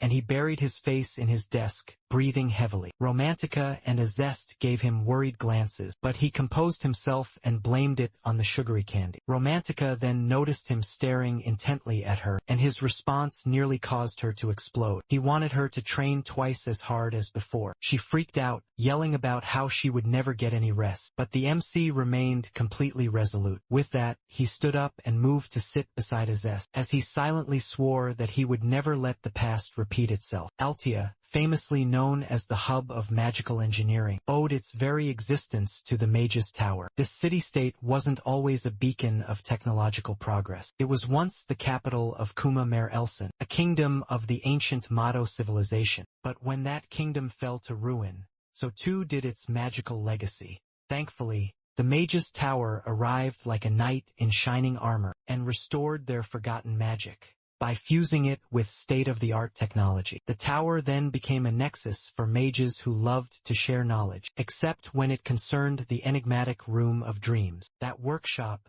rumored to contain all the most powerful artifacts, was strictly off-limits, because it belonged to none other than the Tower Master, Zod Exarian, who disliked sharing his marvelous toys. Currently, Zod was engrossed in yet another fascinating discovery, all while barely listening to the Saintess Priscilla. During their infrequent conversation, it had been months since they had last conversed, but Zod had discovered a radiant new artifact, and that was far more important to him than catching up with the Saintess. Priscilla, bless her infinite patience, did her best to regain his wandering attention, but her efforts were in vain. The topic then shifted to an upcoming competition. Zod, who rarely ever left his workshop, actually intended to attend this one, because the new technical advisor, our boy, was scheduled to be there. Upon hearing this, Priscilla was so stunned that she couldn't help but laugh out loud. She thought Zod might have finally gone insane. But Zod reminded her that our hero was not just some random student. He was the top student from the entire Herbian Academy, and the absolute best of the best. And also, the MC was not representing the Academy this time, but instead the prestigious Mage's Tower. Their talk then turned to a recent Shadow World incident, where our boys' party had unraveled the mystery behind the fall of the snow country. Since Priscilla had been obsessively studying this very subject, Zod suggested she hear the incredible story directly from our hero. She agreed, and the call ended with her eagerly anticipating their meeting. Meanwhile, in the outdoor dueling arena, Pram and Kira were engaged in fierce training, and someone else was there as well, the MC. About 20 minutes prior, our boy had decided it was time for a little sparring session with Pram, with Kira serving as the official referee. Pram was a bit reluctant, because dueling our hero didn't exactly sound like a good idea. Kira, however, didn't understand his nervousness. It wasn't like he was just any mage, it was the MC, our boy. On the other hand, he simply wanted Pram to fight as if it mattered, without any holding back. At last, the duel commenced, and the MC immediately began to weave his magic as if it were nothing. Pram, however, was still plagued by self-doubt, believing he had no chance of victory. But Kira reminded him that our boy genuinely respected him, so he had better show up and prove his worth. And with that, the battle between Desir, Armin and Pram Schneider was officially underway. Pram knew one thing for certain. The MC's magic required some time to manifest. Unlike Romantica, who could cast a spell in the blink of an eye, our boy needed time, and Pram was not about to just stand there and wait. So he charged forward, leaving our hero lost in his complex calculations. Our boy, on the other hand, couldn't help but notice that Pram was faster than his spell calculations, which was slightly unnerving, but still within the realm of what he could manage. He figured that giving Pram some space would buy him more time. But there was one tiny little problem. Pram could attack him from literally any direction. The MC was not about to cast his magic recklessly and look like a fool by missing his target. So our hero decided to conjure a massive fireball, thinking it would surely catch Pram off guard. But Pram was already prepared for it.